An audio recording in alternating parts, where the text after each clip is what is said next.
So hey guys, welcome back to the Anime What Ifs channel. This is a story about what if Naruto lost the Prodigy in the Forest of Death. If you guys enjoy this what if, comment down below. And let me know before I start. Please do support for more awesome content. And leave a like and don't forget to subscribe to my channel. And also share this video with your friends. And check out the description. And check out my playlist. So let's start the video. Chapter 1. A birthday gift that changed everything. Konoha, which we all know as the village hidden in the leaves, the strongest of all the hidden villages. By one look at it, you can tell that this prosperous village is the epitome of peace and tranquility. But one should never judge a book by its cover, or rather, in this case, a village by just a look. It's because deep inside this village lies a darker secret. A secret that would make you think twice about this village.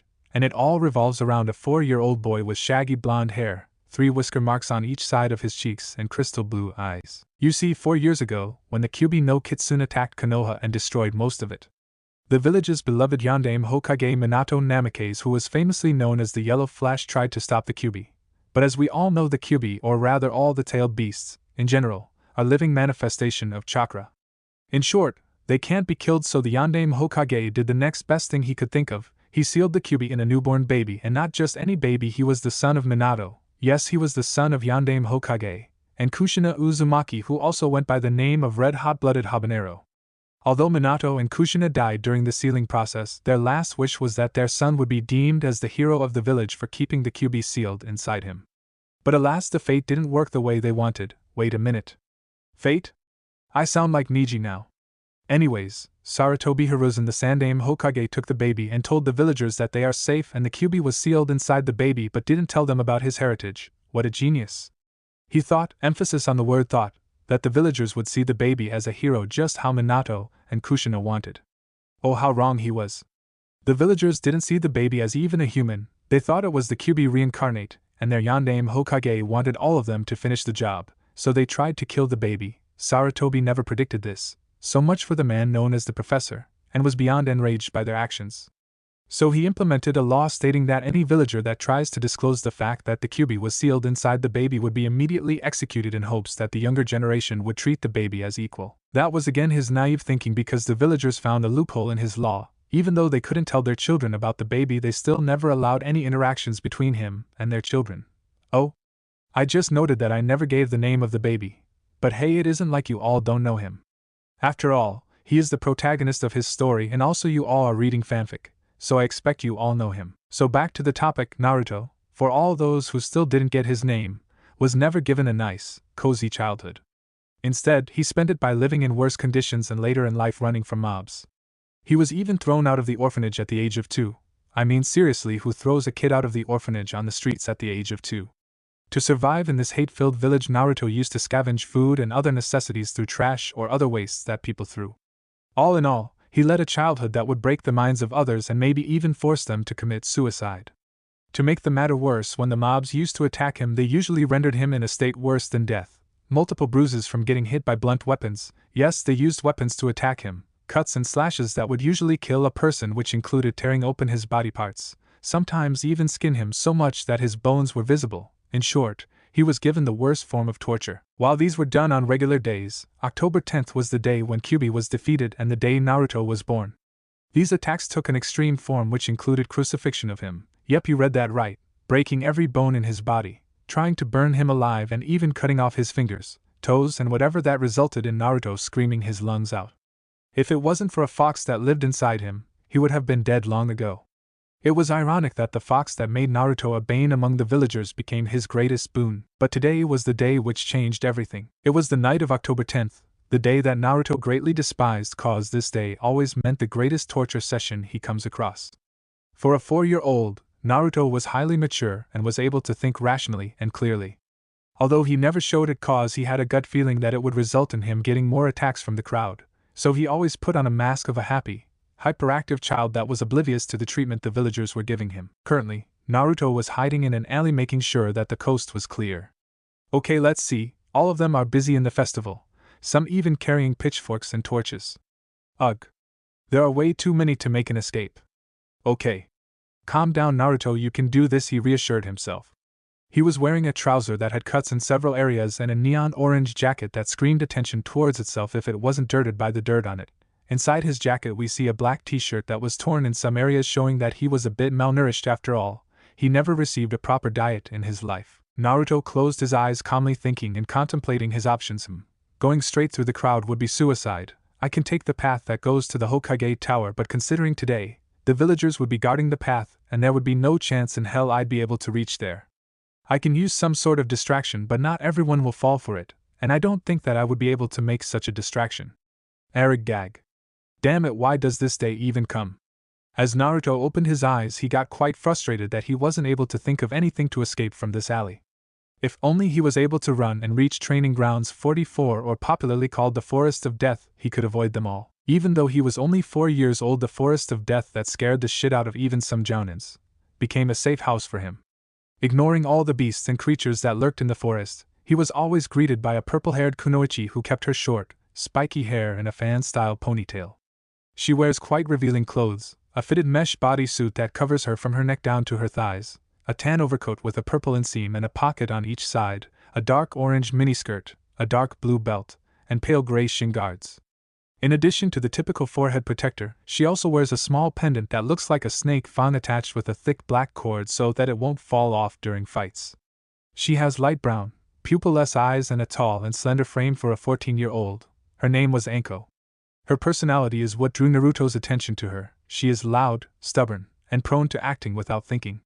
Naruto's masked personality was based on her, and she was one of the few ones who knew how Naruto actually is. The others being the Hokage, Tsuchi-san and Ayam-chan from the Chiraku ramen stand, and the 3 ANBUs that guarded him, Inu, Nico, and Weasel. Yes, he knew the ANBUs guarding him. Naruto didn't understand it, but he knew that somehow his senses are much sharper than regular people. Nevertheless, Naruto always considered them all his precious people, since they didn't judge him like the other villagers and treated him the way a normal child should be treated. Although Anko had a quite unique way of treating him given her personality, she used to tease him with her body, expecting the reactions she wanted but never got most of the time. Well, you can't blame him. After all, he's only 4 years old. Back to the present, Naruto knew that if he wanted to reach the Forest of Death he would have to run past the crowd. After thinking for almost 6 to 7 minutes, he sighed in defeat. Well, time to test out how much I've improved in evading. Although I know it's a suicide mission, I gotta take the chance. After all, nobody is here to help me, he muttered to himself. He knew the ANBUs that used to protect him a few times were not here at this moment, and the Hokage was most probably in his office. Okay, here goes nothing. Anko-chan is probably in the Forest of Death. If I'm lucky I might bump into someone who can save me. Yet as if it would happen, Naruto mocked himself. Naruto came out of his hiding and sprinted with a speed that rivaled a genin. As soon as some villagers saw him they shouted, "The demon's here, kill it! Finally we can finish what the fourth wanted. Make sure he doesn't escape." The shouting was all that was needed to start the game of cat and mouse between the villagers and Naruto, although he knew that getting caught is not an option here. So he used all the strength he could gather in his legs to sprint forward and occasionally avoided a few kunai and other sharp objects thrown at him. Damn it! Why can't they just leave me alone? Naruto muttered as he swiftly sidestepped in the gaps that were between people. As he neared his destination, he had to abruptly skid stop as he saw that there was a large group standing in front of him, and from the outfits of some he knew there were ninjas among them, possibly genins and a few chunins. Shit! I knew it was impossible, but do you really hate me, Kami? Naruto cursed under his breath as he tried to find even the smallest escape route he could find. No use trying to run the demon, you can't escape from us, a random villager said. Just stay there and take your punishment. A genin shouted at him. Finally I can avenge my parents. An enraged man leaped at him with a kunai in his hand. Naruto knew that there was no point arguing with them and asking what wrong he had done. He was too busy finding an escape route. Come on! Come on! Damn it works, you stupid brain. Naruto's mind was working 100 miles an hour just to spot even a single escape route. Then by a miracle, he was able to spot an escape route. But his happiness was short-lived as he properly saw where the route was. Shit. Out of all the things possible, this had to happen. Naruto gritted his teeth. He knew that if he wanted to escape he would have to run past the one that was heading towards him. He knew he had no choice in it, and wouldn't escape without an injury. Well, either this or the whole mob. Naruto sighed and jumped towards them. Ha! So finally you have accepted your fate of dying at my hands. Don't worry, I'll make sure that it will be slow and painful. He screamed in anger as he prepared to slash Naruto. Naruto knew that he had to time it right. If he got even a second late, it would mean game over for him, and he wouldn't accept it, not after giving it his all. For an instant, it looked like time had slowed down for Naruto.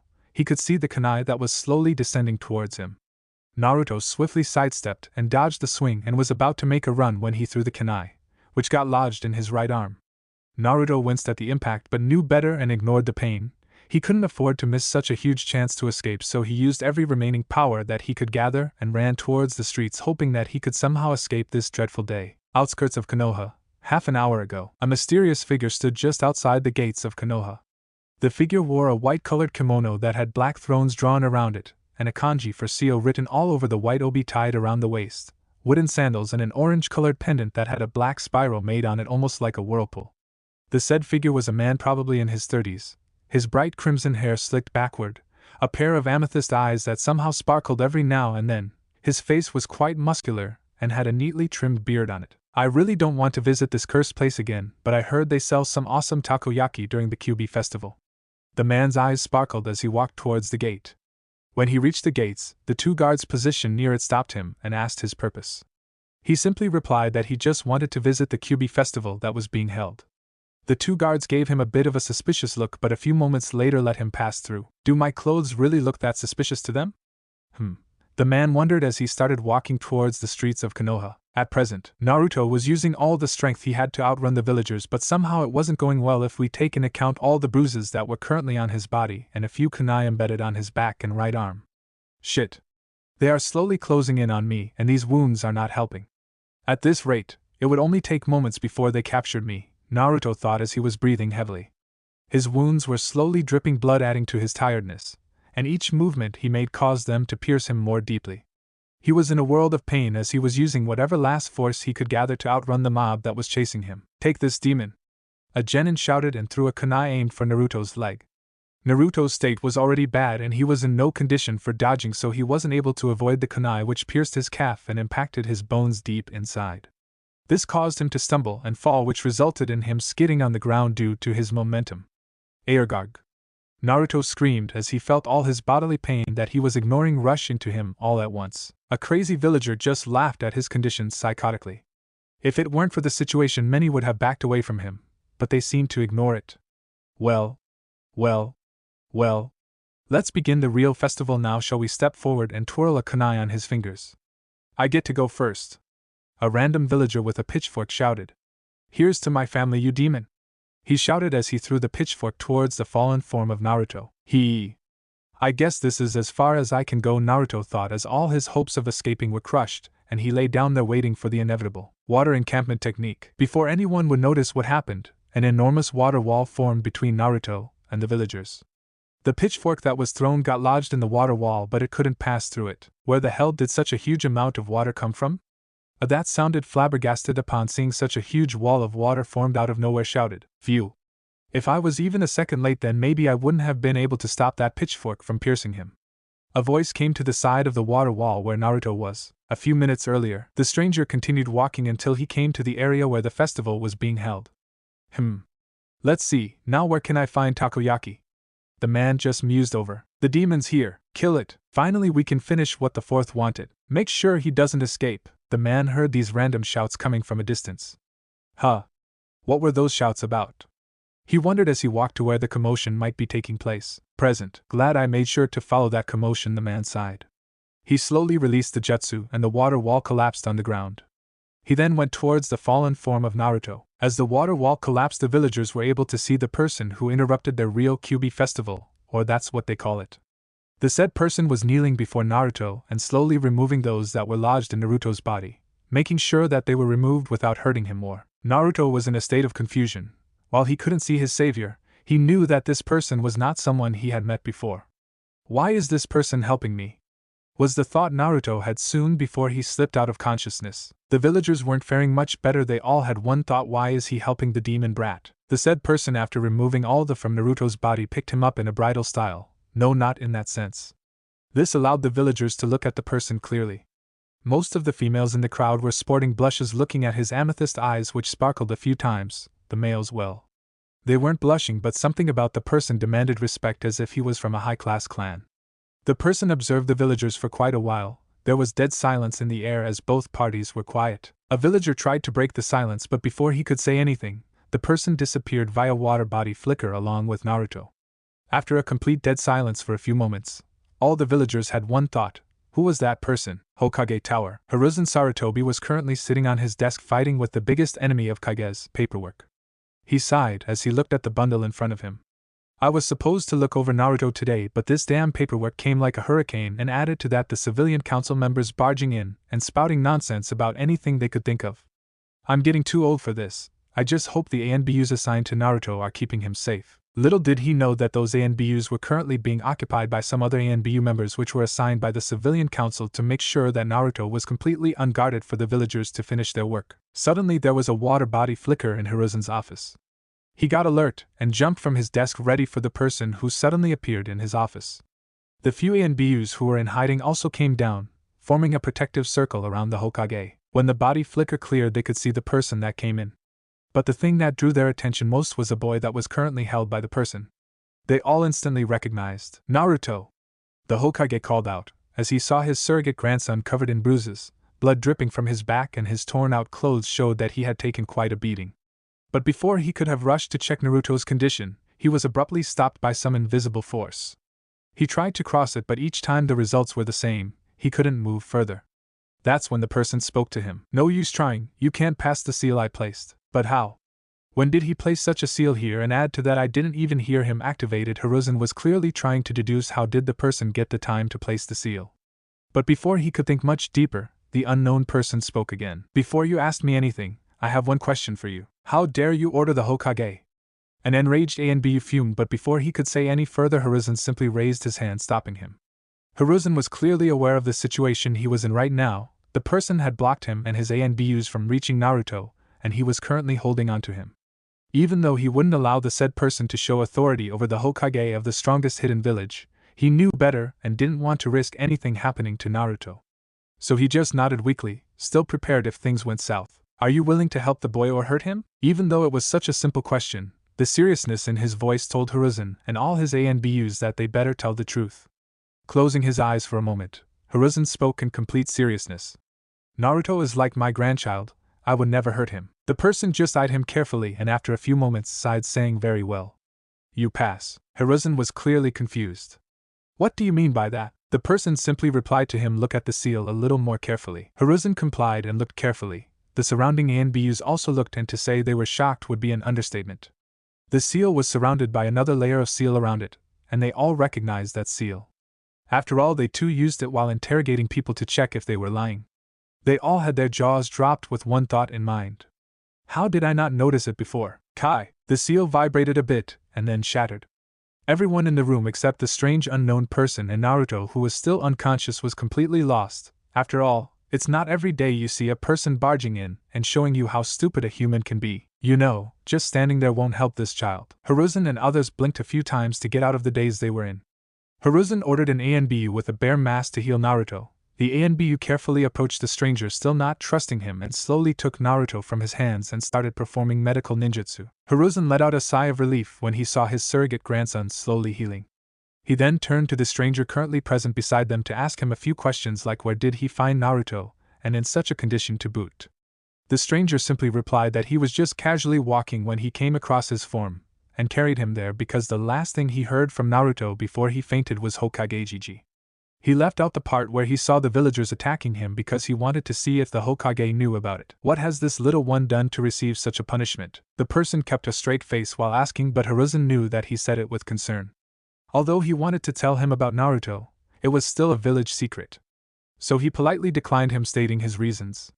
The person was now completely sure the Hokage knew of the situation. The person's face just scrunched up as he said, yeah right, a village secret that allows such a treatment to a child. Hiruzen wanted to protest, but he knew the person was right, so he kept quiet. The person continued further, this is not the first time that such a thing has happened to this child, am I correct? Hiruzen's eyes widened a bit again. He knew this person was not from this village. After all, one couldn't miss a person with crimson hair and such sparkling amethyst eyes. Was it so obvious that one can easily deduce what Naruto went through every day? Hiruzen still asked him on what basis, but got interrupted by the stranger. His body language.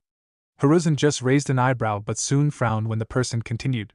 Any child taking such a beating would have broken out crying, but he was way too far from it. It was only a simple answer, but he knew the weight those words were carrying. What have the villagers done to Naruto? Hiruzen bitterly thought. The ANBU healing Naruto's injuries soon finished his work and said to them he's safe now. Hiruzen breathed out a sigh of relief knowing that Naruto was okay. He turned around to thank the person, but he was already taking his leave. Wait! Where are you going? Hiruzen questioned him loudly. Was he really just gonna simply go after all this? My work here is done, so I'm off to eat takoyaki. The stranger replied as he waved his hand. Wait, can we at least know your name? An ANBU called out. Let me think about it. Nah, it's too troublesome, the stranger just nonchalantly replied. At this point, several males of the Nara clan sneezed at the same time. Someone's stealing our mojo, were their collective thoughts. Hiruzen and all the ANBU's sweat dropped a bit. Seriously? Oh, by the way, what's the name of the kid? The stranger asked the bare-masked ANBU that was beside Naruto. Naruto Uzumaki, the ANBU replied. It was at this moment the temperature of the whole room dropped rapidly. Every ANBU and even Hiruzen felt a chill run down their spine. Uzumaki, you say? The stranger's voice became eerily cold as ice. Everyone flinched hearing such a voice. It was as if it promised pain to all those who dare stand against it. The ANBUs that always used to remain calm at every situation were shivering as a killer intent was washing over the whole room. Even the Hokage was sweating quite a bit. The stranger turned around and the eyes that usually sparkled were now hard and cold like a veteran shinobi that has seen wars. Now you'll all answer me truthfully or else it would really end up bad, he said with some venom in his voice. The ANBUs were completely shivering, but they somehow braced themselves. Hiruzen was also ready if a fight breaks out. Very well, I guess I'll have to use force, the stranger said before his fingers glowed bluish in color, and in a blur of hands he created a few seals in the air. Hiruzen's eyes widened seeing it, and before anyone could react he made a half-ram hand seal and whispered Fuin. The seal instantly disappeared from their sight and got attached to each one of them. That was the last thing they all saw before they blacked out. An hour later, Hiruzen groaned as he woke up. What the hell happened? He muttered. He turned his head and saw all his ANBUs lying on the floor. You woke up already? Guess it's to be expected of the Hokage, a voice said to him. Whipping his head at a speed that should have been impossible for his age, he turned around to see whose voice it was. Sitting on the sofa of his office was the stranger with Naruto on his lap. He was gently petting Naruto with dirty and shabby blonde hair, and the look on Naruto's face was completely peaceful. If it wasn't for the situation, Hiruzen would have found this scene quite adorable, but he knew that the said person can't be trusted, especially not after what he just did. Hiruzen tried to stand up but failed, and what's more was the fact that he felt his chakra completely sealed. He looked towards the stranger with a cold gaze. Why are you doing this, and what do you want with Naruto? His voice dripping with malice. Well, first of all, you can relax. I won't hurt you or anyone else here, the stranger replied in a calm, collected voice. Why should I believe you? His voice still contains the same amount of malice. The stranger just smiled a bit. Well, you never had an ill intent towards Naruto, and cared for him just like he was one of your own, so I've no reasons to hurt you. Hiruzen just raised an eyebrow on how did you know that? The stranger just sighed. I'll release the seals on you, but first promise me that you'll listen to me calmly. Hiruzen just took a calming breath. He knew that if the person wanted he could have killed him while he was unconscious. Other than that, something about the person was giving him reassurance that he could trust him. Fine, I'll listen. But you have to explain to me what were those seals you put on us and how did you learn them? The only person who I know was capable of such feat was Mito-sama. The stranger just raised an eyebrow hearing that, and again put his hand in a half-rammed seal and said Kai. The seal on Hiruzen shattered. He could already feel his chakra returning to him. Hiruzen slowly got up and brushed his robe. He then looked at the person again. He had a smile on his face as he slowly petted Naruto, who was on his lap. Hiruzen coughed on his hand to bring the stranger's attention towards him. Well, are you going to answer my question now? The stranger just smiled and said, still brushing Naruto's hair. Well, you see, the seal I put on you all was a simple sleep and memory reading one. Hiruzen was again a bit shocked. There were 2 seals on us. But how can he draw seals with such a speed? And not to mention drawing them in the air just like Mito-sama. But then it came to his attention that the person used a mind-reading seal on them. Hiruzen was about to say something before he got interrupted. Before you ask, don't worry, I didn't see any of your village's secrets. I just wanted to know about Naruto.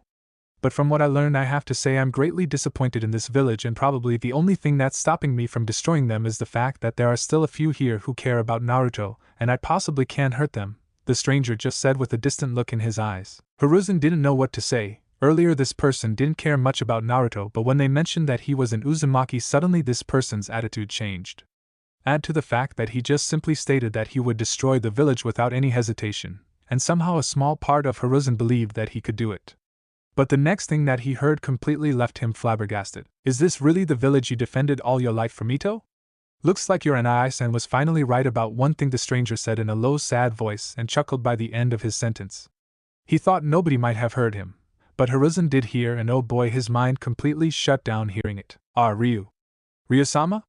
Hiruzen stuttered, his eyes completely wide, and he was down on his knees. The man just gave him a small smirk and said, "You've grown quite a lot from the last time I saw you, Gaki." That was it for Hiruzen. He completely broke down as tears formed in his eyes, seeing the person he admired and greatly respected when he was just a genin. His head bowed down a bit as tears slowly came running down his face. You see, when Hiruzen was just a newly formed genin under the guidance of his Tobirama-sensei, he used to get frequent visits from the first Hokage and his wife Mito Uzumaki Senju. That's how he met his idol Ryu Uzumaki one day. Flashback. Hiruzen Sarutobi was currently avoiding a few kunai that were thrown at him. He had accepted additional training that the first Hokage wanted to give him. But today his wife Mito Uzumaki Senju was giving Hiruzen some training because her husband was currently dealing with the deadly force paperwork. Mito still laughed whenever she saw her husband, the great Hashirama Senju, who always had a calm and collected expression on his face, turn into one of horror whenever paperwork was mentioned. Mito was a very calm and composed individual with a dignified air about her. She had long, bright red hair and large, pupilless eyes. She wore an elaborate, high-collared kimono with the Uzushi-Ogakure symbol on the back of the obi, which was tied around her waist. Her hair was arranged in buns with hairpins in them and 3 clips in the front. She also wore a dark shade of red lipstick and had a rhombus making reminiscent of the strength of 100 seal on her forehead. She also wore tags with kanji written on them in her hair decals. She looked like she was in her early 20s. "You're doing really well, Hiruzen," Mito said to him. "Arigato, Mito-sama." Hiruzen brightened up hearing praise from such a great person. "Alright, let's notch it up a bit, shall we?" Mito calmly said. But before she could say any further, she ducked to narrowly avoid a water bullet thrown towards her. Hiruzen was completely caught off guard by the sudden attack on his sensei. He couldn't even detect the attack until his sensei ducked. He knew that if the attack had been aimed at him, he wouldn't have been able to dodge it. Hiruzen stayed down and didn't engage in combat. Mito's voice brought Hiruzen out of his trance, as he found a hiding spot and just laid low.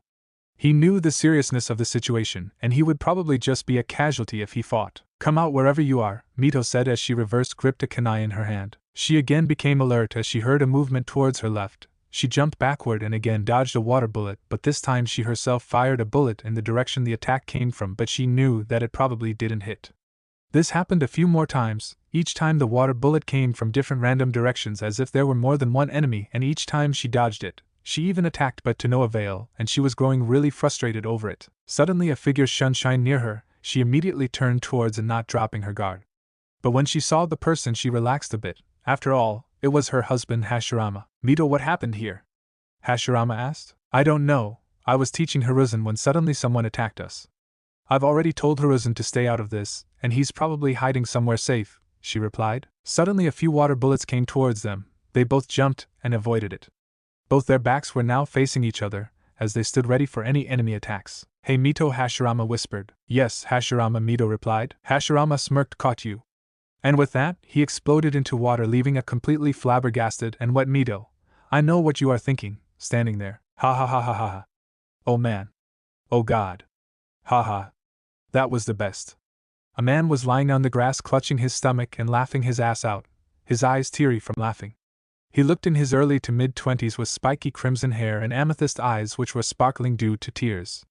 He was wearing black cargo pants that had its end tugged in his military-style boots. He was wearing a red t-shirt and a white coat over it with the insignia of Uzumaki clan symbol on the right side of its chest area. He was also wearing an Uzumaki pendant on his neck. As soon as Mito saw the person suddenly hit her, she was played. Her left eye twitches violently and all her calm and composed personality went down the drain. Her free hair rose and waved violently as her chakra swirled around her. She closed her eyes and balled her fists, slowly bringing them up near her face. Baka and Isayan. She roared and charged towards him with an intent to completely end her brother's life once and for all. At a distance, Hiruzen was watching everything with a variety of expressions on his face. He was amazed seeing Mito-sama completely dodge those fast water bullets without breaking a sweat. He then got a bit worried as he saw a shunshin take place near her, but it was soon turned to one of relief and joy seeing that the person was none other than the first Hokage. He was expecting both First and Mito-sama to take on the enemy easily but was left flabbergasted as First exploded into water completely drenching Mito-sama. He then heard laughing coming from a distance, and saw a person on the grass laughing like there was no tomorrow. Lastly, he could help but form a large sweat drop at seeing Mito-sama completely losing her cool and chasing around the person who was strangely still laughing. Is that really Mito-sama? Hiruzen couldn't help but ponder, never really seeing her lose her cool like that. Hell! He actually thought that she could never lose her cool. A few moments later, Hiruzen was sitting nervously on the grass taking occasional glances at Mito, who was huffing and mumbling something about a stupid brother. The stranger was currently tied on a wooden post with some explosion tags around him. I think maybe those seals are just overkill, Hiruzen thought with a sweat drop. Oh come on, is this the way to treat your Onii-chan?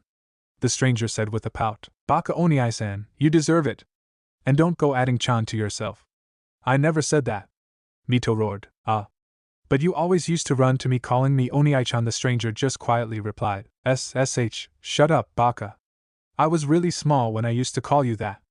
A now red-faced Mito fumed with embarrassment. So you don't love your Onii-chan? The stranger teased. No, I didn't, Mito immediately replied but fumbled a bit. The stranger smirked in his mind. He knew that she was just saying that, but deep inside she cared for her brother. But given his playful nature, he still played along, so he put up a sad frowning face and dejectedly said, oh then that means… Boom! Without any warning of any sorts, the explosion seals blasted, completely decimating the wooden post. The stranger was on, leaving no signs of him. Hiruzen was completely left speechless. He knew Mito-sama was angry, but did she really just kill him? And if he heard correctly, then he was her older brother, which made him feel much bitter. Is she really this cruel? I mean, it was just a prank, right? Hiruzen turned his head to see her, but instead of seeing a collected person, he saw that her whole body was trembling and tears spilling from her eyes, her lips shaking, no words coming out of them. He then realized that such a kind and caring person like her could have never done such a thing. She was equally if not more confused like him, and from just looking he could tell that she was suffering more. Mito was completely stunned the moment her mind stopped working. She knew that she never activated the seals, so how did they explode? She knew she would have never done such a thing to him even if he was irritating and a complete goof. For Kami's sake she was his sister, and even though she never admitted to him, she really cared for him. But you killed him, didn't you? A part of Mito's mind screamed at her. She wanted to deny it, but the truth was in front of her. The blast would have surely killed anyone in it, and her brother was tied just at the center of it. Maybe if he wasn't tied he could have survived it. Another part of her brain cursed her. Even though she was a sensor type, her brother was never detectable. Even the strongest sensor types could never feel his presence. He never really used it for anything bad and simply pranked people with its help. But right now every passing moment was increasing the guilt on her. She really hoped that she could just detect even the smallest bit of his presence to know that he might be alive. Please. Please. Please. Be safe. Onii-chan, Mito cried and used all her power just to trace her brother's presence. Why are you trying so hard? Accept it, he's dead. And it's all your fault. Her mind was screaming and breaking her with each word.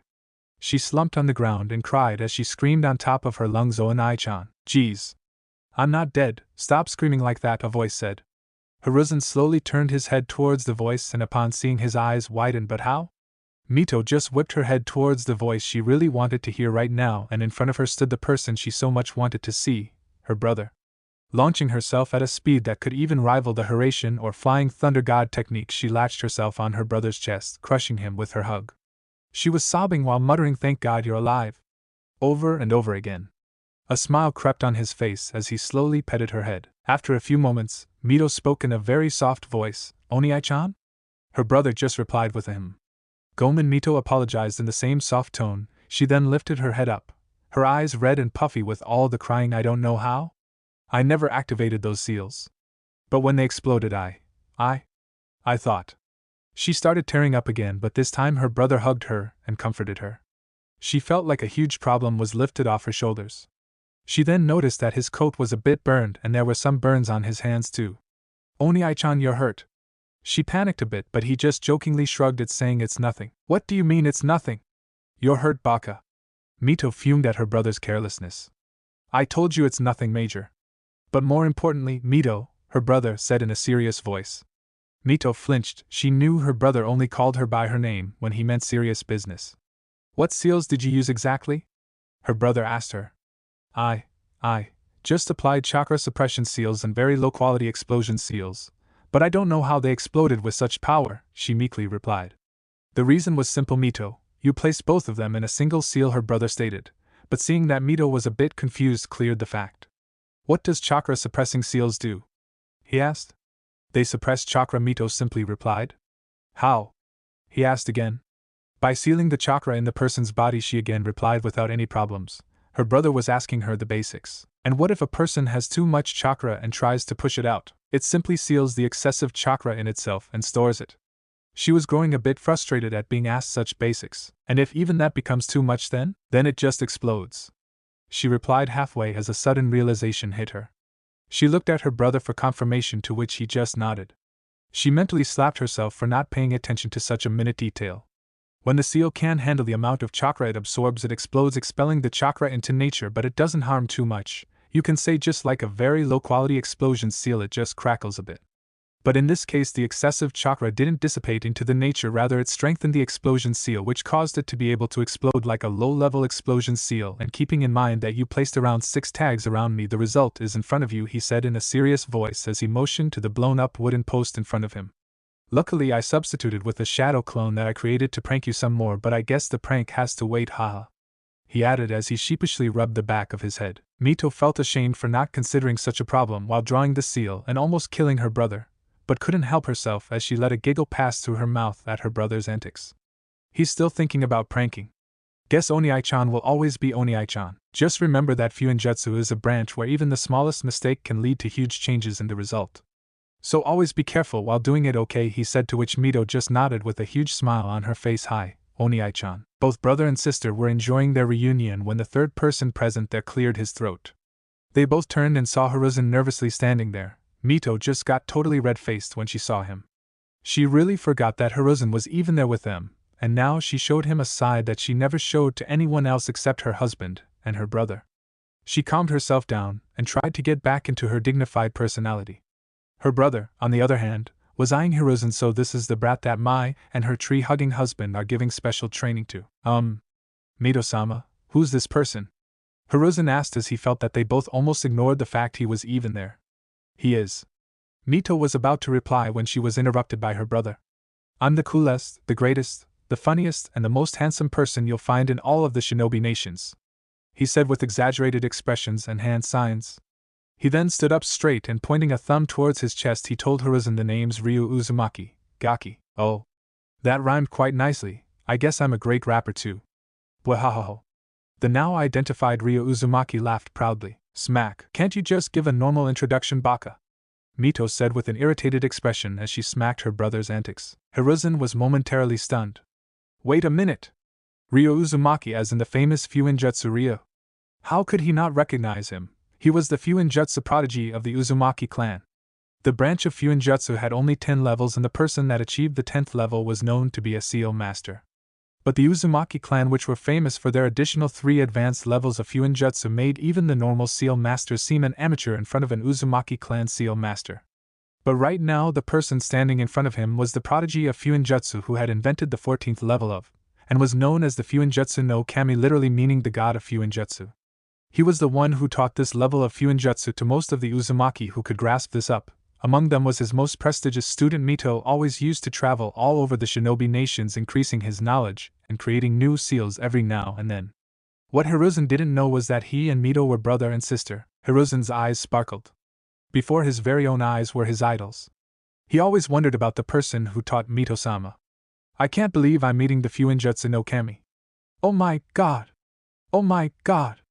Hiruzen squealed like a high school girl seeing her senpai.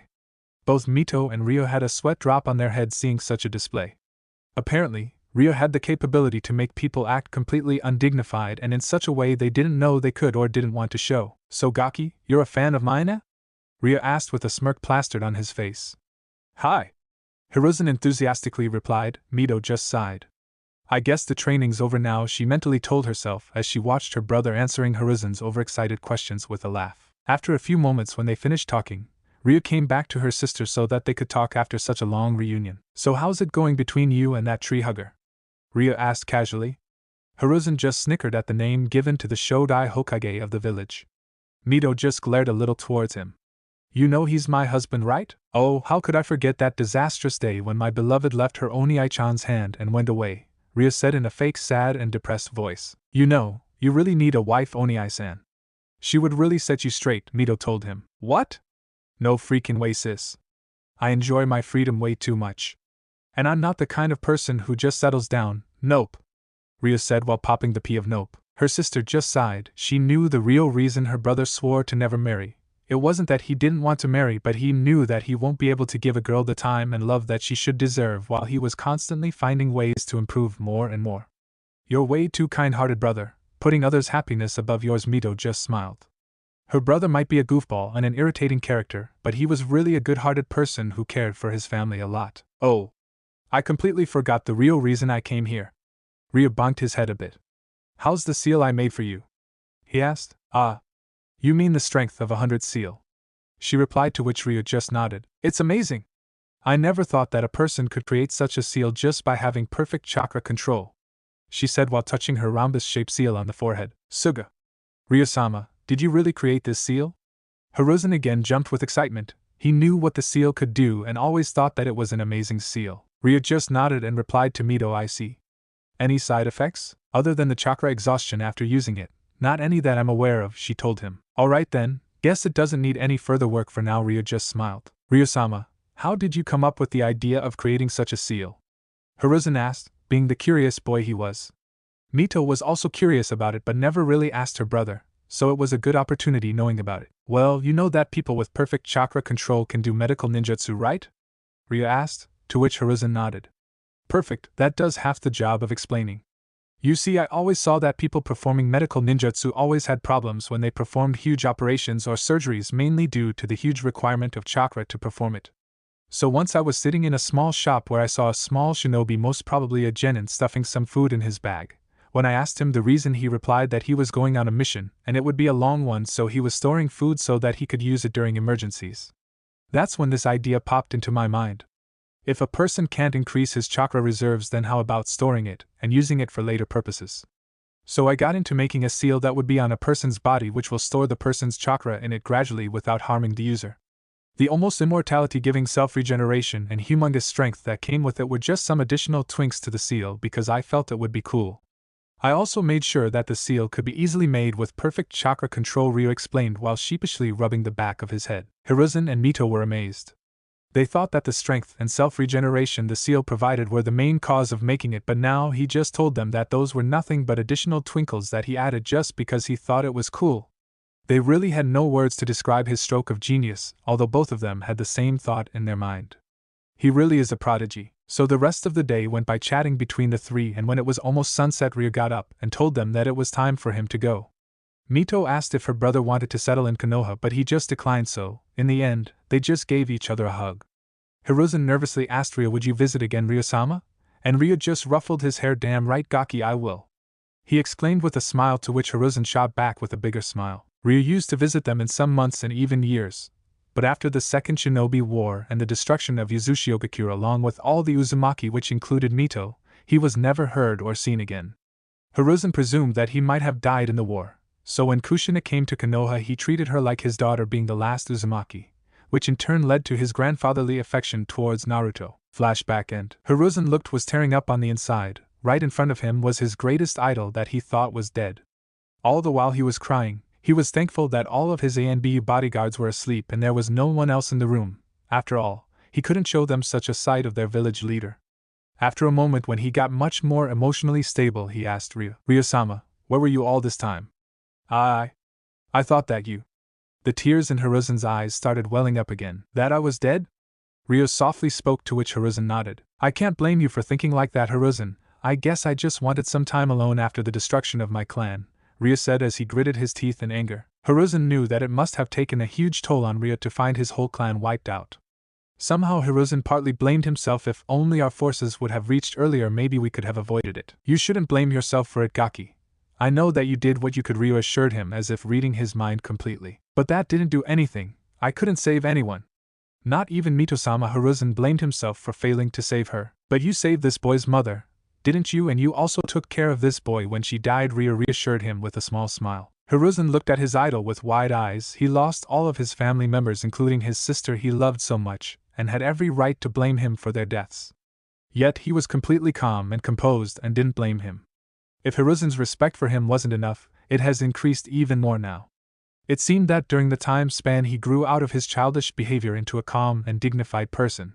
Although he didn't look as if age took a toll on him due to Ryosama's Fuinjutsu, it's not hard to imagine him doing such an impossible task, Hiruzen thought. Hiruzen, can I ask something from you? Hiruzen's eyes widened at the question. Of course. You can take whatever you want, Ryosama, he answered diligently. After all that has happened, this is the least he could do to lessen the guilt. I want Naruto, Ryo stated. Hiruzen froze for a moment. It wasn't that he didn't expect him to take Naruto with him, after all he's his family, but his grandfather instinct still bugged him a little. It's not that I don't approve of it, but why Naruto, Ryosama? Ryo just sighed and looked at Naruto's sleeping form. I'm finally ready. Ready for what, Ryosama? Hiruzen asked, now a bit curious about it. All I've done in life was to make Fuinjutsu better and better. I even ignored my family for its sake, thinking that I'm doing them good by improving what we're good at, and the result was that I wasn't there when my family needed me the most. If I was there, maybe things would have been different, he said while gritting his teeth a bit. But now I won't repeat the same mistake twice. I'll make sure Naruto learns the way of Uzumaki, and becomes the heir to my legacy. Now, this statement blew Hiruzen's mind. He never expected this. Ryosama teaching Naruto and making him the heir to his legacy would make him a force to be reckoned with. I'll not only teach him the 15 levels of Fuinjutsu, but he'll also learn the infamous 16th level of it, Ryo said with a small smirk. Hiruzen's eyes went wide as dinner plate's 16th level. He screamed. He had surely heard that Ryo created the 14th and 15th level of Fuinjutsu, which he taught to many Uzumaki and even Hiruzen, although he could only learn till level 13, as the ones created by Ryo were apparently harder than one would expect. But now he was telling him that he created another level in it. Well, yeah. I mean, you seriously didn't think I was doing nothing all these years, do you? But I have never heard about the 16th level, Hiruzen said in a confused voice. Well, that's because no one other than me and soon Naruto knows about it, Ryo replied a bit sheepishly. Wow, a level of Fuinjutsu that would be unique to him. Damn, I'm a bit jealous of you, Naruto, Hiruzen's curious mind thought. Well, looks like our little star is waking up, Ryo said with a small smile as Naruto stirred in his sleep and slowly fluttered open his eyes. As Naruto slowly woke up, the first thing he did was his Hokage. But how did I get here? The last thing I remember was a strange person who helped me. Ugh, hi. This headache, he thought as he clutched his head. It then came to his notice that he was sitting on someone's lap. Turning his head upwards, he saw the same person that saved him looking down at him and smiling. He then turned towards his Hokage and asked him, Gigi, who's he? As he pointed his thumb in the backward direction. Hiruzen wanted to scold Naruto for not behaving respectfully when Ryo just laughed at his antics and replied to him, I'm your present, Naruto. Naruto looked at him with confusion on his face and asked, present? It's your birthday today, isn't it, Naruto? Ryo asked, to which Naruto replied with a nod. So your Hokage here asked me to train you into a shinobi, Ryo said with a nice smile. Naruto beamed up at that and asked his grandfather. Really, Gigi? Will this person really train me so I can become a ninja? Hiruzen just looked towards Ryo for confirmation, to which he nodded, so he just sighed and told Naruto that it's true. Naruto excitedly jumped towards Hiruzen while repeating thank you all over again. He then faced Ryo and asked, What's your name, mister? My name's Ryo Uzumaki, but you can just call me Ryo-sensei, he replied with a smile. You, Uzumaki. Naruto's eyes widened at the thought of seeing a person with the same family name as him. Ryo saw this and instantly recognized that expression, so he just cleared his doubt. It is exactly what you are thinking of, Naruto. I'm from the same clan you belong from, and don't worry, I'll teach you all about our clan from its history to its techniques. Naruto was now flabbergasted. He not only met an Uzumaki, but he was told that he belonged to a clan. He wanted to ask more about it, but Ryo just raised his hand and said in an authoritative tone, the questions can wait, Naruto. But right now I want you to pack up your belongings because we are leaving in an hour. And with that said, he shined with Naruto to the location towards Naruto's apartment, which he learned from Hiruzen's memory. After they left, Hiruzen just sat there sighing. Looks like things are now getting better for you, Naruto, he said with a smile. His head turned towards his sleeping forms of A and Bus. I'm getting too old for this. Chapter 2, The Price for Power. When they arrived at Naruto's apartment, Naruto quickly went towards his room to pack up for the trip as instructed by his sensei. Ryo followed him slowly, taking in the condition of the house Naruto lived in. Even though he had seen everything in Hiruzen's memory, he still felt angry seeing it in person. The walls of his apartment were stained with writings such as Die Demon, Go Away Monster, kill yourself, and many other curses that a small boy should never read or hear at such an age. So much for being called as the greatest of all the hidden villages. They are nothing but a bunch of child beaters. TSK.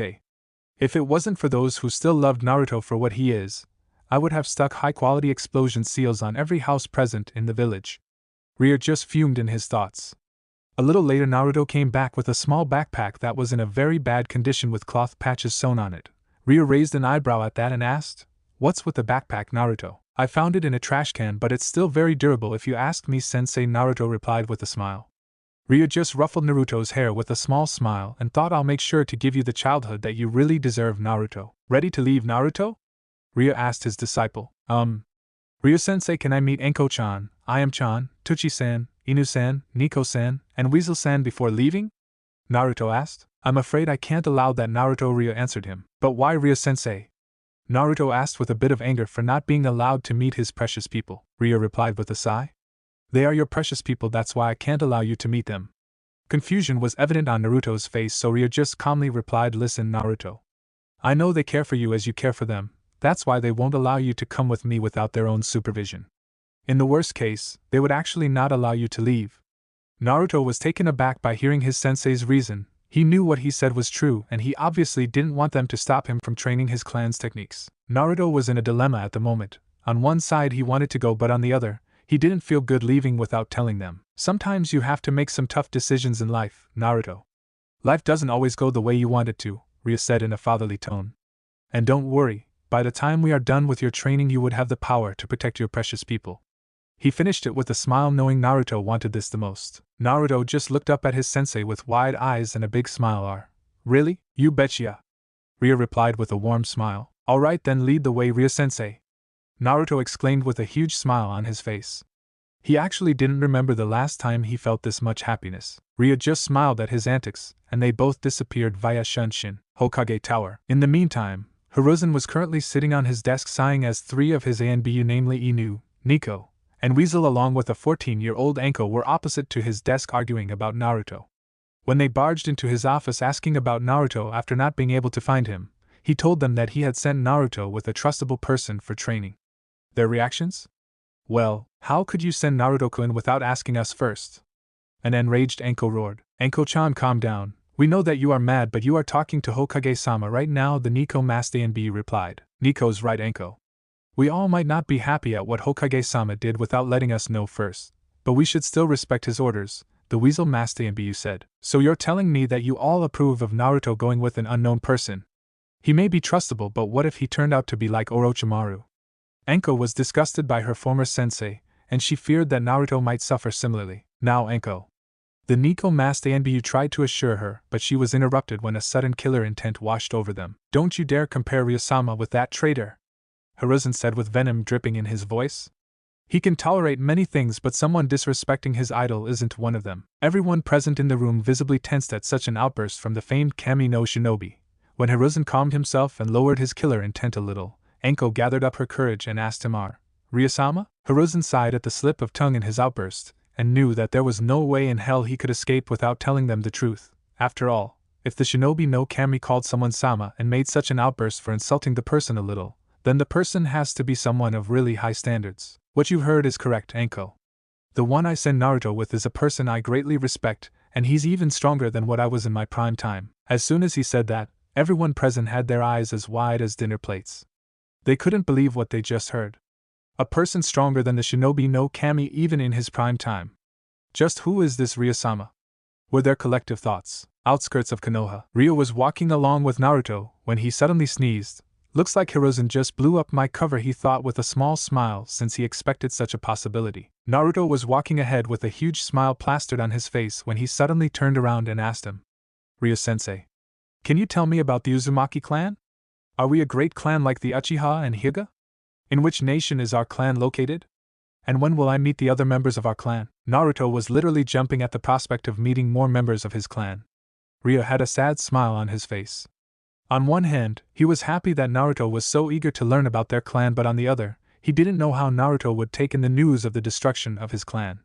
So Ryo just sighed, deciding to start from the beginning. The Uzumaki clan was a prominent clan in Yuzushiogakure. Ryo started but was interrupted by Naruto asking in a confused manner, village hidden by whirling tides? Yes, Naruto. It was the shinobi village of the land of whirlpools, Ryo answered. Naruto was getting more and more puzzled hearing names that he had never heard. Ryo sighed at that. It's gonna take a lot of explaining. A few explanations later, Suga, Naruto said with amazement after hearing the history of his clan leaving the destruction part. I can't believe I belong to such a great clan. A clan feared for its great mastery in Fuinjutsu. And what's more, the first Hokage's wife was also an Uzumaki, and not just any but your little sister, Naruto said to Ryo while beaming with pure happiness. After all, it's not every day that you learn that you belong to a really great clan that founded Konohagakure along with the Senju clan. Also for the fact that his sensei was called the Fuinjutsu no Kami, the Prodigy, who made the 14th and 15th level of Fuinjutsu. But after a while, something clicked in Naruto's mind. Sensei. You said that you were the elder brother of Mito-sama, but you don't look that much old? Ryo gave him a sad smile and undid his kimono so that the upper body was visible. Naruto was shocked to see that his torso was completely covered by an array of seals, which made it look like his torso was painted black. Sensei, what's all this? Naruto said with a shaking finger pointed at his torso. This is my greed, Naruto Ryo replied as he slowly put back his kimono. What do you mean, Sensei? Naruto said with a confused look. It is exactly what you heard about Naruto. I'm an irregularity. I was so much into improving Fuinjutsu that I didn't want old age to take my life. I searched every nation, every village and even clans just so that I could find a way to never age. In the end, I finally succeeded and gained immortality, Ryo told Naruto with disgust in his voice.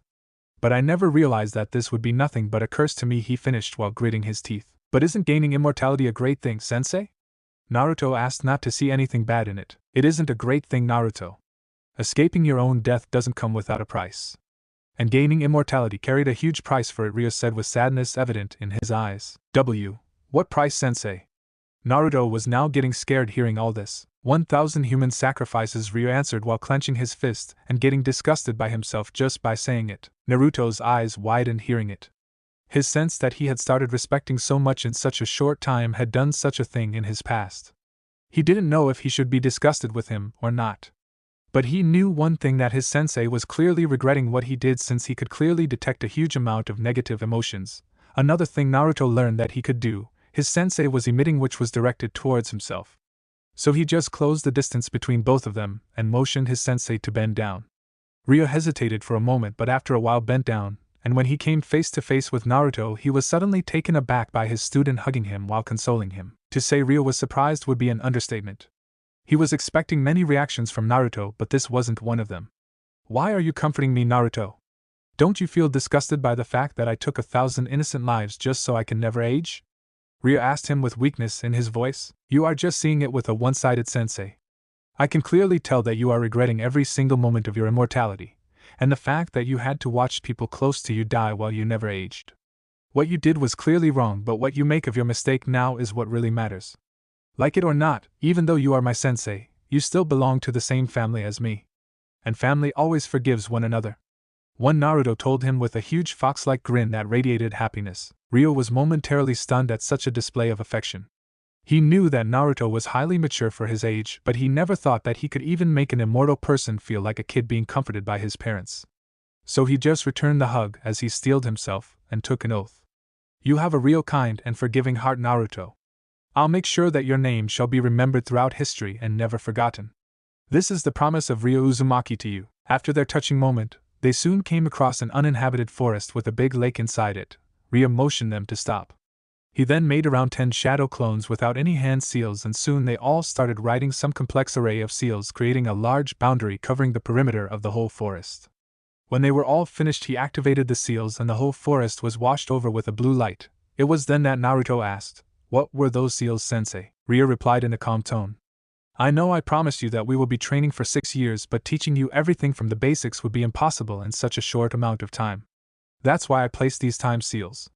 The area enclosed in it will work at a 2-to-1 time ratio, in simpler words. That's when Naruto interrupted him. 2 seconds in this area would be 1 second in real time, and 6 years in real time would be 12 years in this forest. Ryo smiled as Naruto understood his plan and nodded to him, while Naruto was jumping, saying Fuinjutsu is so cool over and over again. But once again he realized something. But Ryo-sensei is about aging. It means if I spend 12 years here, then wouldn't I be around 16 instead of 10 when I return? Ryo was impressed that Naruto figured out such a thing without his help. Most people would have ignored it, but Naruto caught this up. If he continues to see every detail in seals like this, then I have no doubt that he will even succeed me. You are correct about Naruto. Time seals do have that disadvantage, but not the ones created by me.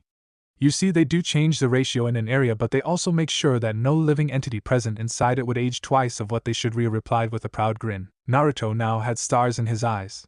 Sensei's so cool. But a doubt again popped in his head. But what if someone enters here? Bah. You don't have to worry about that. No one can enter here without my permission, I've made sure of it.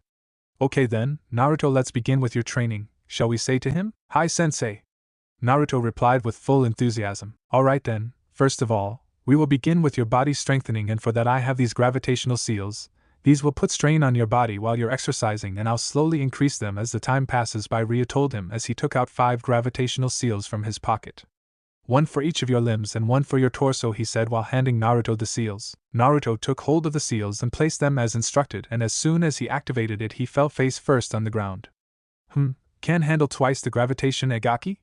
Ryo spoke in a teasing manner. Naruto slowly got up using all his strength and said with a voice filled with determination, I can easily handle this much. Ryo just smirked at him. Alright then, do 100 push-ups, 100 sit-ups, 100 squats and 10 kilometers running around the area. Naruto obliged and started training, but at some corner of his mind he thought, why do I feel like Sensei's training regime is just a rip-off from somewhere? By the end of the day, Naruto was completely tired. His muscles were sore and screaming in pain, but he somehow completed all the exercises his sensei told him. Very good, Naruto, now have your dinner and take some rest after it, Ryo told him as he unscrewed a tent and some food. Arigato sensei, Naruto said and sat down to eat his food. Itadakimasu, Naruto exclaimed and started gulping down his food. Ryo smiled at his antics just like an Uzumaki. A week later, Naruto was doing his training without breaking a sweat. Currently, his gravitational seals are at level 1. During the 2 weeks, his sensei taught him about chakra and how one uses it to perform. Okay, Naruto, you can stop for now as we'll be adding chakra control exercises since your chakra coils are still developing, Ryo told him and handed a leaf in his palm. Naruto just waited for his instructions. Now I want you to make the leaf float using your chakra. The higher and longer you make it float, the better. We'll then move on to other exercises such as tree walking and water walking, Ryo said. Naruto had seen many shinobi in Konoha perform these exercises, so he didn't question and started doing the exercise. A month later, currently, Naruto was walking on water while balancing a kunai on the fingertips of both his hands. Naruto was learning things at a very rapid rate. His chakra control was rivaling A, and his gravity seals were currently at level 3. Even Ryo was worrying a bit seeing Naruto's growth, and people said I was a prodigy. I thought chakra control would be difficult for him, keeping in mind not only the huge amount of chakra we Uzumaki have but also the fox residing in him. Even Mito had to work harder than him to perfect her chakra control again when she became the foxes. During the 2 months of training, Ryo found out that Naruto was a kinesthetic learner, which meant that Naruto learned things faster when doing it physically rather than mentally. After completing the water walking exercise, Naruto said to Ryo, I'll be heading for my body strengthening now, sensei. Ryo caught the change in his tone like something was bugging him. Is there something you want to talk about, Naruto? Ryo asked with a bit of concern in his voice. Naruto just sighed as he turned towards his sensei. He knew he couldn't lie to him, so he just told him what was bothering him. I have a feeling that you didn't tell me everything about our clan. Like you are hiding something from me. And why do you feel like that, Naruto? Ryo questioned him with a raised eyebrow. Well, what you told me about our clan was before the Second Shinobi World War. But you never really tell me anything about our clan during the war or after it. Ryo was a bit stunned at this. He never expected that Naruto would find out that he didn't tell him everything about their clan. Looks like not only has his muscles and chakra control has improved, but also he is getting smarter and is gaining a more analytical mindset. Very well, I think he's ready to hear all about our clan. Your assumption is right, Naruto. I didn't tell you the whole story about our clan. Since everything changed during the Second Shinobi World War, Ryo said with distant eyes as Naruto sat down to listen to the full story about his clan. During that time I had recently gained immortality, and was brimming with joy to uncover deeper secrets about Fuinjutsu. The war didn't interest me as I was too busy to pay attention to it, and I knew that my clan would easily handle anything. What I never predicted was that there would be a combined attack from Kumogakure, Iwagakure, and Kirigakure on our clan. Our clan was outnumbered by a huge margin. For every single Uzumaki there were 100 enemies. Hearing this, Naruto's eyes widened, Even though he had never gone to war or had never fought with a shinobi before, he knew that fighting with such a large disadvantage is nothing but suicide. He was already breaking up on the inside, knowing that the result of the war was not good. The war waged on for 3 days continuously, but alas, our clan lost, which resulted in its destruction. Ryo finished it with sadness evident in his voice. Naruto wasn't faring any better. He was just told that the clan he so much wanted to meet was already destroyed. All his hopes for meeting his clan, his family, were completely turned to dust. Tears were welling up his eyes. He wanted to cry, but he can't show weakness here. Ryo saw that Naruto's hopes were completely crushed, so Ryo just told Naruto something that lifted his spirits up. Ryo saw that Naruto's hopes were completely crushed, so Ryo just told Naruto something that he hoped would lift Naruto's spirits up. Even though our clan lost, they still did a good number on the enemy. We decimated about 85% of them, and the remaining ones fled once the reinforcements from Konoha came. Ryo said while feeling proud. Even though his family lost that day, they still lived up to their reputation of the most feared clan in all of the shinobi nations. And just like Ryo hoped, it worked like a charm on Naruto. Even though he was sad that his clan was destroyed, he felt immensely proud knowing that they still did a huge number on them despite the disadvantage. My clan is really badass, he thought with a giggle. Hey Naruto, Ryo asked with his eyes fixed at a distance. Yes, sensei? Naruto replied with a weak voice. Do you hate all those villagers that destroyed our clan, or Konoha for not reaching there on time, or even me for not being there when our clan needed the most? Ryo asked. He knew that he shouldn't be asking about such things to Naruto. He's only a 4-year-old for Kami's sake. But Ryo wanted to know just what his disciple was thinking, because he would never want Naruto to walk a path of hatred. Naruto was completely silent. He had his eyes closed and was currently in deep thought. Ryo didn't say anything either. He knew that Naruto needed time to think it through. After a few moments, Naruto slowly opened his eyes and with a long sigh, he started. Honestly, I don't know about it. Although I'm angry with them and even with you a little bit, sensei. But it's all in the past now, and with time comes changes. People change, sometimes for the better and sometimes for the worse, but that doesn't mean that we should just judge them without understanding their situation first. There is always more than what meets the eye, just like you, sensei. I know that you might have made some mistakes in the past, but you changed and repented. So I guess others also deserve another chance. And it's not like my whole family is gone. There might be a few that escaped and are hiding. I just have to find them. Ryo just shook his head, smiling. Such a mature mind at such an early age. You really are the biggest prodigy I've ever seen, Naruto. I guess the time's right now. Come on, Naruto. Time for you to meet an old friend of mine, Ryo told him as he started walking back to their tent. Naruto seemed a bit confused at that but followed. On the way, Ryo told Naruto about his parents, and to say that he was shocked would be an understatement.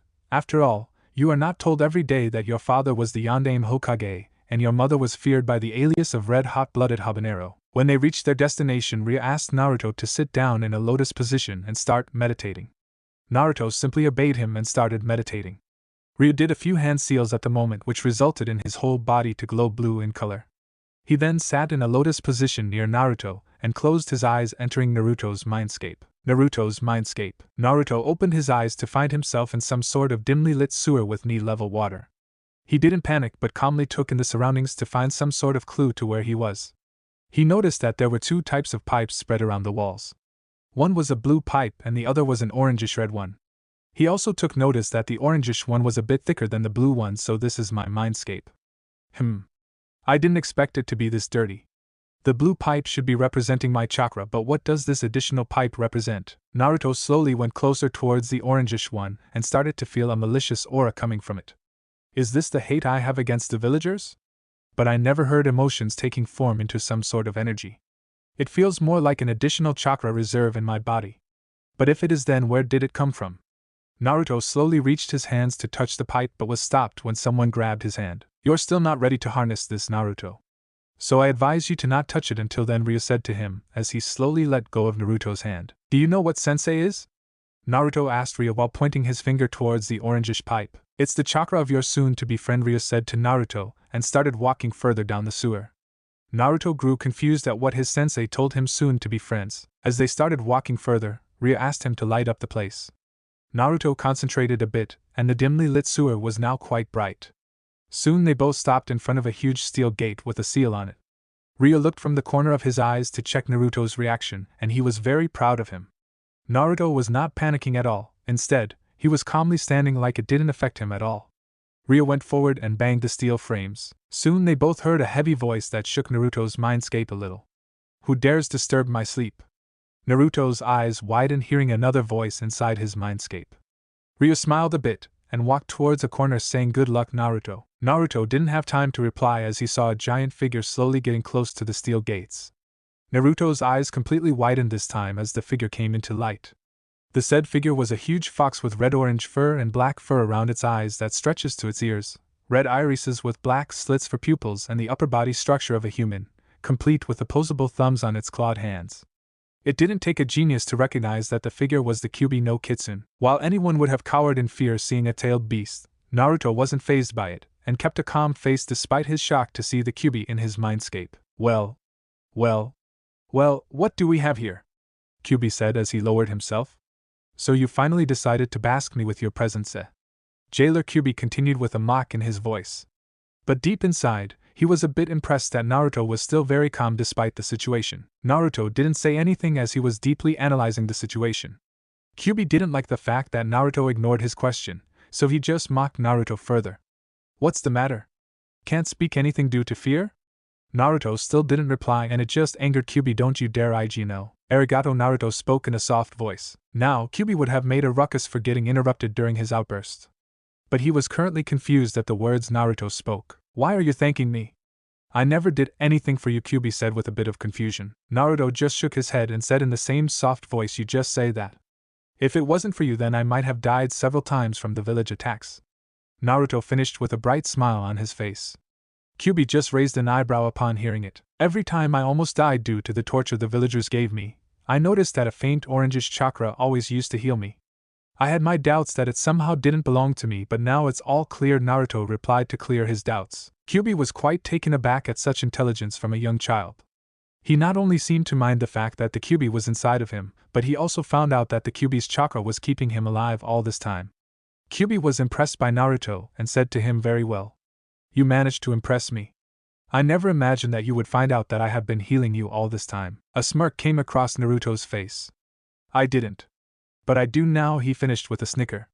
Kyuubi's eyes widened at that. He then realized that Naruto never mentioned that Kyuubi was deliberately healing him. A grin formed on his face as he spoke. "Never has anyone tricked me with just words during my whole life. You have gained my respect, Kit. The great and cunning Kyuubi no Kitsune acknowledges you." Naruto felt satisfied that he did what his sensei might have planned, and soon enough his sensei did make his appearance. "Did you really have to be so difficult for Ball?" "He's just a child," Ryo said in a deadpan voice. Naruto just snickered at the nickname his sensei gave to the mighty Kyuubi. Kyuubi had his eyes wide when he saw the third person make his appearance. Ryo? But how? You should be dead, or rather a senile old man. Not a mature young man." Kyuubi spoke with confusion evident in his voice. "Ouch. You really hurt me, Furball. I met an old friend after such a long time and I heard that he presumed me dead." "That's really harsh, Ryo said in a fake hurt tone. Kyuubi growled at Ryo for a bit. "Just tell me what's going on here, Ryo. How come you're still so young?" Ryo sighed a bit, fully knowing that the conversation was going to take a long time. So he just told Naruto to return and continue his training. Naruto hesitated for a bit but finally faded away from his mind. "Now tell me the truth," Ryo. Kyuubi spoke in a serious manner. "I guess this was inevitable." Ryo gave another sigh and began his explanation. Outside the mindscape, Naruto opened his eyes as he came back from his mindscape. He saw his sensei leaning against a tree with his eyes closed. "I really hope that someday sensei stops keeping secrets from me," Naruto muttered with a sigh and went for his training. Back to Ryo. Ryo had just finished explaining to Kyuubi about his immortality, and Kyuubi was not pleased a bit. "I never imagined you out of all the people doing it, Ryo. I may be glad that you didn't become more knowledge-hungry, but what you did was still not right." "I know that I made a huge mistake," Ryo replied. "Although I'm quite impressed by the fact that the kid showed such maturity by consoling you," Kurama replied with a smirk. "You don't have to press on it," Ryo said, feeling a bit irritated. After a few moments of silence, Ryo spoke in a serious manner. "Hey Kurama. Can you check something for me?" Kurama just raised an eyebrow and replied. "I can. But what exactly do you want to check?" "I want you to check Naruto's chakra system a bit. And tell me if you sense some kind of disturbance in it," Ryo told Kurama with a serious look. "Sure, just give me a moment," Kurama said as he closed his eyes, concentrating on Naruto's chakra. After a few moments, he opened his eyes and said to Ryo, "You're right about it, Ryo. The kid's chakra system has some disturbances in it like a ripple in water." "Looks like my suspicions were right," Ryo said with a huge smile on his face. Kurama looked at him with confusion and asked, Is there something you want to tell me, Ria? Ria simply replied, Hey Kurama, wanna make a deal? A deal? Kurama asked with confusion. Ria just smirked and started to tell his plan. An hour later, Naruto came back just in time after finishing his training to see Ria getting up and stretching himself. Alright, Naruto, eat your dinner and go to sleep. From tomorrow you'll be learning our clan's taijutsu and genjutsu. I'll also begin your ninjutsu training along with it. Ryo spoke in a cheery mood, like some kind of burden was finally lifted off his shoulders. Naruto was so excited to finally begin his real training that he didn't question his sensei's mood. Next day, Naruto woke up quite early, excited to learn his clan's techniques. Naruto, I'm gonna start with our clan's taijutsu. It's called Uzumaki no Ken, the Whirlpool Fist, Ryo told Naruto as he got into the stance. His left hand was outstretched, while his right hand was near his torso. Both his palms were curved like a cup and his body crouched a little bit. Oh. And wear this before we begin, Ryo told Naruto as he handed him a seal. What does this seal do, sensei? Naruto asked while he placed the seal on his torso. Meh. It's just a body reinforcement seal. It would make your body as sturdy as a rock so that you don't break any of your bones, Ryo replied with a small smirk that sent shivers up Naruto's spine. Now come at me with all your strength, Naruto. Ryo spoke with his eyes closed. Naruto obeyed and charged with a right hook aimed for his sensei's face, but before he could react, Ryo spun around his axis and his left palm deflected the right hook, but that wasn't all, as his right palm made contact with Naruto's chin, sending him flying at a distance. For Naruto, it all happened in an instant, and the palm strike felt like someone had hit him with a sledgehammer. He was sure that if his sensei had not given him the body reinforcement seal, then his sensei would have surely broken his jaw. Naruto got up from the ground and charged again, but this time aiming his leg at the back of his sensei's knee. But before his leg could strike Ryo's knee, Ryo spun, avoiding the leg swipe, and delivered a palm strike at Naruto's back, crushing him on the ground with a loud thud. If it wasn't for the body strengthening training he performed for 2 months in the forest and his sensei's seal, his body would have been crushed by the force of the strike. Although it did render Naruto to surrender due to the pain, Ryo slowly opened his eyes and dropped his stance as Naruto struggled to get on his knees. Take some rest, Naruto, while Kurama heals you, Ryo said as he started walking at a distance. Kurama? Is it the real name of Kyubi? Naruto asked while breathing heavily. Yes, it is, and he told me that you could also call him by that name, Ryo said while he walked away. Naruto smiled, knowing that Kurama trusted him enough to give his real name to Naruto. And with that, he dropped on his back and rested for a while. A few minutes later, when Naruto opened his eyes, he saw that his sensei was cooking some food for them. He slowly got up from the ground and walked towards his sensei. I healed much faster than normal. I guess sensei did something with the seal, Naruto thought as he clenched and unclenched his hand to see if there was any problem. When they both sat to eat the food Ryo made, Naruto asked Sensei, how come you intercepted my attacks even though you had your eyes closed? Ryo gulped down his food in a dignified manner and told Naruto, I didn't intercept your attack, Naruto. You did hit me. Naruto raised an eyebrow at that and told his sensei, I didn't even touch you, sensei. Tell me, Naruto, did you feel something while you attacked me? Ryo asked as he finished his food and used a small water to wash the bowls and the plates. Naruto thought for a moment and said, now that you mention it, I did feel a bit tingly when I was almost about to hit you. That was my chakra, Naruto, Ryo replied as he sat back after washing the dishes. Naruto's eyes widened upon hearing it, but I never felt or saw any chakra coming out of his body. That was because I used a small amount of chakra on my body, wide on the top and slowly getting narrow till the bottom like a whirlpool. The chakra would not be visible to anyone, and without a sensory ability, people can't even feel it like you did. Tell me, Naruto, what happens when a ship or a boat touches the edge of a whirlpool? It either spins around it, drawing closer to the center, or it gets thrown in a random direction. Naruto slowly said while realizing the use of chakra in Uzumaki no Ken. Looks like you finally caught how to do the Uzumaki no Ken, Ryo said with a smile. Oh, so that's how the Uzumaki no Ken works, Naruto said with a gleam in his eyes at how cool his clan's taijutsu is. Although if you had realized it earlier you wouldn't have made the mistake of attacking my knees. At that comment Naruto just smiled sheepishly. He knew that if someone tries to strike the narrow core of a whirlpool, the person gets pushed downwards with a huge force. Sensei, why did you close your eyes during the fight? Is that also a part of Uzumaki no Ken? Naruto asked. It actually is, Naruto. The only problem while learning this taijutsu style is that one has to be completely relaxed and calm to even detect the smallest variation in the chakra coat so that he can counter it with ease, Ryo replied with a serious look. Naruto saw the seriousness in his sensei's eyes and knew that learning it wouldn't be easy. But he won't give up on learning his family's taijutsu just because it is difficult.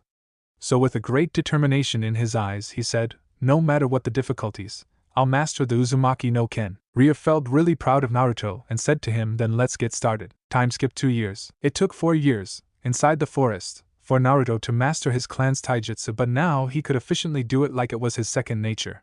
During these years Naruto also learned Fuinjutsu from his sensei, and Ryo was quite impressed by Naruto's understanding of it. Naruto easily mastered Fuinjutsu to the 10th level. Ryo was immensely proud of Naruto. Naruto was learning and improving faster than any Uzumaki he had ever seen. Hell, even he didn't improve at such a tremendous rate. They also learned that Naruto had high affinities for wind, courtesy of his father, and fire, courtesy of Kurama. Naruto also had a medium-level affinity for water, which made Ryo a bit sad since all Uzumaki had a high affinity for water. But he was quite happy that Naruto had an affinity for 3 elements. Naruto also learned quite a good amount in the time period and was able to perform some A-ranked as well. He also grew from a malnourished 4-year-old to a well-toned 6-year-old. There was no baby fat on him due to his training. He was now around 3 foot 9 inches in height. A bit taller than most 6-year-olds. His gravity seals were now at level 6, which was the highest level according to Ryo. Any further than it would literally crush his body into a pulp. His chakra control also improved by a lot, and now Naruto could walk up a waterfall with ease.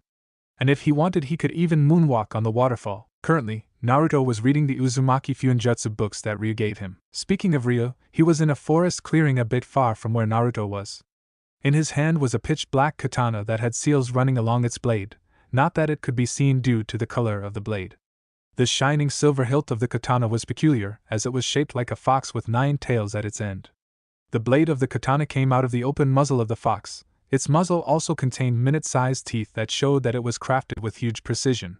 The eyes of the fox were also quite captivating, as it was made of red ruby that had a black substance going vertically at its center, signifying the iris of the fox. All in all, the hilt was a real piece of art that would captivate the eyes of even a person who doesn't use weapons. Finally, I have made it. This is the epitome of my skills. With this, Naruto will gain another destructive power for himself, Ryo said to himself, as he finally breathed out an air of relief and placed the katana back into its scabbard. The scabbard was also pitch black in color with 9th demon written on it in a fiery flame color. Now that the body has been made, the only thing that remains is the soul, Ryo said with a smirk and went through 100 hand signs. Uzumaki-style Kenjutsu, Resurrection. With the shout of Jutsu's name, Ryo slammed both his hands on the ground as a column of white light formed in front of him. When the light died down, there was a figure standing in front of Ryo. The said figure was a man with bright blue eyes and spiky blonde hair. He also had jaw-length bangs framing either side of his face. His attire consisted of a standard Konoha uniform with 2 bands on both of his sleeves, a green flak jacket, blue forehead protector, and blue sandals. He also wore a short-sleeved long white haori over his normal attire, closed in the front by a thin, orange rope. The haori was decorated by red flame-like motifs on the edges, with the kanji for 4th Hokage written vertically down the back. He was Minato Namikaze. Where am I? Minato asked with confusion evident on his face. The last thing he remembered was the fact that he had sealed the Kyuubi's Yang chakra in Naruto, and its Yin chakra into himself via Shiki Fujin, or dead demon consuming seal. He vaguely remembered dying soon after with his wife Kushina when the Kyuubi attacked them. I really don't have the time to explain everything to you in detail, Namikaze brat. So prepare for a huge transfer of memory, Ryo said while he placed his right hand on Minato's head, and it glowed blue in color. Minato didn't have any time to react as a huge wave of memories washed over Minato's mind about the condition Naruto lived in Konoha and about Ryo's plan. If it would have been a normal person, her brain would have broken down by that much amount of information given in an instant. Even a person brought back by Edo Tensei, in pure world reincarnation, would have a huge headache due to it. But what Ryo did was different. That Ryo used brings back the soul of a person trapped in the stomach of the Shinigami with the cost that the summoner has to give his soul to the Shinigami when she dies. The summoned soul will not have a body, but the soul can still touch or feel others, and it has its own free will. Also, the summoned soul can be released anytime it wants to. Although there is more to this technique, apparently the summoned soul becomes free from the clutches of Shinigami and finally ascends to the pure world after being released. Also, one thing to keep in mind is that unless the summoner's soul is of much greater value than the summoned soul, the technique will not work. When Minato finally came to his senses after taking in all the memories, he felt anger rise up at the treatment the villagers gave to his son. But he calmed himself down and asked a simple question to Ryo. You do know that your plan will end up hurting Naruto more than you may have imagined, right? Ryo simply answered him with a blank face. It is this pain that will give him the ultimate power. Minato just gave a sigh in response and inserted his right hand in his chest. Moments later he took out a dense orb that had a brownish glow to it, from his chest. "Here's the thing you wanted," Minato to say as he handed the orb to Ryo. Ryo just took out the katana and inserted it in the orb. As soon as the blade touched the orb, it started to get absorbed in the katana. When the orb finally got absorbed, the fox's eyes on the hilt glowed for a bit, and then returned to normal. Finally, Ryo said with a satisfied smirk as he sheathed the katana back into its scabbard. "So what now?" Minato asked. "Today is the 10th of October. Your son's birthday. He had always spent this day running and hiding from the mobs, but today will be different. Not only will he get this weapon as a present, he'll also receive you as his present. And what better gift is for Naruto than learning his dad's techniques personally from his dad?" Ryo replied with a smile. Minato was a bit touched that Ryo thought so much for Naruto. And he was quite eager to meet his own son. Ryo soon arrived at the place Naruto was training. Naruto was currently balancing himself upside down on two that were placed on the ground with his fingers. "Okay, Naruto, you can stop your training now," Ryo said in a soft voice. Naruto did a backflip and landed on his feet. "What's the matter, sensei? Why did you stop me?" Naruto asked. "Do you know what date today is, Naruto?" Ryo asked with a smile. Naruto scrunched up his face a little in thought, and then with a surprised look he answered, "Today is 10th of October. My birthday." "Correct," Ryo said while stretching the R. "And what does the birthday boy get?" Ryo asked with a happy tone in his voice. "Presents," Naruto cheered. During their 4-year stay, Ryo gave Naruto presents every year, whether it be teaching an amazing to even some ramen that he brought from Konoha using a shadow clone. "So what do I get this time? Is it another awesome or maybe a huge stock of ramen?" Naruto practically drooled at the last part. Ryo may love the mature attitude that Naruto possessed, but he kept in mind that Naruto was still a child and should be spoiled like one sometimes. "None of the above, Naruto. This time I have something special for you," Ryo said to him and brought forth the katana he worked so hard to make. Naruto's eyes widened seeing such a beautiful katana. The hilt especially was so alluring that Naruto couldn't keep his eyes off it.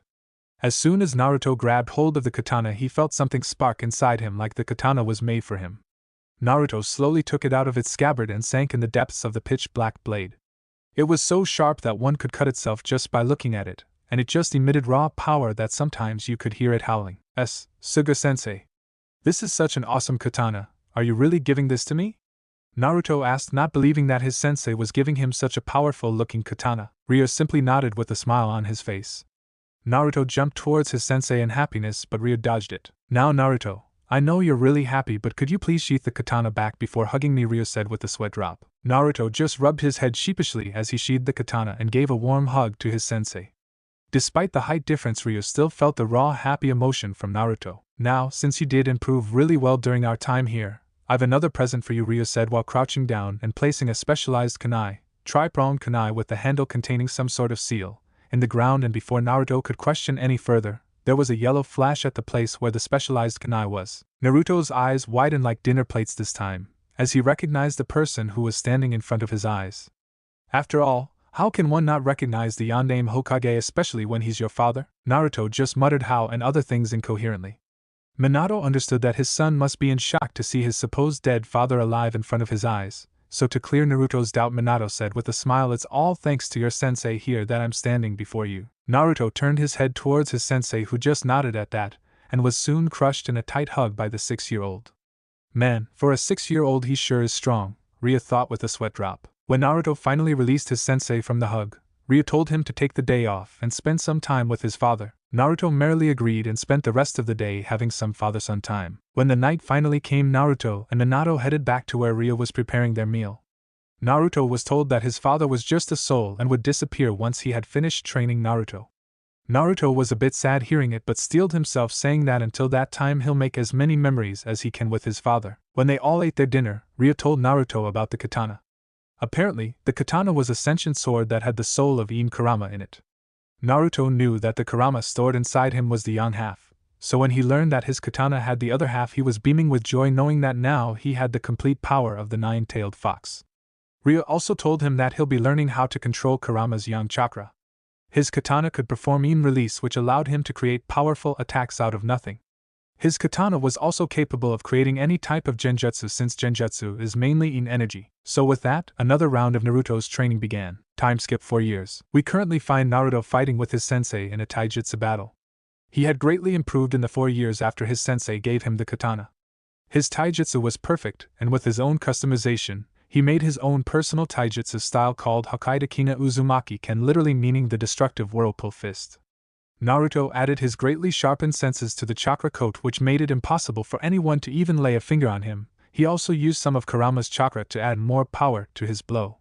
What he never expected was that a single palm strike from him could easily decimate a rock without any efforts. Even Ryo didn't want to be on the receiving end of that blow, so he advised Naruto to not use it unless the situation called for it.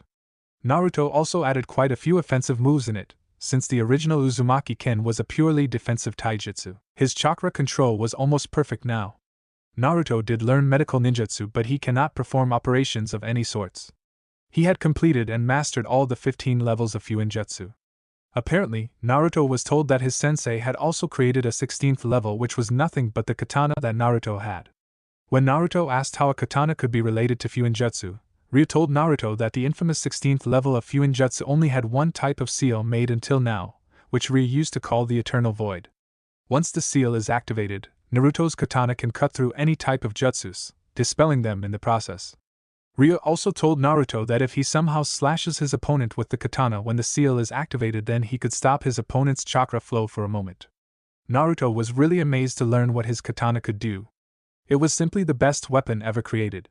The best part about his katana was that since it's a sentient sword, no one other than Naruto could use it. Naruto also learned his father's famous Rinnegan and Hiraishin. Though Naruto didn't change Hiraishin, he did make his own versions of Rinnegan such as Udama Rinnegan, Big Ball Rinnegan, Kudama Rinnegan, Ultra Big Ball Rinnegan, etc. Naruto also incorporated his wind nature into it, thus creating Futon, Rinnegan, Wind Release, Rinnegan, and Futon, Raisen Shuriken, Wind Release, Raisen Shuriken. Naruto also tried with other natures but was advised to not use many versions of his Rinnegan since they easily fell into the category of Kinjutsu. Minato and Ryo also taught him about Senjutsu, but they never allowed him to perform it practically as his body was still too young to handle too many energies at once. After his father taught Naruto all of his techniques, he finally ascended into pure world. Naruto cried that day, but it still didn't cause any problems in his training. Naruto also learned how to control the yang chakra of Kurama to an extent, as he was still not ready. Ryo also made sure that Naruto also learned other things such as cooking, gardening, carpentry, etc. He was also given the talk, and needless to say, the whole day Naruto was blushing like crazy. Ryo just added oil to the fire by advising Naruto that if he ever meets an Uzumaki girl, he should not hesitate to make her his girlfriend, since Ryo loved the way Uzumaki women were. Ryo used to always tease Naruto, saying that since he's one of the last Uzumaki left alive, he should have a harem to rebuild the Uzumaki clan. Naruto always used to go tomato red hearing this and chased Ryo while swinging his katana. The 8 years that Naruto spent with his sensei inside the forest was priceless. He was really thankful to Ryo for giving him such a life. Ryo was just like a second father to him. Whenever Naruto had a nightmare, Ryo used to let him sleep on his lap and comforted him like his own son. Naruto also felt quite strange whenever he looked at his body, since his mind was that of a 12-year-old but his body was that of an 8-year-old. Although due to the training he did, his body was really well built even than some adults. He kept his hair long and spiky like his father. His sapphire eyes now used to sparkle just like Ryo. There was no baby fat on him, just pure muscles that could even make Rock Lee jealous. Naruto was currently practicing with his katana when he heard the voice of his sensei call out for him. Naruto did a quick shunshin and came to the place his sensei called. Naruto, you have completed all the training that I have given you. Now we'll move on to the next phase, which is giving you experience, Ryo said to Naruto while he was packing their stuff. Experience? You mean we'll be moving out of this forest? Naruto replied in a calm voice. Exactly, Naruto. Here, catch this, Ryo said while he threw a card of some sort that Naruto caught with ease. What's this, sensei? Naruto asked. It's your hunter's license, Naruto. From today onwards you'll be doing bounty hunting. This will provide you with good experience in not only fights, but you'll also learn to never hesitate when killing. Ryo replied to Naruto as he did a water body flicker with Naruto to the outside of the forest. Time skip 4.5 years. Naruto gained quite a name in the field of bounty hunting and went by the alias of Murasudoroma, which meant maelstrom. Naruto was classified as an S-ranked bounty hunter due to his skills. Even the officials that issued Naruto's rank were surprised by the fact that an 8-year-old was already an S rank in just 6 months. Naruto never hesitated to kill unless the threat could be captured without using much force. With his sharp analytical mind and a huge arsenal of skills, he made him quite famous in some villages, which included Kirigakure. Even the 7 ninja swordsmen of the mist who had never seen or met Naruto were wary of him due to his accomplishments as a bounty hunter. Currently, Naruto was walking along with his sensei in the forest near Kirigakure after Naruto completed his bounty. "You're progressing really well, Naruto. Even I'm a bit scared of you now," Ryu said to Naruto in a playful manner. Naruto just poured a bit hearing that. "Don't flatter me that much, sensei. I still have ways to go. And as far as power is concerned, I'm still way behind you." Ryu just smiled at the fact that his student never allowed his accomplishments to flame his ego. Naruto was still down to earth. Soon they both saw a body that was lying on the ground at a distance. They both rushed towards the person to check it. The body was that of a girl, most probably a year or two older than Naruto. She had a pale complexion but not too much. Her hair was chocolate brown in color and messy with dirt. In addition to it, she also had 2 scarlet dots on her forehead, which Ryu instantly recognized. Her white kimono was torn from many places and covered in dirt, which almost made it look like it was brown in color. Ryu unsealed their tent from his scroll and told Naruto to apply medical ninjutsu on the girl. Naruto didn't waste a second there and started treating her wounds. After they were finished, they applied some ointments and bandages to relax her sore muscles. Naruto stayed in the tent in case the girl woke up, but Ryu went out to prepare their meal, all the while thinking one thing: what's a girl from the Kagaya clan doing here? If I remember correctly, they are bloodthirsty people that love war, and by the looks of it, she was attacked before we found her. Just what is going on here? It was finally nighttime when the girl slowly opened her eyes, taking in the surroundings. The first thing she saw was that she was in a tent with bandages on a few parts of her body. She panicked and tried to make a run, but due to sudden movement her body ached in pain. She groaned as she felt the pain circulate through her body. She then saw a blond boy enter the tent with food. She got scared by him and tried to crawl back, but the pain didn't allow her to do much. "You should stay still and rest. Your injuries were treated by my sensei and me, but natural healing is still the best," Naruto replied in a calm voice that seemed to soothe the girl. "Here, have some food. My sensei made it especially for you to heal better," Naruto said while he handed the food to the girl. The girl was reluctant to eat the food the boy offered, but her growling of her stomach beat her to it. She was embarrassed by it, while Naruto just laughed a bit while giving her the food and leaving the tent. Naruto was outside the tent with his sensei at the campfire talking about the girl. "So how's she?" Ryu asked. "She appears to be in quite a pain, but I've healed all her injuries. She just needs rest," Naruto replied back. "That's good," Ryu said, and then appeared to be lost in thought. Naruto asked him with concern, "Is there something bothering you, sensei?" "Huh. Oh, not at all. I was just thinking that soon you'll return back to Konoha," Ryu replied with a small smile. "You're not coming with me, sensei?" Naruto said, feeling a bit of tears forming in his eyes. "I'm afraid I can't," Naruto Ryu replied in a soft voice. "But where will you go then?" Naruto asked while he was trying to keep his tears from falling. "A place where I always wanted to go," Ryu replied as he looked towards the sky. Naruto was not able to ask any further as the Kagaya girl came out of the tent. She was still wary of Naruto and Ryu, but somehow didn't sense any sort of malice from them. Ryu saw the nervousness on the girl's face and said with a calm tone, "You don't need to feel wary of us. We won't harm you." The girl replied back with some hesitation. "How can I trust you both?" It was Naruto who replied this time. "I can understand that one cannot trust someone who they just met, but you don't have to worry about it much. As soon as you get healed, you are free to go." The girl just nodded and sat down near Naruto, keeping some distance between them. "If you don't mind, can you tell us how you were injured?" Ryu asked with a little concern. He knew that the girl didn't want to talk about it since she was clenching her fist a little and avoiding eye contact. It took a while, but finally, she gave a heavy sigh and replied, "My clan attacked me." Naruto's eyes widened a bit when he heard that the girl was attacked by her own clan. Ryu kept a straight face, knowing that the Kagaya clan were a bloodthirsty clan and always loved to fight, so it was not a surprise for him that she was attacked. But he knew there was more to it. "Any specific reason?" Ryu said with a calm yet serious voice. The girl knew that she couldn't lie, somehow sensing that Ryu would catch her lying, so she said the truth. "My clan always treated me like an outcast since my father was not a Kagaya. They always hated the fact that my mother married a person from outside their clan. And unlike my clan, I didn't possess any bloodlust, so they always used to torture me, saying that I didn't belong to their clan. Since my mother was the clan head at the time, nobody dared to attack me. But a week ago my father and mother died and they finally got the chance to kill me. I have been running from them ever since, and just yesterday they found and attacked me, but somehow I narrowly escaped them and was saved by both of you." The girl broke down and started crying by the time she finished. Naruto slowly got up and wrapped the girl around his arms, comforting her. The girl didn't say anything and just let Naruto comfort her. Deep inside, Naruto was furious at the treatment her clan gave her. She was just like him. That's why Naruto knew the pain she felt throughout her life. Ryu was in his own thoughts at that time, so Aiko had a daughter. I can see why she doesn't have the bloodlust that other Kagayas have. After the girl stopped crying, Naruto asked her name. My name is Akari Kagaya, she replied. That's a pretty name, Akari-chan. My name's Naruto Uzumaki, Naruto said with a fox-like grin. Akari blushed a bit at the compliment, and the addition of Chan with her name. Ryo just watched this scene with a smirk. Well, would you look at the player go? Now if you two lovebirds have finished your business, would you mind leaving each other? Ryo teased them both. Naruto noticed that Akari was still in his arms. They both blushed furiously and let go of each other, not making any eye contact. Ryo just gave a hearty laugh and went to sleep in another tent that he set up. Time skipped 5 years. During the 6 months Akari spent with Naruto and his sensei, she grew quite fond of Naruto.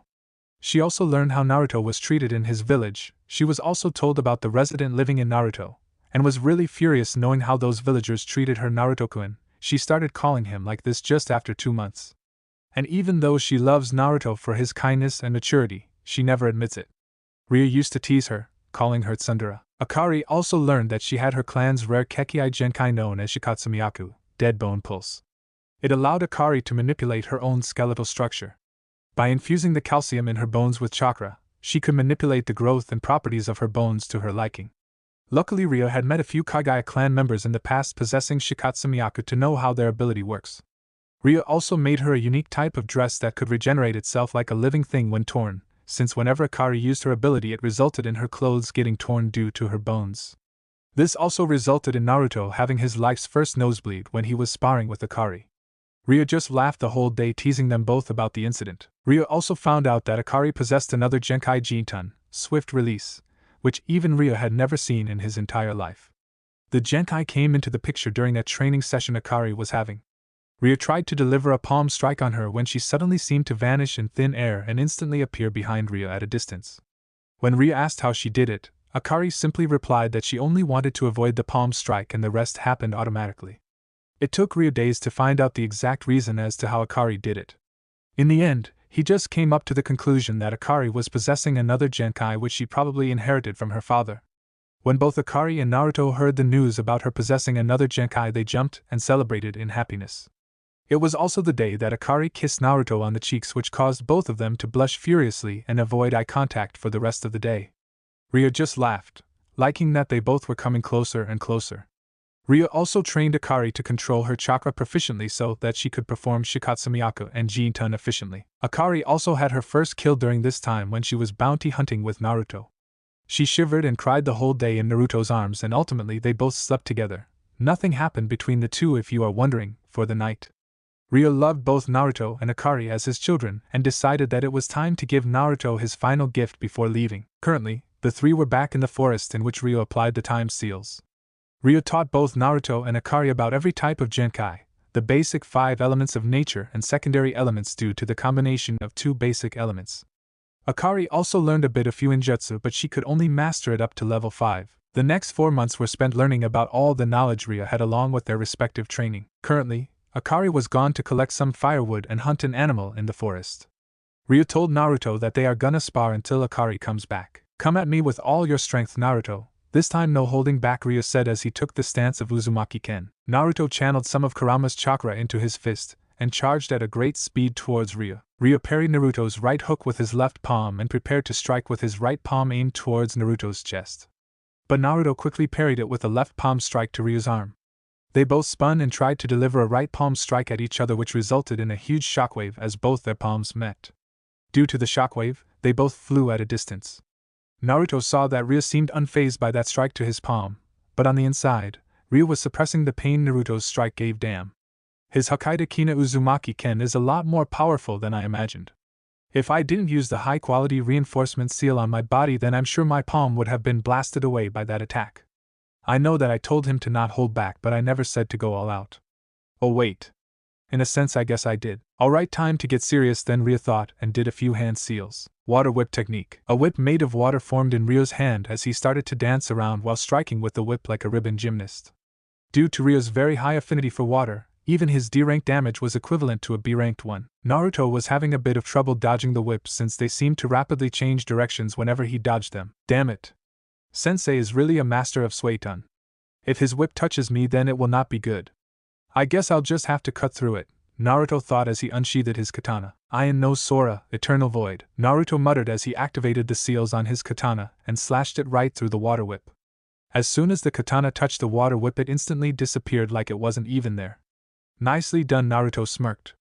But his happiness was short-lived as his right leg was grabbed by a water whip from behind. But how?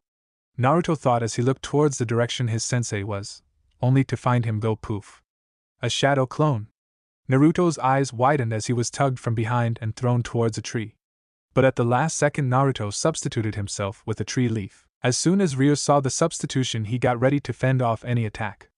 Naruto suddenly appeared behind with using Hiraishin Futon, godly wind from the mountain technique. Naruto roared as he compressed an incredible amount of air in his mouth, which made it look like he was about to burst. Ryo's eyes widened as he saw that Naruto was about to use a destructive A ranked at almost point-blank range, and with his high affinity for wind, he would probably decimate him. As soon as Naruto expelled the air from his mouth, a violent hurricane destroyed everything within 100 meters in front of him. Naruto didn't find any trace of his sensei. He looked a bit worried but knew that he was not going down even with this. Suddenly Naruto had to dodge a large projectile of water that came towards him. The said projectile was around 30 meters in diameter. But Naruto was in for another surprise as the projectile exploded even before touching the ground. The said explosion was also caused by an explosion tag which was hidden inside the projectile. Naruto used his katana to nullify the explosion and the water. But as soon as he did it, Ryo appeared in front of him and shot a water bullet straight towards Naruto's chest. But now Ryo was in for a surprise as Naruto poofed out of existence, but not without releasing a huge amount of wind that shredded Ryo's clothes. A wind clone. But when did he? Ryo thought in surprise as he saw his clothes. But before he could think any further, he heard a voice from behind him. Udama Rasengan. The next thing Ryo knew was that he was thrown forward by an Udama Rasengan struck on his back. Ryo went flying at a distance before he skidded. Ryo looked up and smirked. You never failed to amuse me, Naruto.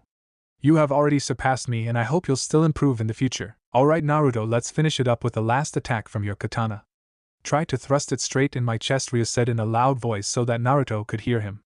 Naruto nodded and held his katana in a thrusting position. He then ran at a great speed towards Ryo, not noticing an orangish glow that his katana was emitting and a hidden smirk that was on Ryo's face. Squelch. Naruto's eyes widened in horror as he saw that his katana had pierced his sensei's chest and there was an orangish glow emitting from it, which he realized was his move Poison Blade, which used Kyuubi's Yin chakra. And if his memory serves right, then it acts like a high-quality chakra poison to a person if she is not a Jinchuriki. Naruto was brought out of his thoughts when Ryo coughed up some blood from his mouth and smiled at Naruto. But all that Naruto was seeing was horror, his hand stained with the blood of his sensei. Naruto trembled and started muttering no in a continuous manner. Tears formed in his eyes as his grip on his katana loosened and Ryo's body fell on the ground. Kyuubi's Yin chakra was spreading in his body, slowly killing him. Naruto slumped on his knees and started crying as he took out the katana from Ryo's chest. No. No. No. Sensei, please don't die. Sensei, please. Naruto said in a trembling voice as his tears started flowing like an open tap. Ryo just smiled weakly at Naruto and said to him, Don't worry, Naruto. It's all I ever wanted. Don't say that. Why? Why didn't you dodge the strike like you always did? Why did you have to take that attack? Why? Why? Just why are you dying when I started to see you just like my father? Naruto complained to Ryo as he cried harder and harder. Ryo was a bit surprised at the statement, You saw me as a father? Naruto nodded slowly. Ryo just smiled at him and placed his hand on Naruto's cheek, wiping his tears. I also saw you as my own son, Ryo replied to Naruto in the softest voice one could say in. Naruto leaned on Ryo's hand, hearing it. I'm glad to hear that you can also, spoke in a very soft voice as a smile formed on his face. But after a moment Ryo's hand dropped from Naruto's cheek on the ground lifelessly. Naruto looked in great horror as his second father's body laid on the ground lifelessly. Tusan woke up. Come on, don't joke with me, Naruto said with a weak laugh as he shook Ryo's body. Tusan. Tio-san. Tio-san. Tio-san. Naruto screamed with all his energy towards the sky in pain when suddenly his pain increased almost 10 times. Naruto growled as he felt like his whole body was set on fire, especially his eyes, which felt like they were melting from the heat. Akari was just returning after her hunt when she suddenly heard Naruto's painful scream. She dropped her hunt and used Jindan to quickly rush to where the voice came from. When she reached there, her eyes went wide with fear. Her father figure was on the ground dead with Naruto beside him screaming in pain. Akari rushed towards Naruto and took him in her arms and, Naruto! What happened here? Akari was now crying, taking in her surroundings. But before Naruto could reply, he blacked out due to the pain. Naruto's mindscape. Naruto woke up in very familiar terrain. The sewer was long gone. Instead there was a huge forest with lakes, animals, birds and everything that nature's beauty had. Naruto clutched his head as he felt a headache coming, which was quite ironic considering the fact that he was in his mindscape. Naruto looked around and saw two figures at a distance. Both of them had fox features with 9 tails. The only difference was that one had an orangish-red fur while the other had brownish fur. They were Kurama's yang and yin parts. Naruto glared towards them both. Kurama, explain to me as to why you activated the poison blade move when I never gave such a command. They both sighed at the question, and then young Kurama said, Listen, Kit, it was all because Ria asked us to do it. Naruto's eyes widened, but then soon they turned furious. Why would Yuken order you to kill him? Stop lying to me, Yin Kurama replied to Naruto this time. Listen, Naruto, before you ask any more questions, just look at your eyes in the lake. As he pointed towards a huge lake behind Naruto, Naruto was reluctant to go but still went so that he could know the truth. But when he saw the reflection of his eyes in the lake, he was taken aback suddenly. His eyes were no longer the sapphire gems that used to sparkle at times. Now they were metallic purple in color with ripple-like concentric circles on them. Naruto instantly recognized them. They were the fabled Digitsu Rinnegan. But how? Naruto mumbled in confusion. Young Kurama slowly came near Naruto and told Naruto the truth about the day Ria made a deal with him. Flashback. Hey Kurama, wanna make a deal? A deal? Kurama asked with confusion. Ria smirked and said yes, a deal. Kurama, what kind of deal? Kurama asked with a raised eyebrow. I'll get you your yin half. Ria gave another smirk at Kurama's reaction. Kurama had his eyes widened completely. He knew that his yin half was in Shinigami's stomach, sealed within the Yondaime Hokage. So getting it would be almost impossible, but he knew that the person he was talking to was Ria Uzumaki, the Fuinjutsu no Kami who designed the Shiki Fujin. You're not kidding with me, are you, Ria?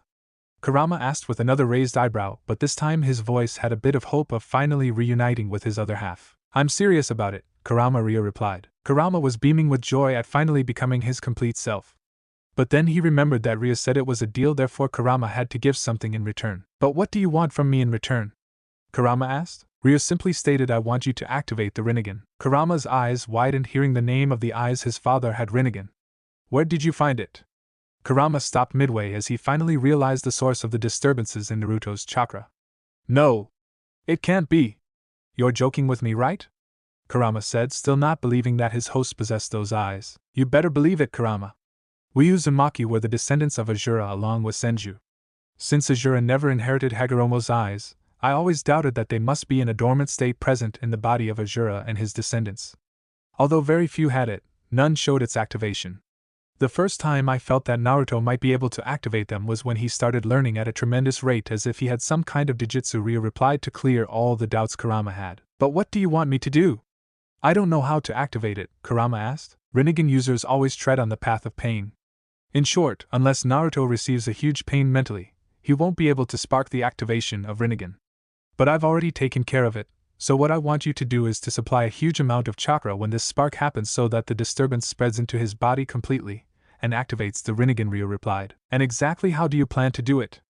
Kurama asked, not liking where this was going. I'm going to let Naruto kill me with his own hands, Ria replied in a calm voice. Kurama was shocked to hear it and growled at Ria. Are you mad? What kind of stupid plan is that? It's not a stupid plan, Kurama. Nothing will give Naruto more mental pain than killing me, Ria replied, still being his calm self. Why are you so hellbent on dying, Ria? Kurama asked in his deep voice. Ria chuckled a bit. It's quite funny you're asking me that question, Kurama. Kurama raised an eyebrow at that. I have made many mistakes in my whole life, Kurama. One of them was to give myself immortality so that I never age. I've spent years suffering because of this. I lost my clan and many precious people aged and died in front of me while I stayed the same. I even had the thought of killing myself once, but I wasn't able to do it. Guess this immortality doesn't allow me to take my own life, Ria said with a sad look. You do know that your stupid plan will end up hurting that kid more than you imagine, right? Kurama said with a sigh as he knew that Ria would not stop no matter how much Kurama convinces him. But that's the price he has to pay for the ultimate power, Ria replied with a small smile. Fine. I'll help you, but tell me, just how do you plan to execute your death? Kurama asked. Your yin chakra will help me execute it, Ria said with a small smirk. Kurama just raised an eyebrow for Ria to continue. Your Yin chakra would be poisonous to anyone except a Jinchuriki even if I can't handle it. I thought you were immortal? Kurama asked him. I don't age, that's the only thing this immortality provides. I can still die if you tried to kill me, Ryo replied to Kurama as a matter of fact. Kurama just sighed knowing that Ryo had all of it planned, so he just said, so, the deal's final, I guess, slipping one of his fingers between the cage bars. Yep. The deal's final and set, Ryo replied as he shook Kurama's finger with his hand. Flashback and Naruto's mindscape. After hearing all that, Naruto burst into tears. He never knew that his father figure actually planned all this just so that he could get the Rinnegan. But why did he have to do it? I had enough power already, didn't I? Naruto asked in between sobs, cursing himself for his lack of power which might have led Ryo to plan all this. You don't have to blame yourself. Ryo promised you that he'll provide you with every possible power, didn't he? Young Kurama replied. He was a great man, Naruto. He always loved you and Akari as his own children. He would never want any of you getting harmed just because your power was somehow insufficient, Kurama said to Naruto. And Ryo would never want to see you break down like this. Tell me if you let Ryo's sacrifice go to waste, or will you make him proud? Young Kurama continued. Hearing that, Naruto clenched his fists and wiped away his tears. I won't let your son's sacrifice go to waste. If Toussaint wanted me to acquire this power, I'd make him proud of me. Both the Kurama half smiled at that. Kurama then said to Naruto, Ryo had kept some scrolls and a letter hidden in the katana to give to you after you acquire Rinnegan. I'll be unsealing them now, make sure to read them. Naruto nodded and disappeared from his mindscape. So what do you think? Just how powerful he'll be once he masters the powers of Rinnegan? Young Kurama asked his counterpart. Let's just say that even if we won't make the mistake of messing with him, Kurama replied with a laugh. Chapter 3, Back to Konoha. How's it going, my readers? Welcome to a new chapter of Naruto, the Uzumaki Prodigy. Thank you all for your continuous support and such positive reviews. I was told that many were finding the time skips confusing in the last chapter. Not that I blame you, cause even I thought it would create a lot of confusion. So allow me to explain it. The time skips that were mentioned were the time that went while Naruto was away with Ryo. To simplify it, here's some example. Time skip 2 years, it means 2 years are gone. Time skip 4 years, it means 4 years are gone. Time skip 5 years, it means 5 years are gone. You see, the time skips signify the time that is gone. It was the main reason I didn't add later in the sentence. Also, due to the time seals Ryo placed around the forest, the time spent inside it will be twice the time spent outside. I thought it would be kind of unique, but it ended up creating a lot of confusion. Sorry about that. Keeping that fact aside, here's Chapter 3 of Naruto, the Uzumaki Prodigy. Enjoy. Disclaimer: I do not own Naruto. Normal speech, inner speech / thoughts, QB / tailed beast speech, jutsu / technique name. Outside of Naruto's mindscape, Naruto laid unconscious in the arms of Akari. I only went for an hour, what exactly happened here? Akari thought as she cried at the sight of her two most precious people, one dead and the other unconscious. She was brought out of her thoughts when she felt Naruto slowly getting his consciousness back. Naruto groaned lightly as he slowly opened his eyes. The first thing that he saw was the crying face of Akari. Hey, Akari-chan. Why the sad face? Naruto asked. But instead of a reply, he was taken in a bone-crushing hug. Naruto was fully awake now, not because of surprise but due to suffocation. Apparently, Akari was quite a tight hugger. Hey, Akari-chan. Can't. Breath. Naruto said as he started turning purple due to suffocation. Akari realized that she was crushing Naruto, so she quickly left him and turned away, getting red-faced from embarrassment. After Naruto regained his breath, Akari asked him, still shaking a bit, Naruto-kun. What happened here? Naruto let out a deep sigh. He didn't know how Akari would react to the truth, but he still told her everything he learned. After the explanation, Akari didn't say anything and silently cried as she just heard the whole truth from Naruto. She did understand the reason her father figure gave his life for, but still hated the fact that there was no other way. Naruto respected her silence and went towards his sensei/Toussaint's body. He really felt pain looking at his father's dead body but steeled himself so as to respect his father's wishes. After Akari calmed down, Naruto asked her to help him dig a grave to lay their Toussaint's body. Akari simply nodded and helped her. Naruto-kun. By the end of the day, they both buried their father figure, all the while trying not to cry. Both Akari and Naruto cried and were comforting each other the whole night. The next day didn't bring as much excitement like it usually did for Akari and Naruto. Naruto was cooking for them and Akari was still in her tent sobbing. Naruto felt really bad for Akari when she accidentally rushed out of their tent hoping that her father figure will be just outside cooking for them. When Naruto finished cooking their meal, he went inside their tent and they both ate their food slowly. After finishing their food, Naruto heard some kind of howl coming from outside their tent. Naruto instantly knew that his katana was calling for him. He told Akari to wait inside the tent as only Naruto can hear his katana's voice. Akari was a bit hesitant but agreed to it. Naruto kissed her forehead before leaving so that she didn't worry much about it, and it worked like magic as a smile came across Akari's face and a cute blush adorned her cheeks. Naruto went towards his katana to check why it was calling for him. When he reached there, he saw a few scrolls and a letter lying alongside his katana. "These were the last gifts Ryo wanted me to give to you," Naruto Inkarama's voice came from inside Naruto's mind. Naruto smiled a bit and picked up the scrolls and the letter along with his katana. Naruto went back inside the tent to see Akari waiting for him. She gave Naruto a look of confusion seeing the scrolls and letters he was carrying. "These are from Tusan, Akari-chan," Naruto said with a smile. Akari literally jumped at Naruto when she heard Tusan.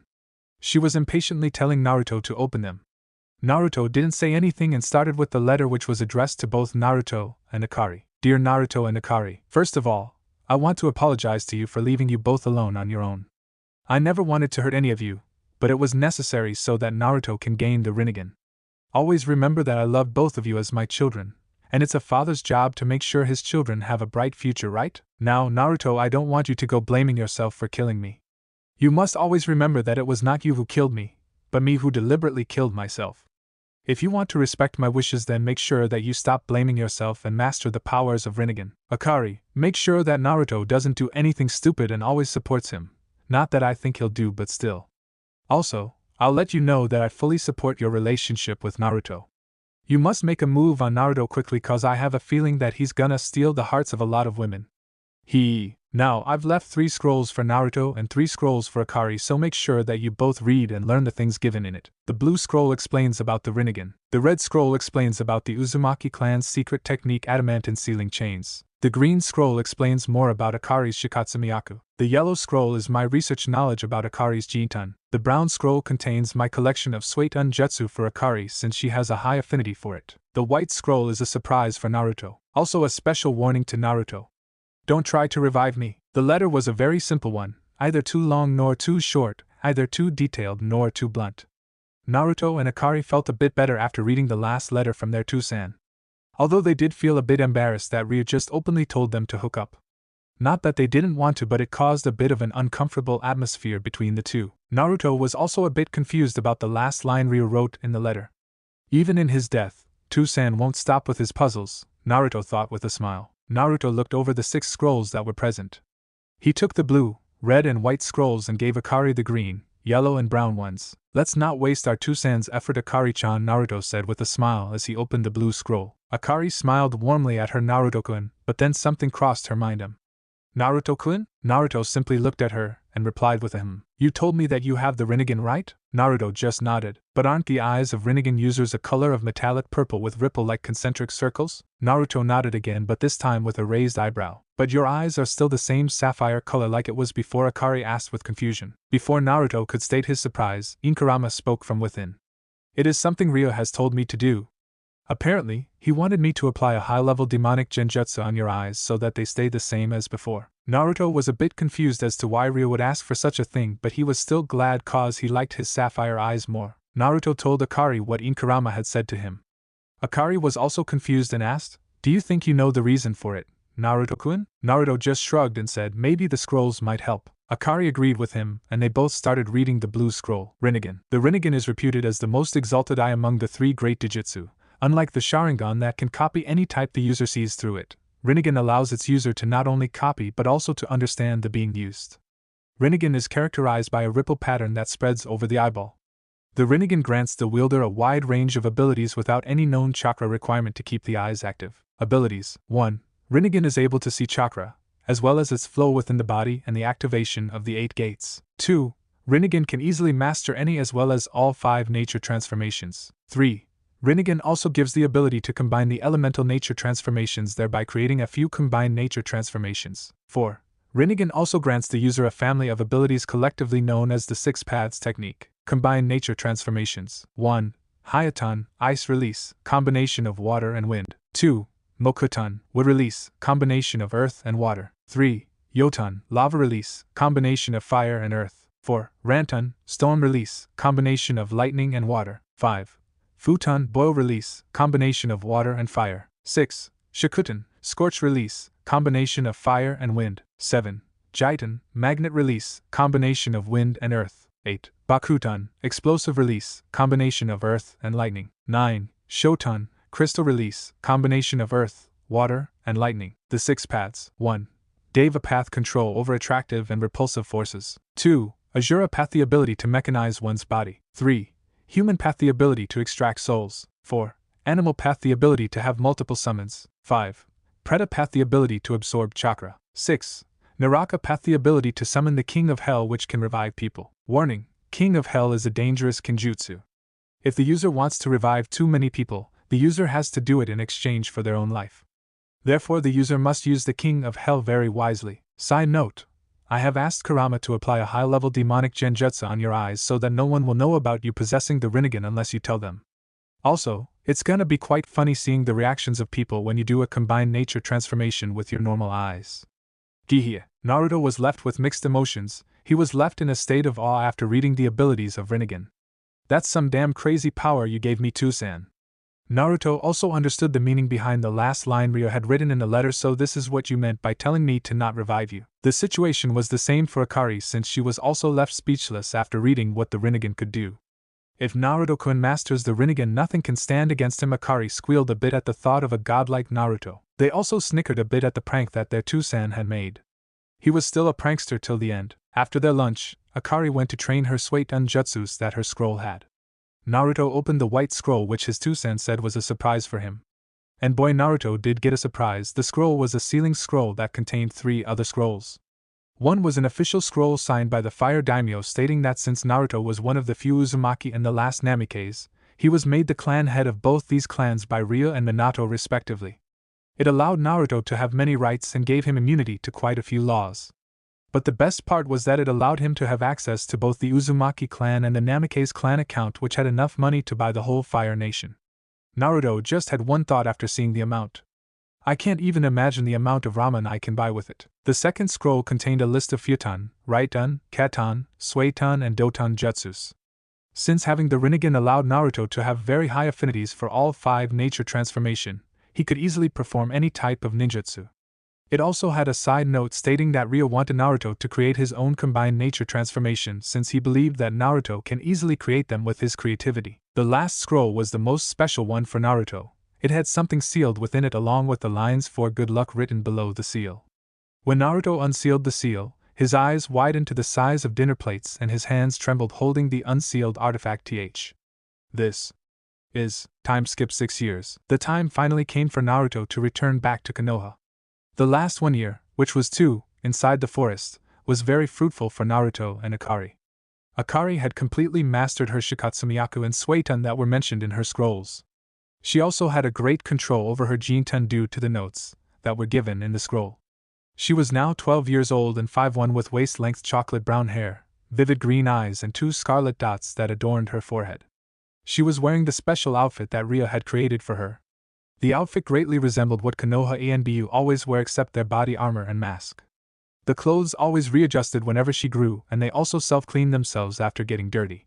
Her attire also hugged her body making her curves much more defined. Naruto had also grown quite a lot in these years. He was currently 5'10", which was really tall considering he was only 10 years old. Talk about growth spurt. But he was only 10 years old in age. His body and mind were that of a 15 to 16 years old due to the time seals. Naruto's years of training made his body feel like it was sculpted by the gods to perfection. His sapphire eyes sparkled from time to time, and his medium-length blonde hair was slicked back like Ryo. He wore a black muscle-fit t-shirt that perfectly depicted his ripped torso, grayish army pants that had its end tucked inside the black combat boots. He also wore a white haori over his attire which had a large Uzumaki crest on its back. He had his katana strapped on his back. But the best part about his complete attire was his 2 sans Uzumaki pendant that he was wearing around his neck. The last scroll had this sealed within it as a good luck from Ryo. Naruto was really happy that day and treasured it, as the pendant made him feel like his 2 san was always with him. During their time together, Naruto and Akari got really close and eventually became a couple. With Naruto confessing to Akari since she always used to give the typical tsundere response it's not like I love you, baka, with a huge blush. Naruto really had to work hard to make her open up to her feelings more. His first kiss was also taken after many tries. And oh boy, the whole day Akari was in a trance-like state after the kiss. Currently, both of them are heading towards Konoha. Naruto-kun, do we really have to go back to the village that outcasts you? Akari spoke, still angry at Konoha for hurting her. Naruto-kun, Akari-chan, you know that Toussaint wanted us to give another chance to all of them, right? Naruto said with a smile. And seeing it this way, I'm not going back to Konoha to meet the villagers that always hated me, but to my precious people who always treated me for what I was. Naruto continued with the smile never leaving his face. Akari pouted a bit at me. Am I not your precious person, Naruto-kun? Naruto didn't say anything. Instead, he used his Bansho tenon to pull Akari in his arms. Akari was caught completely off guard at the sudden pull due to Naruto's gravitational technique. You do know that you're really precious to me, right? Naruto slowly whispered in her ears while giving a small nib to her earlobe. A chill ran down Akari's spine when Naruto nibbled her earlobe. She might never admit it, but she really loves it when Naruto takes the lead in their relationship. After a few moments of innocent playing and teasing, they both reached the gates of Konoha. They were greeted by the famous gate guards of Konoha, Izumo and Kotetsu. Halt. State your business for the visit. Izumo spoke in a professional manner. His best friend Kotetsu, who was simply lazing around in his seat while eating syrup, asked him, Halt? Did you seriously use such an ancient word to stop those children? Izumo glared at his best friend. Did you really have to pass that comment? You completely destroyed the tense atmosphere I just made. Both Naruto and Akari sweat dropped at the antics of the duo. Kotetsu was continuously pulling Izumo's leg at every sentence. Naruto cleared his throat so that the duo could hear him.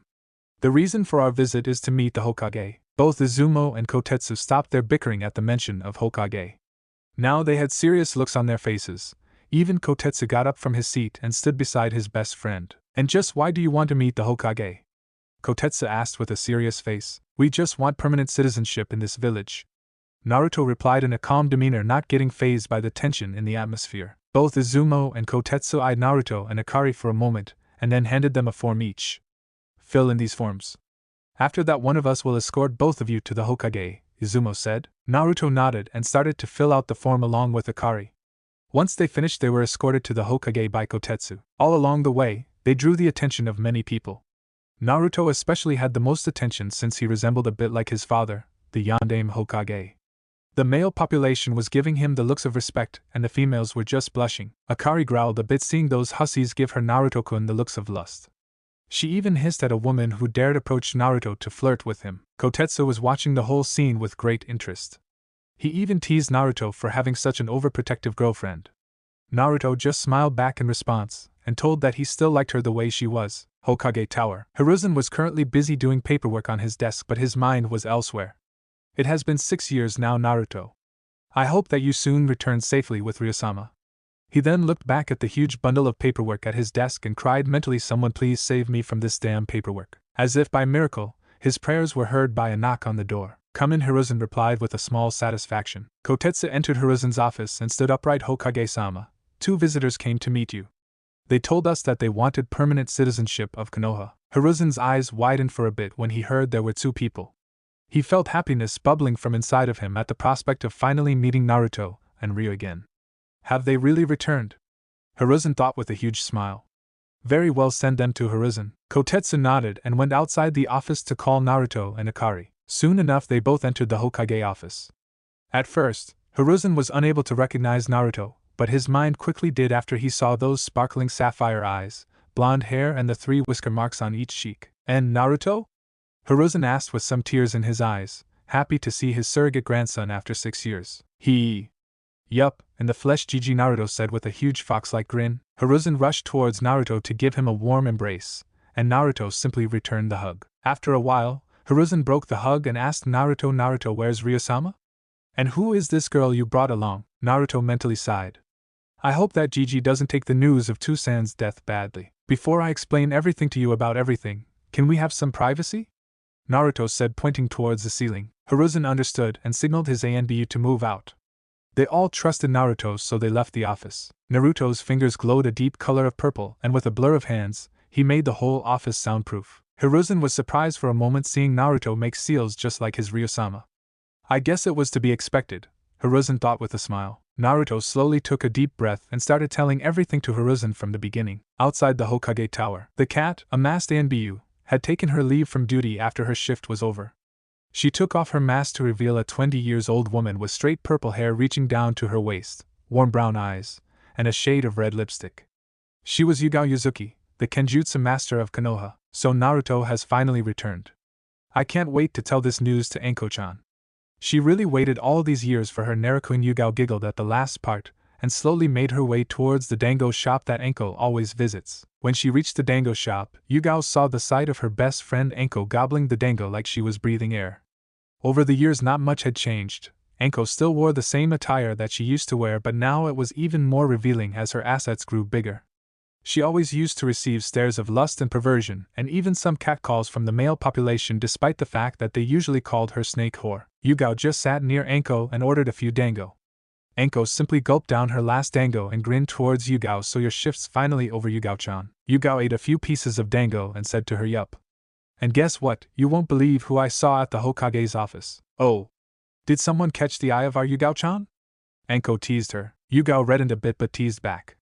I think you'll be more interested than me in meeting that person. Anko raised an eyebrow and asked, who is this person that I'll be interested to meet? Yugao giggled a bit and whispered in Anko's ear, your Naruto is back, Anko-chan. The next thing Yugao knew was that Anko left her and ran towards Hokage's office at full speed. Yugao giggled at her best friend's antics and continued to eat her dango. Hokage Tower. Hiruzen heard everything from Naruto, and he was completely silent after hearing about his idol's death. Hiruzen was constantly pushing back his tears from falling as he trembled a bit. Naruto got up from his place and hugged Hiruzen to comfort him, with Akari following suit.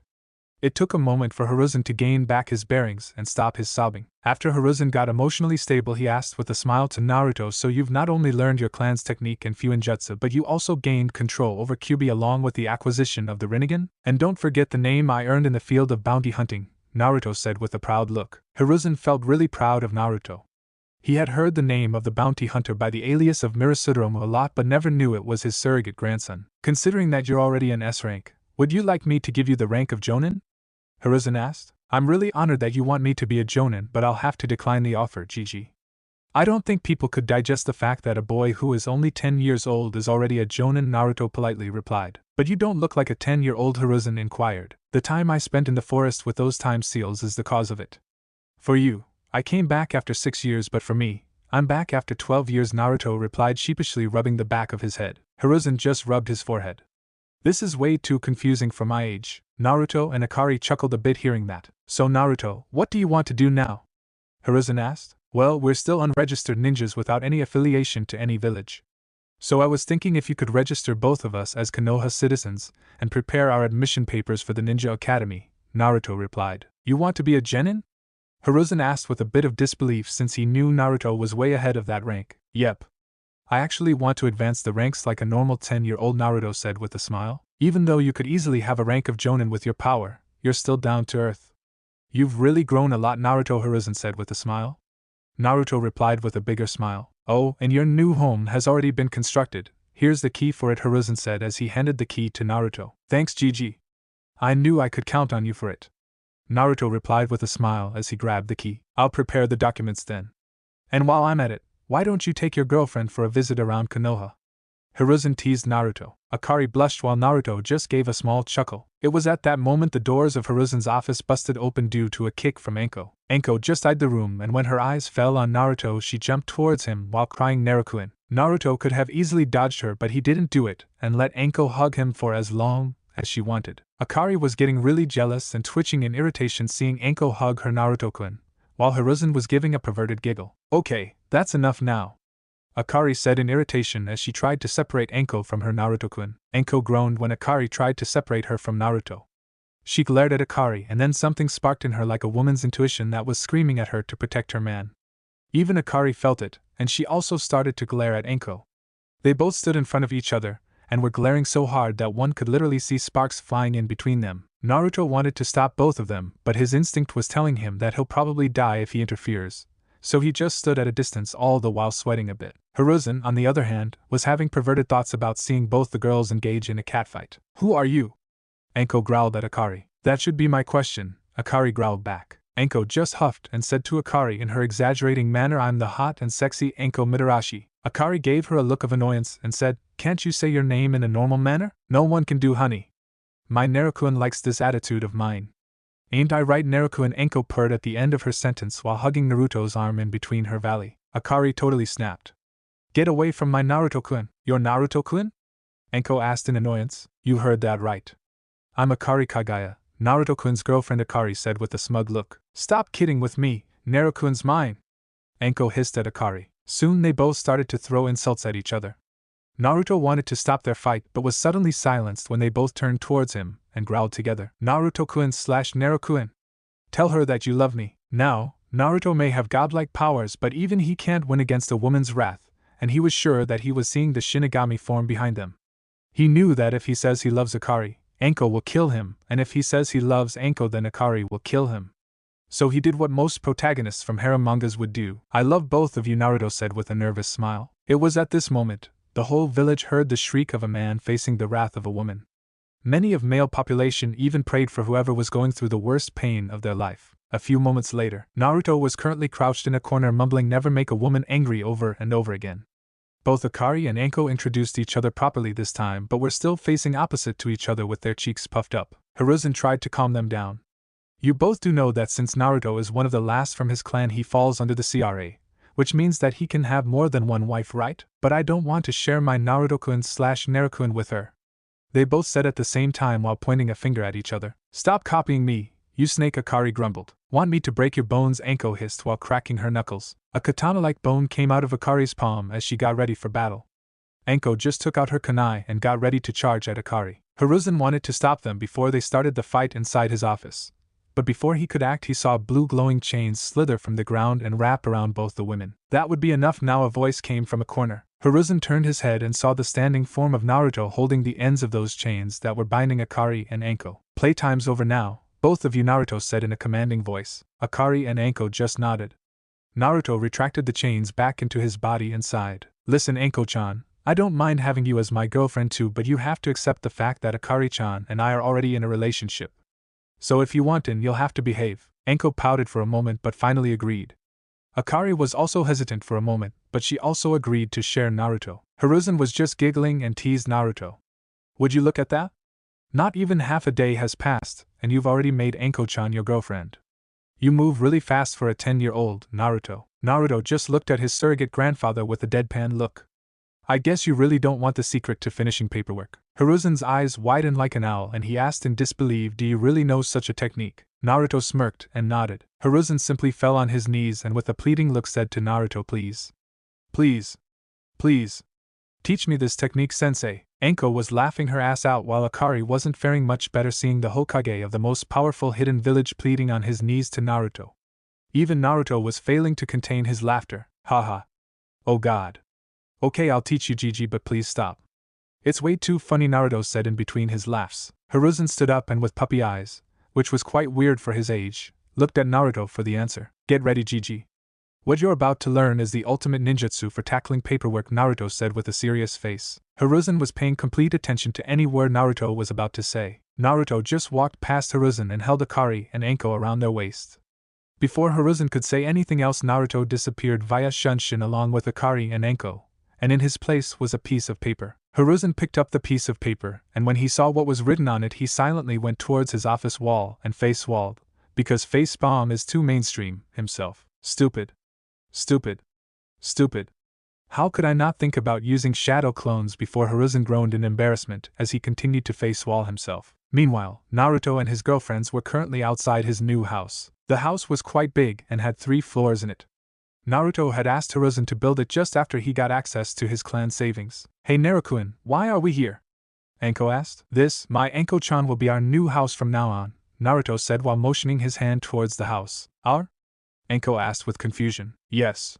You, me and Akari will be living here from now on," Naruto said as he entered his new house. "But I already have a house, Naruto-kun," Enko said. Naruto turned his head back and replied, "I won't let my girlfriend live in that old wooden shack. Besides, I've already made arrangements for you." Enko turned towards Akari, who just shrugged. "If Naruto-kun really wants it, who am I to object? But don't think for a single second that I'll let you have your way with my Naruto-kun here." A mischievous smirk came across Enko's face when she saw Akari glaring at her. I'll get the same room that Naruto is having, Anko say, and rushed past Akari, who just fumed and chased Anko. After a week or so, both Naruto and Akari got their citizenship of Konoha and were given admission to Konoha's ninja academy. Naruto also learned about everything that happened in Konoha during his absence, which included the Uchiha tragedy. Needless to say, he was really sad to know that Uchiha Itachi, who was the weasel master Anbu that Naruto considered as his precious person, killed every Uchiha member in a single night with the exception of his brother Uchiha Sasuke. Naruto refused to believe that Itachi killed all of his family just to test his strength, and told Hiruzen that he'll find the real reason behind the whole incident. Naruto also got to know that after he was gone, the whole village rejoiced, and over the years changed a lot. All of the village children were told that Naruto was the Kyuubi. Except for the clan heirs, who were explained by their respective clan leaders, and a few exceptions, all the children hated Naruto now. Naruto didn't seem to be fazed by it but gave a heavy sigh at the villagers' stupidity. Naruto was also given the list of his classmates, and was a bit surprised to know that his batch consisted of many clan heirs. Naruto also did a high-level demonic genjutsu over him so that his height shortened from 5'10" to 5 feet 1 inch, since he didn't want his classmates, or rather anyone, to look at him like he was a giant. As soon as Anko got to know that her Naruto was going to become a genin, she rushed to the Hokage's office to choose Naruto in her team. Although when Hiruzen said to her that she can't just create a new team, a smirk came across her face, and she told Hiruzen her plan. Currently, both Akari and Naruto were walking towards the Ninja Academy for their first day. Do we really have to do this, Naruto-kun? I mean, we are way above the level of a genin, Akari complained a bit. Don't say, Akari-chan. We might be strong characters, but it's always fun to start the game from level 1, Naruto replied. Alright, Akari said with a pout. On their way to the academy, they saw 3 boys around the age of 12 or something picking on a girl. The said girl had dark blue hair that was kept in a hindcut. Her hair was short, kept just above her forehead, with chin-length strands framing her face. She was wearing a cream-colored hooded jacket with a fire symbol on the upper sleeves and fur around the cuffs and hem. Along with that, she was wearing navy blue pants. The girl was crying a bit, as the bullies were calling her a weirdo due to her eyes. Hey, what's with those ugly eyes? Bully 1 said. She doesn't even have pupils. Is she blind? Bully 2 teased. That would mean that she can't tell anyone even anything we do, Bully 3 said as he picked up a rock and was about to throw it on the girl. But before any of them could even lift a finger at the girl, they were suddenly thrown away from the girl by a strong invisible force, and were instantly knocked out after hitting the trees. The girl didn't understand what happened but was completely caught off guard when she saw a handsome blonde approach her and offer her his hand. You okay? Naruto asked with concern. He always hated bullies since he was bullied, or rather tortured, before he left Konoha. The girl blushed a bit but replied while taking Naruto's hand, why? Yeah, I'm okay. Thanks. For saving me. Me. Naruto chuckled at her stuttering, finding it really cute. No problem. Anything for a cute girl like you, Naruto said with his famous fox-like smile. The girl blushed furiously at the compliment. He thinks I'm cute. By the way, I'm Naruto Uzumaki. What's your name? Naruto asked. I'm Hinata Hyuga, the girl replied. That's a really pretty name, Hinata-chan, Naruto said, oblivious to the suffix. He simply added, Hinata-chan. Hinata blushed scarlet red due to the suffix Naruto simply added to her name. Wait. I remember now. We're in the same batch, Naruto exclaimed a bit. Hinata got a bit confused when she heard that Naruto was in the same class as her. It would be impossible that she could not have remembered Naruto being in the same class as her, since he could easily draw the attention of people towards himself with his looks. Naruto-san. I don't think I ever saw why you, Hinata asked with confusion. Well, that's because I'm a new admission along with Akari-chan here, Naruto said while he motioned his hand to his right. Hinata then noticed Akari standing to the right of Naruto with a smile on her face. Hinata furiously apologized to Akari for not noticing her earlier. It's okay, Hinata-san. I really don't mind, Akari said with a sweat drop, seeing Hinata apologize with such intensity. But when Akari's eyes met Hinata's, her woman's intuition started screaming that this girl was even more dangerous than Anko. Akari just shrugged it aside, seeing that Hinata was a very shy person and would never pose much threat to her, if only she would have listened to her woman's intuition. After a moment, the trio started walking towards the academy together. Ninja Academy. Iraka Yumino was having a tough day since his assistant Mizuki was sick. He had to deal with the whole class alone. The said class were in their own world as everyone was busy doing their own thing. The girls from the Sasuke fan club or SFC were fawning over Sasuke, who as usual was brooding in his seat. Choji was eating chips in the class, Shikamaru was sleeping, Kiba was, well, doing what he does. Shino was completely silent in his seat. Hinata was sitting in her seat with a shy look as always, but this time it was more since her blonde hero would be joining her class soon. Naruto and Akari told her to go to her classroom since they will be introduced later. Sakura and Ino were fighting over who loves their Sasuke-kun more. In short, Ikura was completely ignored. Iruka's eyes twitched, and he used his famous big head no jutsu to silence the class. Although not fully effective, he did reduce the noise up to 85%. Iruka cleared his throat and said, "Today, 2 new students will be joining our class." Many of the students started chattering when they heard that there would be 2 new transfers. Except for Hinata, almost everyone was in deep thought of who these transfers might be. Kiba was the first to speak, but isn't it too late for any transfers? I mean, we're already in the 6th month of our first year. You are quite correct about that, Kiba. But they both are personally advised by the Hokage Iruka. Every student now had a look of shock on their face. If the Hokage personally advised the academy, then the transfers had to be really special people. "Excuse me, Iruka-sensei, who exactly are these transfer students?" Ino asked. "We go by the name of Naruto," and Akari, a male voice, was heard suddenly. Everyone turned their heads to the doorway from where the voice came from. The girls and the boys instantly sported blushes when they saw Naruto and Akari respectively. Iruka just sighed and introduced them properly to class, and met Naruto, Uzumaki, and Akari Kagaya. "They'll be spending the next 4 years with us." It was at this moment the whole class registered Naruto's full name. And except for the clan heirs, they all started shaking in fear since they were told that he was the QB reincarnate by their parents. Iruka was expecting this kind of reaction from the class, even though he would have hated Naruto if he was not forced to spend the last week with him by the Hokage. Iruka was told how Naruto was treated before he left the village, since many people, which included all the clan leaders, were kept in the dark about the treatment the villagers gave to Naruto. When Iruka heard about it, his hatred for Naruto completely vanished and all that he had left was sympathy. His soft-hearted nature saw Naruto as a kid who was given punishment for something he had never done. He even swore to Naruto that he'll always protect him if he ever falls in danger. Iruka also noted that Naruto was really smart and mature for his age, but he shrugged it aside. Naruto was completely expecting this type of reaction from his classmates, so he took a deep breath and said in a deadly serious voice, "I know that you all are probably scared of me since you think of me as the QB reincarnate. But let me clear one thing, I'll make sure that by the time we all graduate from this academy I'll change your views on me." "You better believe it." Iruka smiled at the determination Naruto showed, while everyone present in the class except the clan heirs gave Naruto a suspicious look. It was at this moment the journey of a legend began. The legend who was soon to be known as Naruto the Uzumaki Prodigy. Chapter 4, Days in the Academy. The first few months went by smoothly for Naruto and Akari. Although the class was still wary of Naruto, he still made friends with quite a few, which included Hinata, obviously, Kiba, Shino, Shikamaru, and Choji. Hinata also got closer to Naruto during this time, somehow without Akari noticing it. Although Akari's intuition always went into high alarm whenever she was near Hinata, she always ignored her and looked everywhere thinking that ankle was the cause for it. Naruto and Akari were also told about Hinata's past, like the Hyuga affair that took place 1 year prior to Naruto leaving Konoha, which in turn led to her cousin Neji Hyuga hating her. She was also considered weak by her clan elders since she was very kind-hearted for a Hyuga. Her little sister Hanabi Hyuga was considered much stronger than her, and was being considered as a much better clan heir. Hinata also told them about how her clan was divided into 2 branches, the main house and the branch house.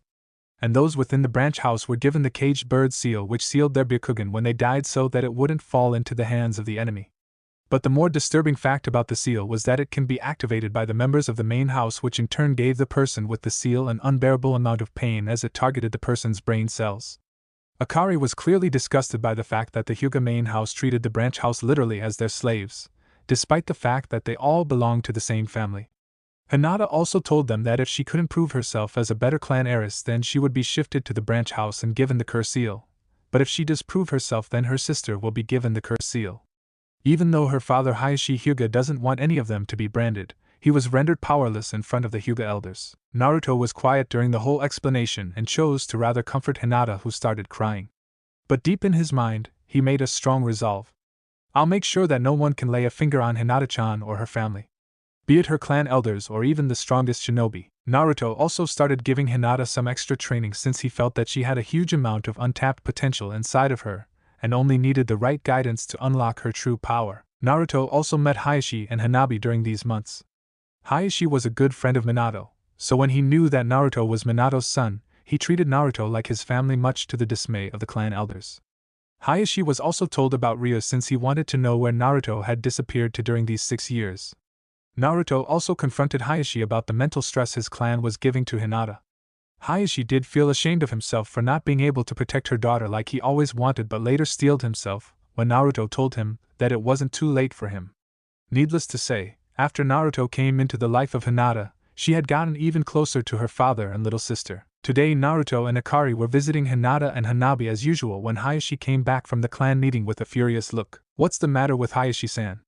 Did the clan elders say something stupid again?" Naruto asked. "You are quite right about that fact, Naruto-san.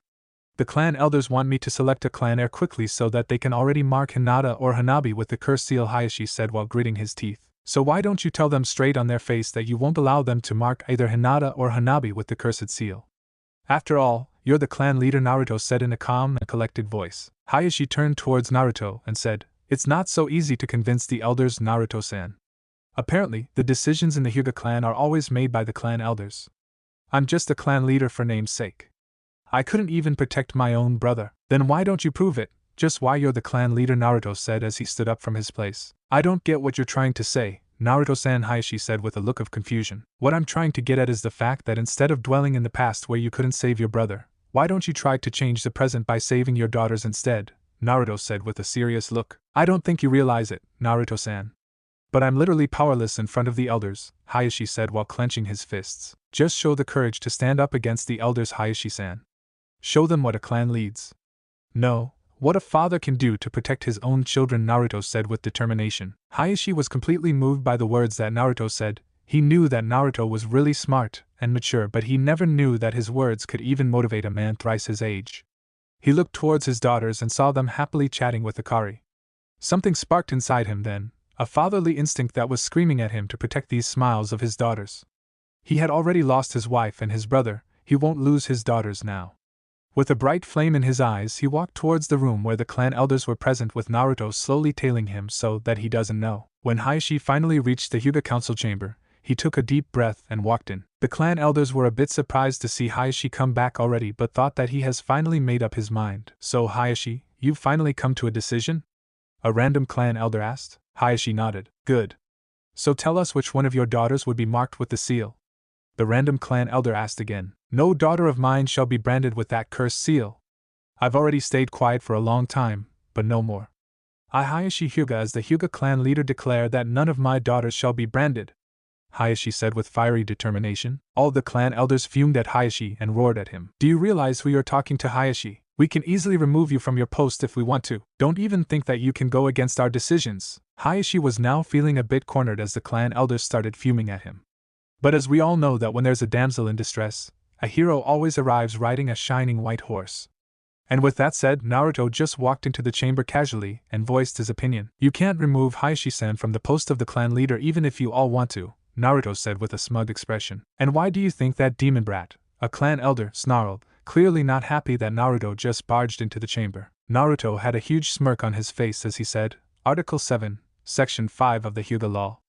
A new clan leader can only be assigned by the previous clan leader himself/herself. No other Hyuga have the right to remove or assign a new clan leader." It was at this moment the whole room got completely silent. Hayashi was stunned that Naruto, who was only 10 years old, knew about the Hyuga laws that even he was unaware of. The clan elders were mentally cursing Naruto for knowing the law, which they blatantly abused to make Hayashi do what they say. I would also like to add Article 5, Section 3, which states that a clan leader is the highest post and cannot be ordered by anyone. Naruto finished with a grin since he knew that he has caused enough damage to the clan elders. "Stop speaking lies, demons. You really think you could trick Hayashi-sama with such lies?" An enraged elder spoke with venom but clamped his mouth at the slip of his tongue. "Hayashi-sama?" Hayashi questioned with an enraged look when he heard the laws that were hidden from him. "Don't believe this demon, Hayashi. There are no such laws," a clan elder spoke, trying to remain calm. "I knew you would be saying that. So I came with proof," Naruto said as he unsealed some documents from one of his scrolls and gave it to Hayashi. The clan elders suddenly paled when they saw Hayashi getting more and more enraged with every word he was reading. Where did you get those, you demon?" But a trembling clan leader spoke. "You can say that my two-sen helped me," Naruto said with a smile as he slowly touched his Uzumaki pendant. After Hayashi read all the laws, he was fuming with the anger of being played with for so many years. He was already in the stance of gentle fist ready to whoop the asses of the clan elders but was stopped when Naruto placed a hand on his back due to the height difference. Calm down, Hayashi-san. You can take out your anger in other ways, Naruto said with a smirk. Hayashi took a moment to realize the meaning behind Naruto's words, but soon gave a smirk of his own. Now that he knows that no one has authority over him, he can easily do anything to the clan elders without anyone questioning. I'm really indebted to you, Naruto-san. If you didn't show me these laws, Kami knows what all these idiots would have made me do. Hayashi spoke as he bowed to Naruto in appreciation. Haha. You don't need to do that, Hayashi-san. I feel quite embarrassed now. Naruto laughed awkwardly at such a sudden gesture of appreciation. You're way too humble, Naruto-san, Hayashi said with a big smile. It was my duty to show you the truth, Hayashi-san, Naruto said with a grin. Oh, by the way, can you give me a few moments with the clan elders? Naruto asked Hayashi. Sure I can, but why do you need Naruto-san? Hayashi asked with a bit of confusion. Nothing important. Just one-on-one chat with them, Naruto said with a small smile. Hayashi nodded and went out of the chamber, but not before warning the clan elders that if they even think about hurting Naruto in his absence, he'll personally close all their 361 Tenketsu chakra points. When Hayashi finally left, Naruto turned towards the clan elders and with an eerily cold voice spoke to them. Let me give all of you sacks of bones a warning. Naruto raised his Ki at about 20%, but that was more than enough for the clan elders to shit their pants. They swore that they could literally see the silhouette of the Kyuubi that formed behind Naruto glaring at them. If any of you even tries to lay a finger on Hinata-chan, Hayashi-san or Hanabi, I swear that I'll rip you all piece by piece, Naruto said while his voice turned demonic at the end. The clan elders were sure that their attire was already stained due to fear. Naruto simply lowered his Ki to about 1 or 2%, which was just enough to scare away little insects. So I hope that I won't have to kill you in the future, Naruto said with a smile as he walked out the chambers like a boss. From that day on, the Hyuga clan elders were dismissed from their duties. The branch house were also given the opportunity to get their curse seal removed. Hayashi happily agreed to this since he always hated the fact that this seal made his brother's life a living hell. Naruto used his eye and nose Sara to destroy the curse seal from the foreheads of the members of branch house. It was a day of rejoicing for the Hyuga clan as Naruto was declared their savior for reuniting both the houses. But not everyone was happy. Neji still held a grudge against Hayashi, blaming him for his father's death. Neji even refused to remove the caged bird seal from his forehead since it reminded him of his revenge. Hayashi tried to talk to Neji, but alas, Neji didn't listen to a single word that he said. Naruto told Hayashi that Neji is just blinded by the flames of revenge and will come to his senses sooner or later. Hayashi just nodded and agreed, hoping that one day his nephew forgives him and becomes part of the family again. It was finally the end of the second year of the academy, and Naruto was slowly gaining popularity among his peers. Naruto usually hung out with his group of friends that consisted of Akari, Hinata, Kiba, Shino, Shikamaru, and Choji. All of them also started changing little by little for the better as they hung out with Naruto. Hinata was growing more and more bolder while her stuttering was also lessened quite a bit. Kiba didn't act on his instincts alone now as Naruto taught him how to plan and strategize his actions. Shino was opening up more and more to Naruto but was still quiet normally. Choji started gaining more confidence in himself and Shikamaru had gotten a little less lazy. Naruto also gave taijutsu training to all of them on their free days. He also made sure to teach other forms such as ninjutsu, kenjutsu, and fuinjutsu to those who wanted to learn.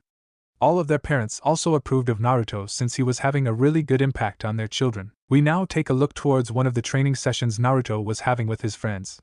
Currently, Naruto was sparring against all of his friends like always. When he first proposed it, they found it really hard to believe that Naruto would be able to win against all of them, but till date, they all had yet to land a single blow on him. Naruto was currently engaged in a fight with Akari, Hinata, and Kiba. Akari was using her clan's Shikatsu Myaku to create small bone projectiles from her fingers which she was shooting as bullets towards Naruto. Hinata was using her clan's Byakugan and gentle fist technique to strike Naruto, and Kiba along with his dog partner Akamaru were using his clan's Fang passing Fang technique to crush Naruto. Now all of you must be thinking that how is Naruto handling all of them single-handedly? He's godlike for a reason, people. Plus the Naruto all three of them were fighting was a shadow clone that was dodging them with ease. There was also another shadow clone that was currently handling Shino and Choji who were using their clan's bugs and human bullet tank technique respectively. The real Naruto was standing behind Shikamaru who after fighting the second clone with Shino and Choji was hiding in the bush devising a plan to take down the two clones. When Shikamaru finally sensed Naruto, it was already too late for him to react as Naruto used his chakra chains to bind him while advising you need to be more aware of your surroundings. Shikamaru sighed and just replied, troublesome strong blonde. Naruto looked towards the area where the fight was going on, only to find that it was already over. The clone that was fighting Akari, Hinata, and Kiba trapped all of them using genjutsu. Akari and Hinata were trapped in a hot genjutsu in which Naruto was essentially making out with them. Needless to say, both of them were knocked out due to massive nosebleeds and a perverted grin on their face. Kiba was made to see his mother giving him the worst punishment of his life, which made Kiba whimper on the ground just like a puppy. The genjutsu was not applied over Akamaru. He just went towards Naruto's clone when he saw that his master was trapped in genjutsu and was whimpering. The clone that was with Shino and Choji used Doton to trap both of them on the ground. Naruto let out a long sigh. They all have a really long way to go. Half an hour later, when all of them gathered together, Naruto spoke to them. I'm impressed. All of your performances have improved compared to the spar we had last week. Kiba and Choji were really happy and were jumping when they heard that they have improved. Shino quietly nodded but had a small smile on his face. Shikamaru simply replied troublesome, while deep inside was satisfied. Akari and Hinata were also happy with the praise but were avoiding eye contact with Naruto since they clearly remembered every detail of the genjutsu they were trapped in. But you all still have a really long way to go. None of you were able to land a blow on my clones again. So as a punishment, all of you will be having a spar with me. No clones this time, Naruto said, a sickly sweet smile that could send shivers through anyone's spine. All of them paled when they heard that Naruto himself will be fighting with them. With fear evident in his voice, Kiba asked Naruto why. You're kidding, right? I mean, we could barely hit your clones like always, Naruto just replied with a smile. That's why I'm giving you all an hour to rest. That day all of them returned home completely drained. It was finally the start of a new session in the academy. Naruto and his gang were walking towards the academy while having a nice chat among themselves. Hey Naruto! Do you have any idea what type of event Irika-sensei will have us perform this year? Kiba asked in a cheerful mood. Every year when a new session started, the academy teachers used to hold some kind of event for their class so as to check their progress. These events vary from class to class. When the second year started, Irika made his students run around an obstacle course. Naruto took the least time ever recorded in the history of the academy to complete it. Although he was still holding back his real speed by a lot since he didn't want any unwanted attention. But unfortunately someone did get jealous due to Naruto's achievement. He was Sasuke Uchiha. From the first day itself, Sasuke hated Naruto since Naruto was stealing his limelight. Even though Sasuke never showed it, he was an attention whore who loved it when he was the main focus of everyone. But ever since Naruto came into the picture, he was slowly losing the attention of the class. Naruto always used to beat him in everything, whether it be academics or training. Sasuke even lost his cool one day and tried to pick a fight with Naruto, but was ignored since Naruto didn't want to hurt the little brother of Itachi. I cannot predict the future, Kiba. You will have to wait till Irika-sensei himself tells us, Naruto replied. Ah man! I really want to show everyone how much I've improved, Kiba said as he jumped in excitement. Troublesome, Shikamaru muttered. Calm down, Kiba-san. It's not only you, we all want to show how much we've improved, Shino said with a straight face. It's exactly what Shino says to Kiba. We all are excited to show our improvement to the world, Choji added, surprisingly not munching anything. Buzzkill, Kiba said as he puffed his cheeks a bit. Everyone just sighed at Kiba's antics. When they finally reached the academy, they came face to face with Sasuke and the girls from his fan club. Well, if it isn't the dope. Are you finally ready to lose to me this year? Sasuke said with a smirk. Shut up, duckbutt. Naruto-kun can easily whoop your ass without even lifting a single finger, Akari snarled. How dare you talk to Sasuke-kun like that? Sakura screeched along with Ino and other fangirls. Want me to pop you cherry head? Akari retorted. As Sakura and Akari were butting their heads against each other, Sasuke looked towards Hinata and said with a smug expression, you should leave that clanless dope and hang out with me. Hinata calmly replied, I failed to see who's the one without a clan here. Ooh, burn. Kiba and Choji said as they decided to add fuel to the fire. Shikamaru just smirked and said, shots fired. Naruto let out a sigh seeing his friends enrage Sasuke more and more. Guess he had it coming after all. Sasuke felt anger bubble inside of him. Never has he been humiliated. He glared towards Hinata and jumped towards her with his fist cocked back. How dare you say that, bitch? When he was just mere inches from her, his fist was stopped by Irika, who happened to notice the commotion and jump at the right time. Why the hell did you stop me? Sasuke growled towards Irika. Irika just sighed and replied to him, if I wouldn't have stopped you then you would have died. Sasuke got confused as to why Irika said that he would have died. Irika simply looked towards his chest. When Sasuke followed where Irika was looking, his eyes bulged out a bit. Naruto was crouched beneath him, while holding his katana straight towards Sasuke's chest. The tip of his katana was literally touching Sasuke's sternum.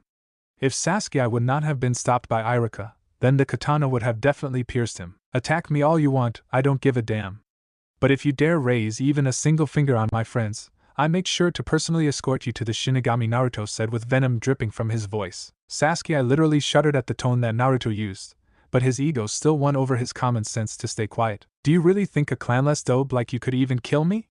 Sasuke said. I don't think I know that I can kill a shitty Uchiha like you easily, Naruto said with a straight face. Before Sasuke could retort back or the fight escalated further, Iruka separated both of them. If you both really want to fight, why don't you settle it with a taijutsu match? Iruka said as he motioned his hand towards the ground where Mizuki had finished making the battle ring. Fine by me, Naruto simply replied and started walking towards the battle ring. I'll finally show you what it means to mess with an Uchiha. Sasuke growled a bit as he too started walking towards the battle ring. Naruto and Sasuke stood on each side of the ring ready to battle it out. Sasuke-kun shows us how cool you are, the SFC screamed. Naruto-kun kicked his ass. Akari screamed on top of her lungs. Naruto-kun did his best. Hinata softly spoke. Show that team how powerful you are, Naruto. Kiba yelled. Naruto smiled towards his friends as thanks and then turned his head towards Sasuke. Listen, Sasuke, there's still time to back off. What's the matter? Getting cold feet? Sasuke said with a smirk. Naruto sighed. Fine, it's your choice. But let me give you a warning, I won't be playing with you. You won't be able to land a single punch on me, Dobe. Sasuke growled. One punch is all I need, Naruto replied with a straight face. Iruka watched both of them and sighed. This isn't going to end well.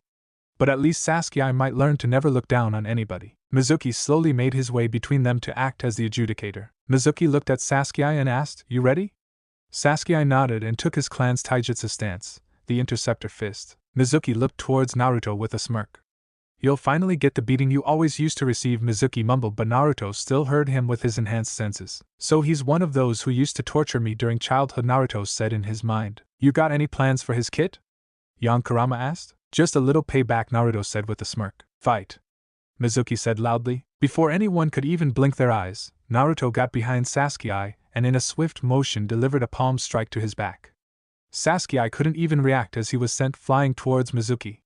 Both of them were groaning with pain as they crashed into each other. Everyone that saw it was completely stunned except Naruto's friends, who knew that he was going to win, although they also didn't expect it to be so fast though. Naruto walked out of the ring without saying a word as Sasuke and Mizuki were lying outside the ring due to the force Naruto used in his thrust, so he already won the fight. Naruto made his way towards his friends as they congratulated him. Damn, that was a really badass, man, Kiba said as he patted Naruto's back. Yeah man.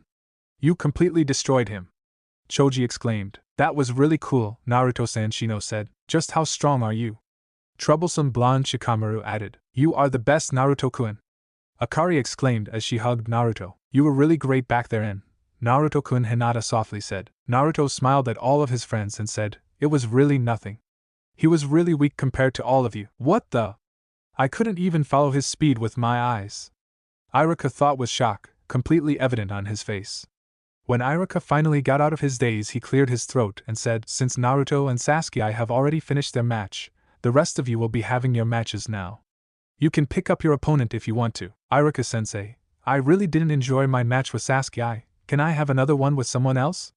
Naruto asked. Iruka saw all of his students, even Naruto's friends, palling up and looking at Iruka with only one thing written in their eyes. Please refuse his request, sensei. Iruka gave a small sigh. You already had your match, Naruto. I can't allow that. If you want to do something, then why don't you take Sasuke and Mizuki to the infirmary? Naruto gave him a dejected look and disappeared via Shunshin along with Mizuki and Sasuke. Moments later he appeared again and said, Job done. Iruka was surprised for the second time as he saw Naruto use a Shunshin at such a young age. You really are full of surprises, Naruto, Iruka thought. The rest of the fights went by without much problems. All of Naruto's friends won without much effort. Even Shikamaru gave a really good fight. Iruka was really happy that Naruto was having a really positive impact on all of the clan heirs except Ino, since she was always running behind Sasuke. Speaking of Ino, she was really depressed when she lost the fight to Hinata. When the academy was over, she quietly left the academy grounds without saying a word to anyone else.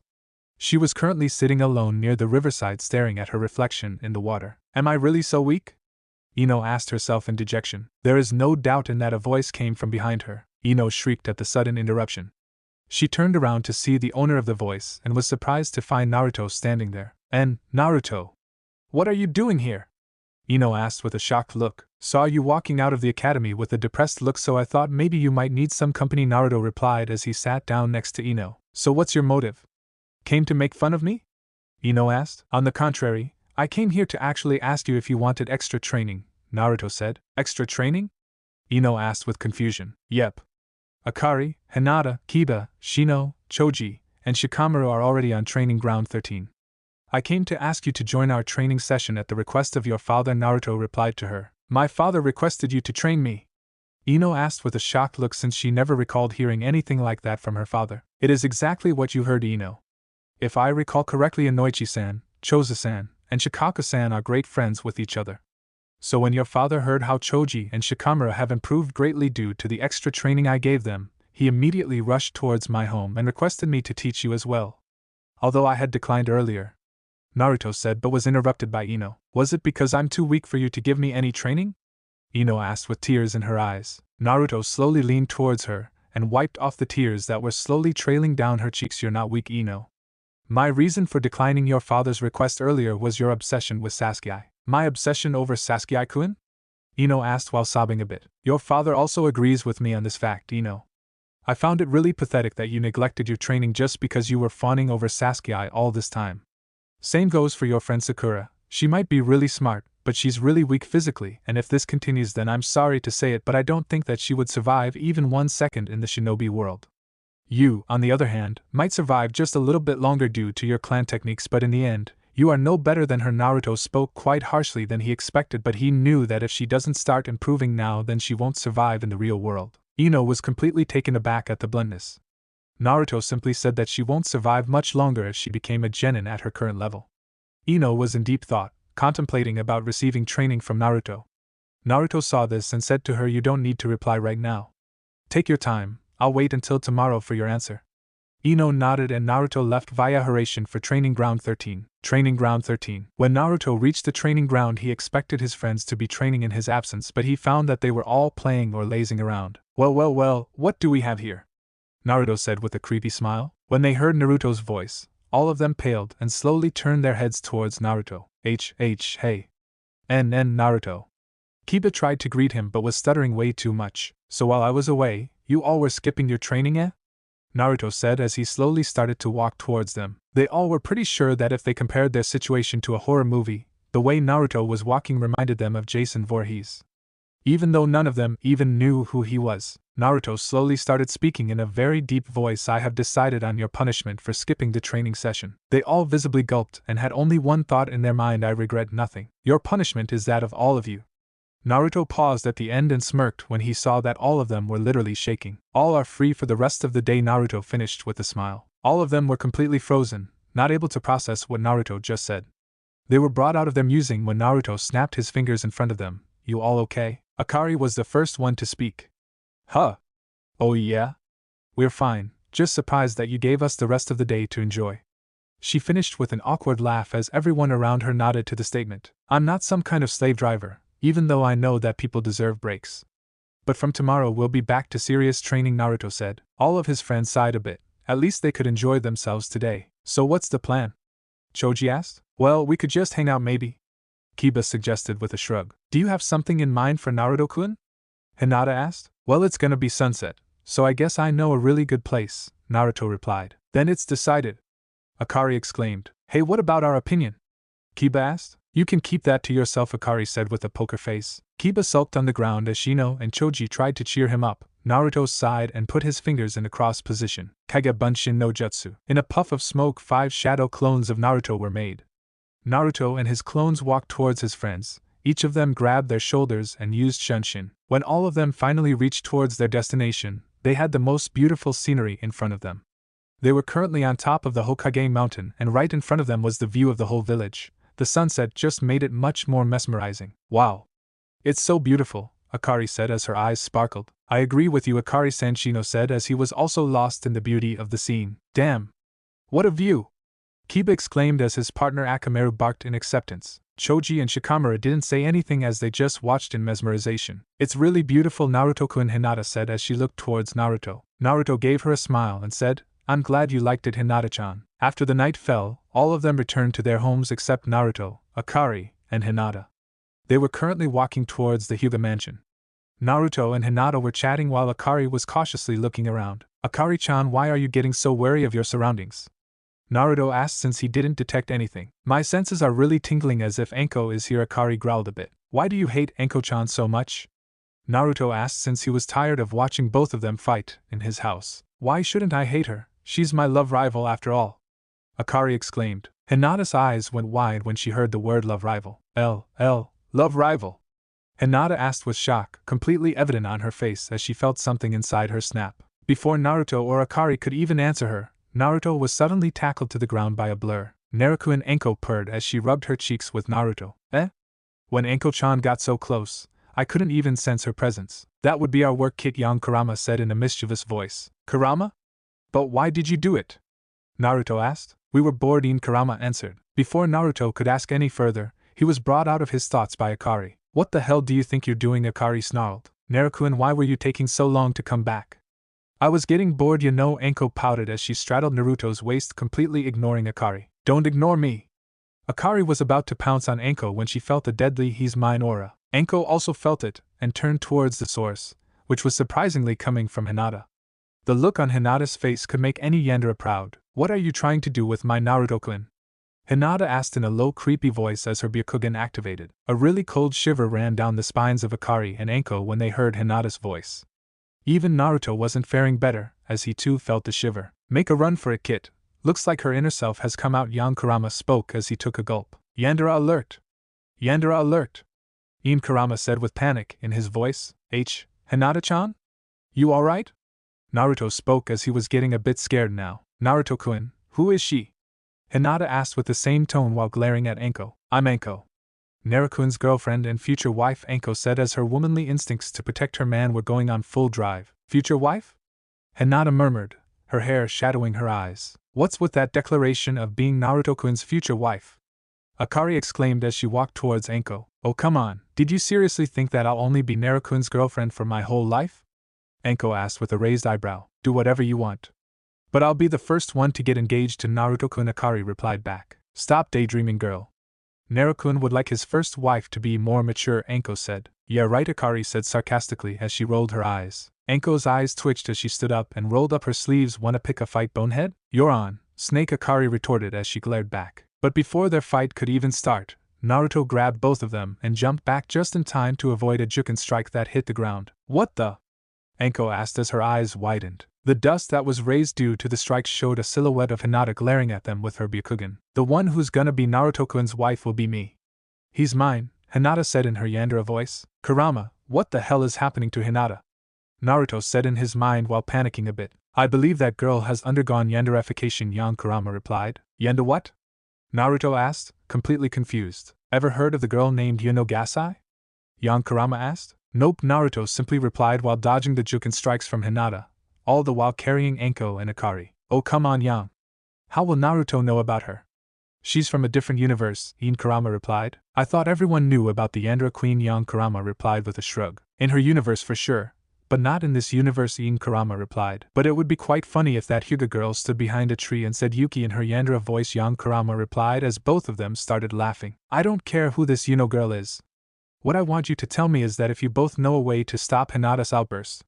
Naruto literally roared at Kurama. Well, young Kurama was about to answer when Kurama interrupted him. I know a way to stop her outbursts. But you'll have to give me control over your body for a moment, Kurama replied with a hidden smirk. Do whatever you want, but please for Kami's sake, stop her. Naruto replied with panic in his voice. Naruto stood in a clearing with Anko and Akari beside him. What's wrong with that girl? Anko asked. Don't know, Anko. Hinata never behaved like this, Akari replied. So the uneasiness I've been feeling all the time was coming from her. They all shivered as they heard giggling coming from all directions. Naruto-kun, where are you? Damn. Hey Kurama!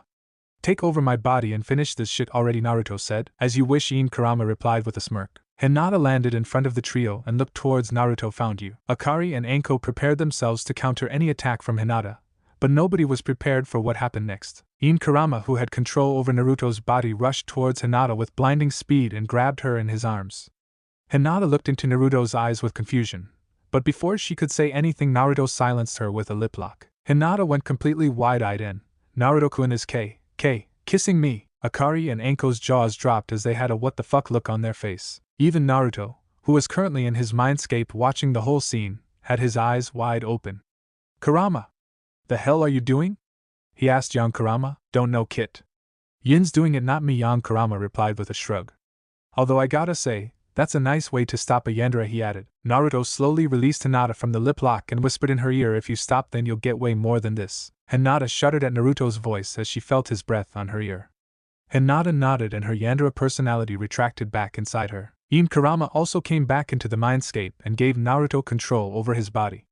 Tag, Yin Kurama said before Naruto vanished from the mindscape. When Naruto got control over his body, he cursed in his mind, damn you Kurama. Naruto looked over Hinata, who had a dreamy look on her face. He heard a growl from behind and turned his head and saw Anko and Akari giving him a dangerous glare. He immediately let go of Hinata and put both his hands up in defense. Explain. They both said at the same time with a voice that promised pain.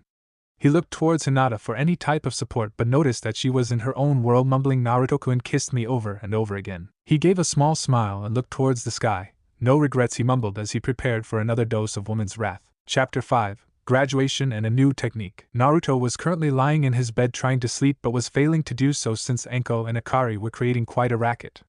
Hey bonehead! How about this? Anko said from her room. Sure, it would suit a snake like you perfectly, Akari retorted back. What's that supposed to mean? Anko asked with irritation in her voice. What do you think? Akari replied. Fuck you, Anko said as she flipped the bird. Only my Naruto-kun has the right to do it, Akari replied, not getting fazed by the finger. Yeah, right. Your childlike body can't even seduce Jiraiya, Anko remarked. Akari had heard about Jiraiya from Naruto. He was a self-proclaimed super pervert who ran away from his duties as Naruto's godfather. So what Anko said was quite a heavy blow to her as a woman. Oh. Now you've done it, Akari said as she pounced on Anko. Their fight was slowly getting so loud that even the neighbors were able to hear it. What are they both doing? Naruto muttered as he got up. They both better have a good reason for fighting again, Naruto said as he made his way towards their room.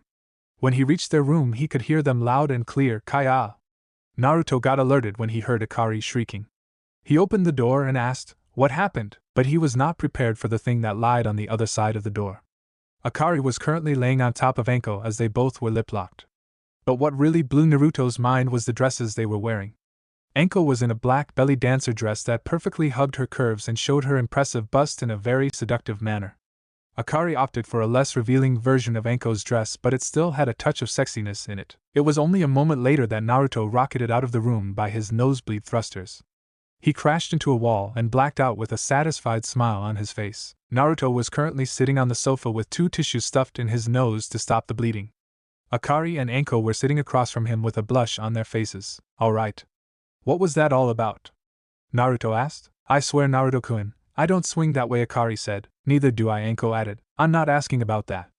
I'm asking about your dress, Naruto said with a blush as he remembered the scene once again. Naruto noticed that both Akari and Anko were mumbling something which he couldn't make out even with his enhanced hearing. I can't hear you. Say louder, Naruto said. We planned a special night for you, Akari said in a low voice as she looked at the floor. And why would you do that? Naruto asked, although not totally against the idea. Because you kissed that Hyuga girl. Both Akari and Anko said together. So it's jealousy, Naruto said as he sighed a bit.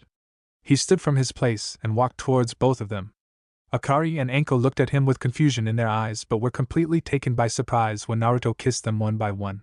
It wasn't like a peck or quick ones which Naruto usually gave them, it was slow and passionate which completely blew their minds. They could feel every cell of his lips slowly brushing against theirs. In their minds there were explosions of dopamine and endorphins taking place. The only thought that they were having in their minds was, I never knew kissing could feel so good. As Naruto slowly let his lips leave theirs, he could see the glazed eyes that only had one word written on it, more. You don't have to do such things to impress me. You both are really beautiful even if you don't do anything. So don't be jealous of Hinata-chan, she has her own perks as well as both of you, Naruto said in a suave voice that he never knew he had. It's already late at night so let's sleep now, Naruto said as Sunshine got into his bed with Akari and Anko. Good night, Anko-chan. Akari-chan, Naruto said as he closed his eyes to enter dreamland. Little did he know that Anko and Akari were still not out of the daze which they got from the kiss. The next day was a day off from the academy which meant a full-day training session for Naruto and his friends. Do we really need to do this? Kiba asked as he along with others watched Naruto walk on water. This exercise helps improve your chakra control. So yeah, you really need to do this, Naruto said as he continued walking. Akari, on the other hand, has already done this exercise, so she'll be walking on water along with balancing a tower of kunai on her fingertips, Naruto continued as he walked out of the water. With a deep sigh, all of them started their respective training. Naruto lodged a kunai in the ground with its tip facing upwards and started doing push-ups on his fingertip that was directly above the sharp tip. Whoa! How the hell are you doing that? Naruto heard a voice which he recognized. The trick is to concentrate your chakra on your fingertips so that it acts like a protective gauntlet. The denser your chakra, the better, Naruto replied as he continued his push-ups. You're crazy, the person said. Tell me something new, Ino, Naruto said as he backflipped and landed in front of her. About Sakura. Ino started but was stopped by Naruto. If she doesn't want to, then I'll not force her. Sooner or later she'll realize her mistake, Naruto said with a sigh. Although I'm glad that you came, Naruto continued with a smile. Me too, Ino mumbled as she looked towards the ground with a small blush. You said something? Naruto asked since he wasn't paying any attention. Nope. Just wondering if I'll be able to become as strong as you. Ino asked in a cheery mood. When Naruto's friends heard her, they simply paled. Bad call. Oh. You want to be strong just like me? Naruto asked, to which Ino nodded. That's the spirit, Naruto said with a smirk which made Ino regret asking that question. Naruto raised his hand a bit as chakra chains started slithering out from his palm.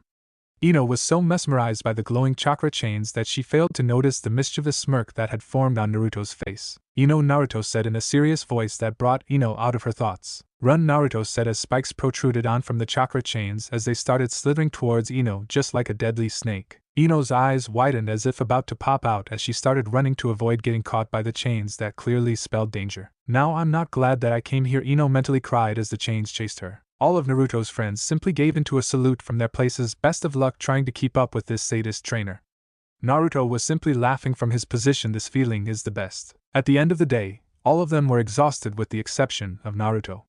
You'll really need to work on that stamina of yours, Naruto said as he did some stretches to cool down his body. T. That's it. Easy F, for you to say. You're a stamina freak, Kiba said in between heavy pants as he rolled his eyes a bit. Huh? Did you just say that you wanted me to double your training? Naruto asked as he looked at Kiba with a smirk. Kiba visibly paled.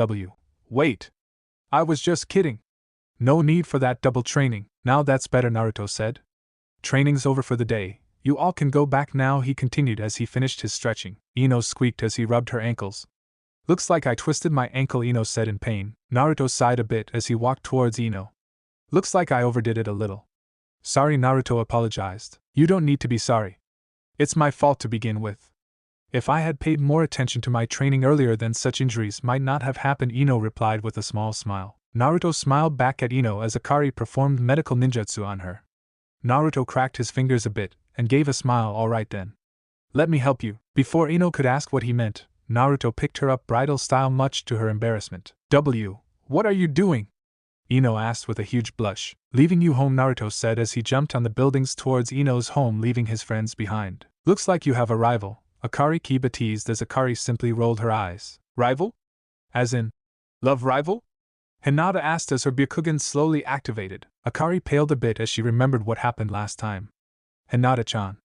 It's nothing like that, Akari said in a panic-filled voice as she smacked Kiba on his head. Oh.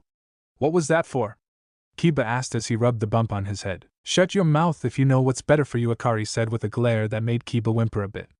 She released a sigh of relief when she saw Hinata's Byakugan retracting back. Thank Kami she didn't go berserk. Back to Naruto and Ino. Ino was feeling quite hot and bothered as Naruto carried her towards her home.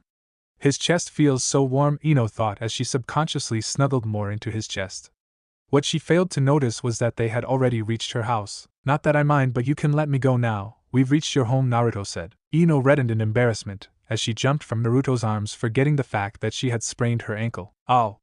Ino shrieked in pain as she lost balance and was on the verge of falling, but Naruto quickly caught her. Careful now, Naruto said. Ino? What was that noise? Inoichi Yamanaka asked as he opened the door. Although he was greeted by the sight of her daughter in the arms of Naruto. Naruto-san. I may have allowed you to train my daughter, but that doesn't mean you have my approval of flirting with her, Inoichi said with a raised eyebrow. Ino blushed a deep color of red as Naruto sheepishly rubbed the back of his head. I wasn't flirting with her, Inoichi-san. She had sprained her ankle and was about to fall, so I caught her, Naruto said in his defense. Is that true, Ino? Inoichi asked as he looked towards Ino. Ino simply nodded as she was still embarrassed about what her father said. Inoichi released a sigh and looked towards Naruto. Well then, I apologize for the misunderstanding, Naruto-san. No need for apologies, Inoichi-san. Any father would have reacted the same way you did, Naruto said. Inoichi simply smiled as he bid Naruto goodbye. You know, I wouldn't mind having him as my son-in-law, Inoichi said as he looked over at his daughter who was walking to her room. Ino blushed 50 shades of red as she ran towards her room in embarrassment. Inoichi simply chuckled as he closed the door. The next day Naruto was walking towards the academy with his group of friends, which now included Ino. Naruto, can I ask you something? Ino asked. Sure, lay it out. I heard from my father that you declined Hokage-sama when he was giving you the rank of Jounin. You are without a doubt the strongest among our batch, so why didn't you take the offer? Ino asked. Although it was not only her who was curious, Kiba, Shikamaru, Choji, and Shino were also. You all must be knowing about the treatment I used to get from the villagers, right? Naruto asked after a long sigh.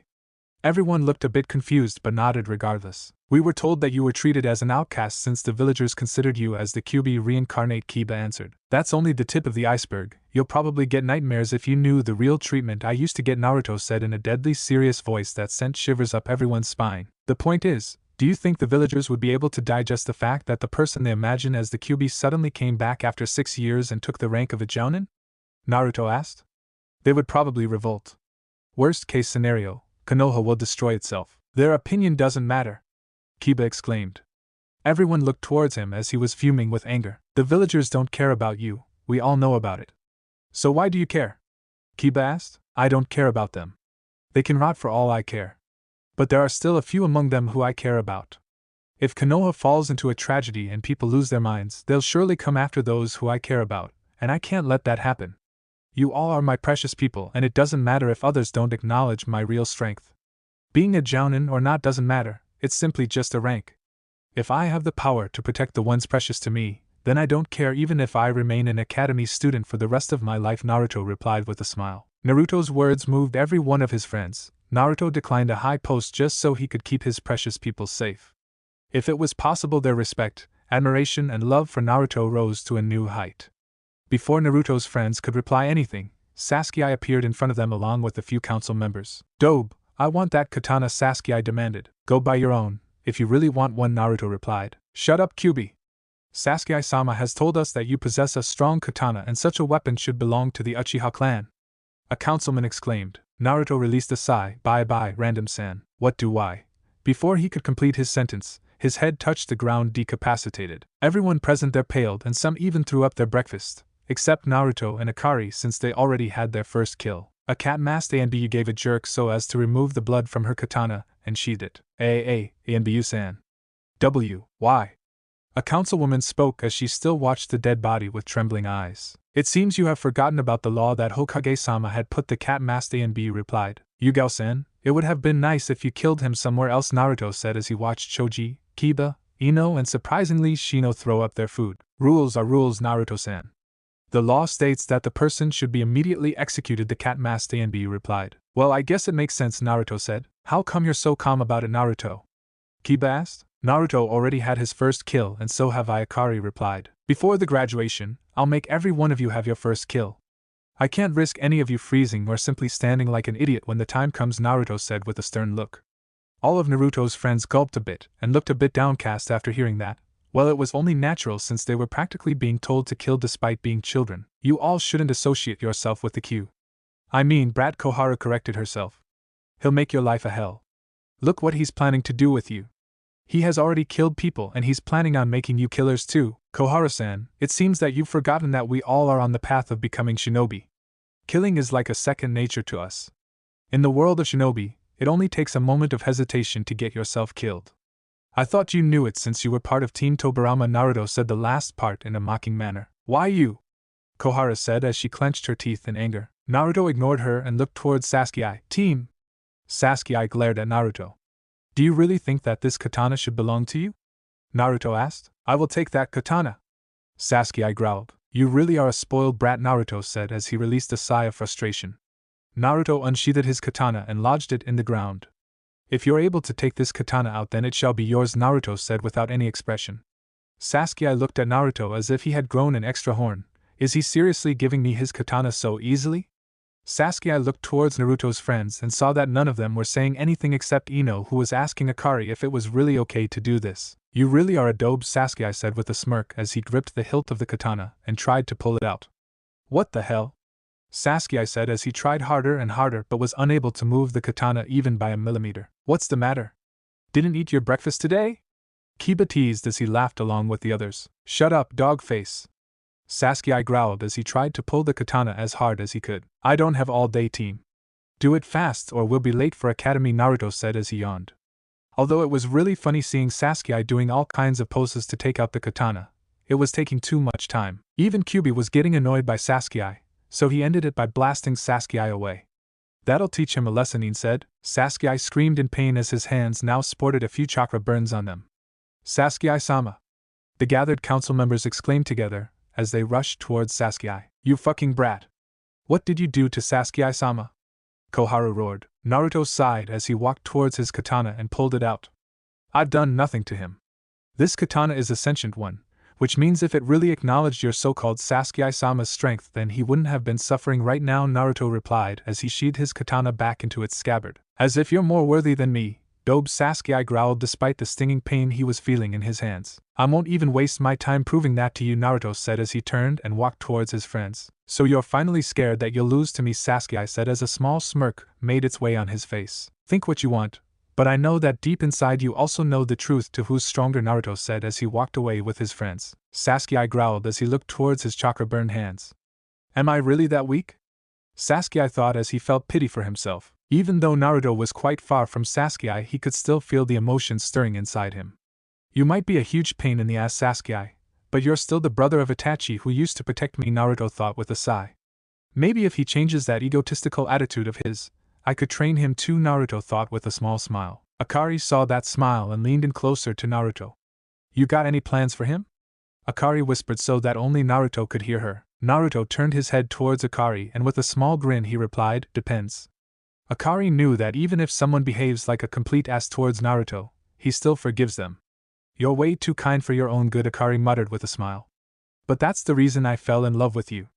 Naruto simply snaked his right arm around Akari's waist and with a speed that would even leave a jounin confused, kissed her on the cheeks.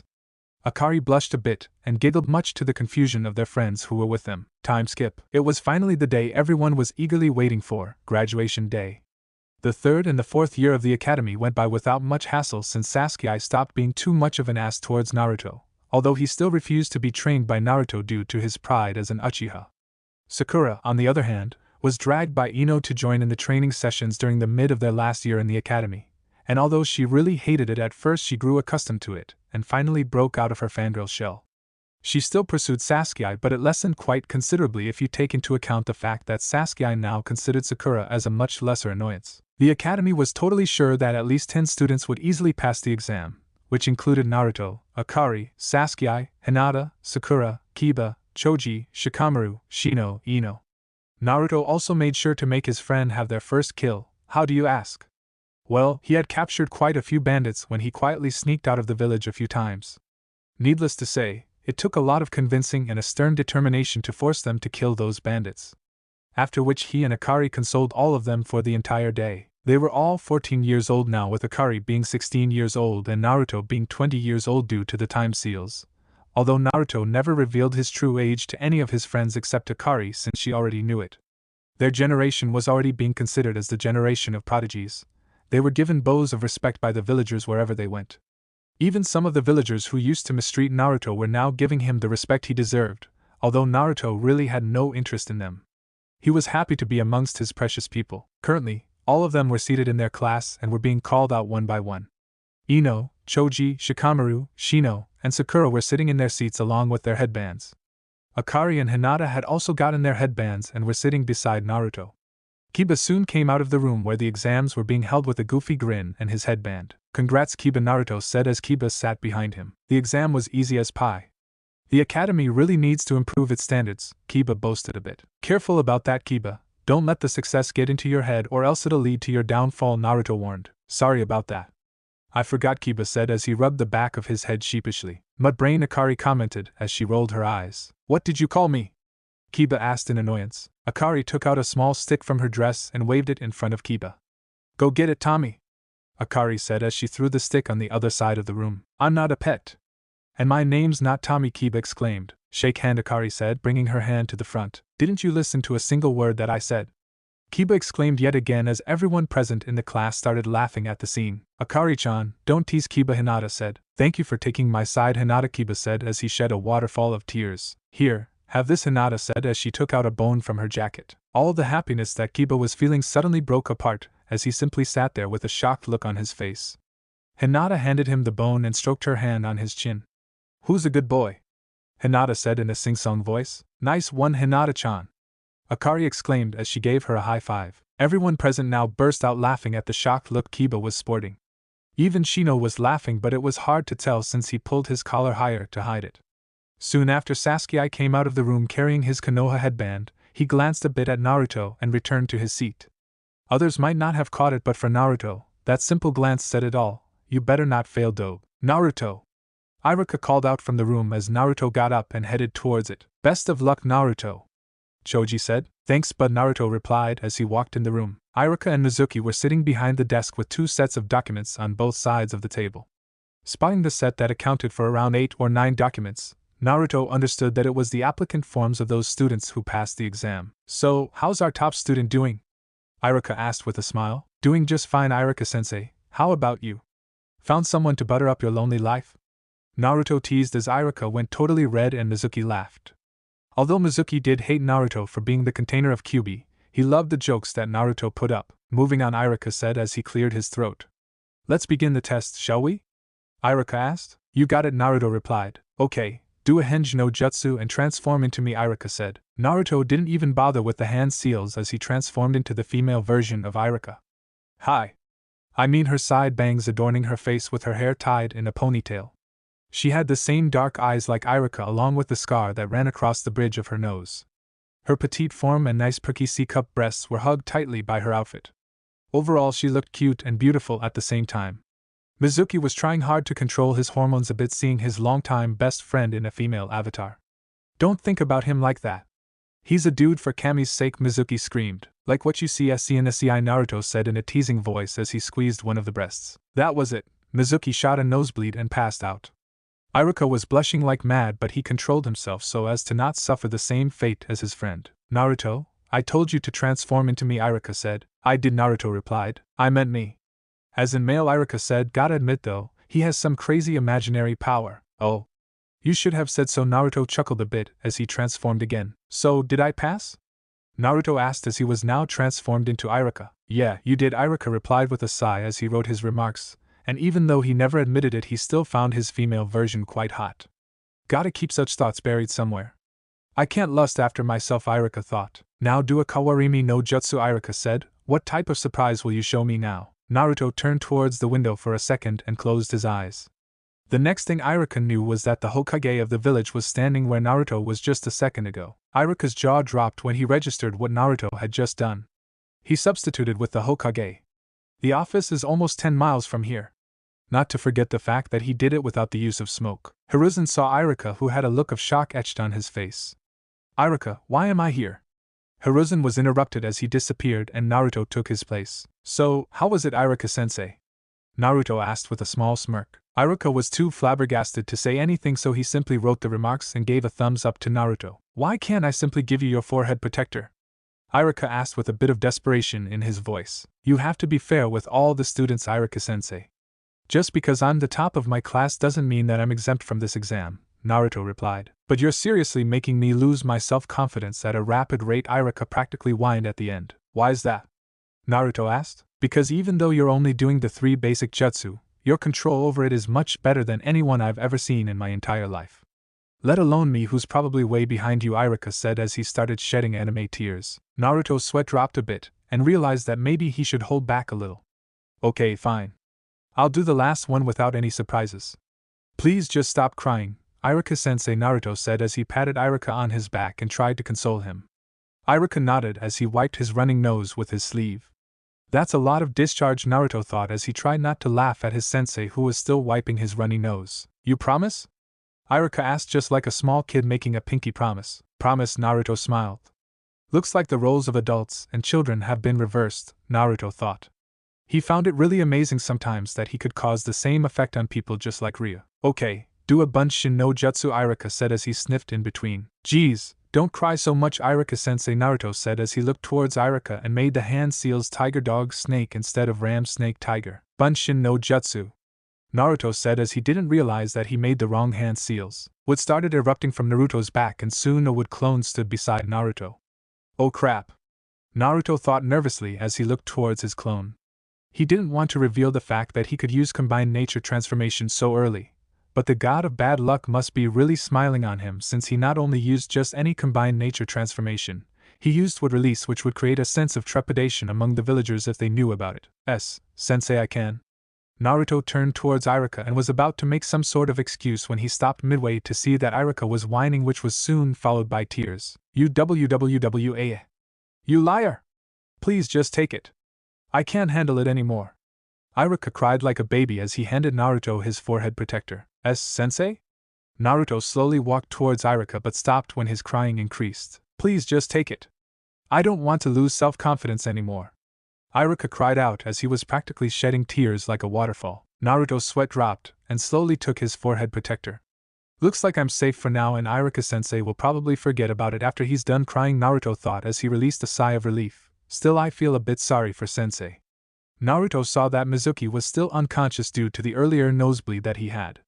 Thank Kami he's not awake, or else he would have told the council about this for sure, Naruto thought as he released another sigh. He dispelled his wood clone and walked towards the door as he wore his forehead protector. When Naruto exited the room, he was bombarded with questions from his friends. Hey Naruto! We heard Iruka-sensei crying, did you do it?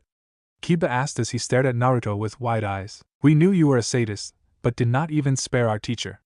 That's kinda cruel, Shikamaru said as he didn't say the word troublesome for the first time in his life. I swear I didn't do it intentionally, Naruto replied to them. So you did it? Choji exclaimed. Yeah, it kinda happened, Naruto said as he rubbed the back of his head sheepishly. But I gotta admit though, it was kinda fun, Naruto whispered softly as a small smirk made its way on his face. He's a real sadist, everyone present there thought as a shiver ran down their spines since they heard Naruto despite how low he said that. Moments later Iruka came out of the room along with Mizuki, who had tissues stuffed in his nose to stop the bleeding. But that was nothing compared to Iruka, who looked like a mess from all that crying. Iruka glanced towards the students present in the classroom and cringed a bit when he saw Naruto, an action that didn't go unnoticed by the students. I really feel like a criminal now, Naruto thought as he saw Iruka avoiding his gaze. The Team P placements will be to be done in a week, Iruka stuttered as he rushed out of the room. Mizuki followed suit but walked instead of running. I'm gonna go fix this up, Naruto said as he disappeared via Shunshin. 1 week later, it took Naruto a span of 5 days to make Iruka regain his confidence back. Although he still acted a bit meekly towards Naruto, he was faring far better than what he used to. Naruto also caught Mizuki stealing the forbidden scroll from the Hokage's office 3 days ago. Unfortunately, it was also Mizuki's last day on Earth.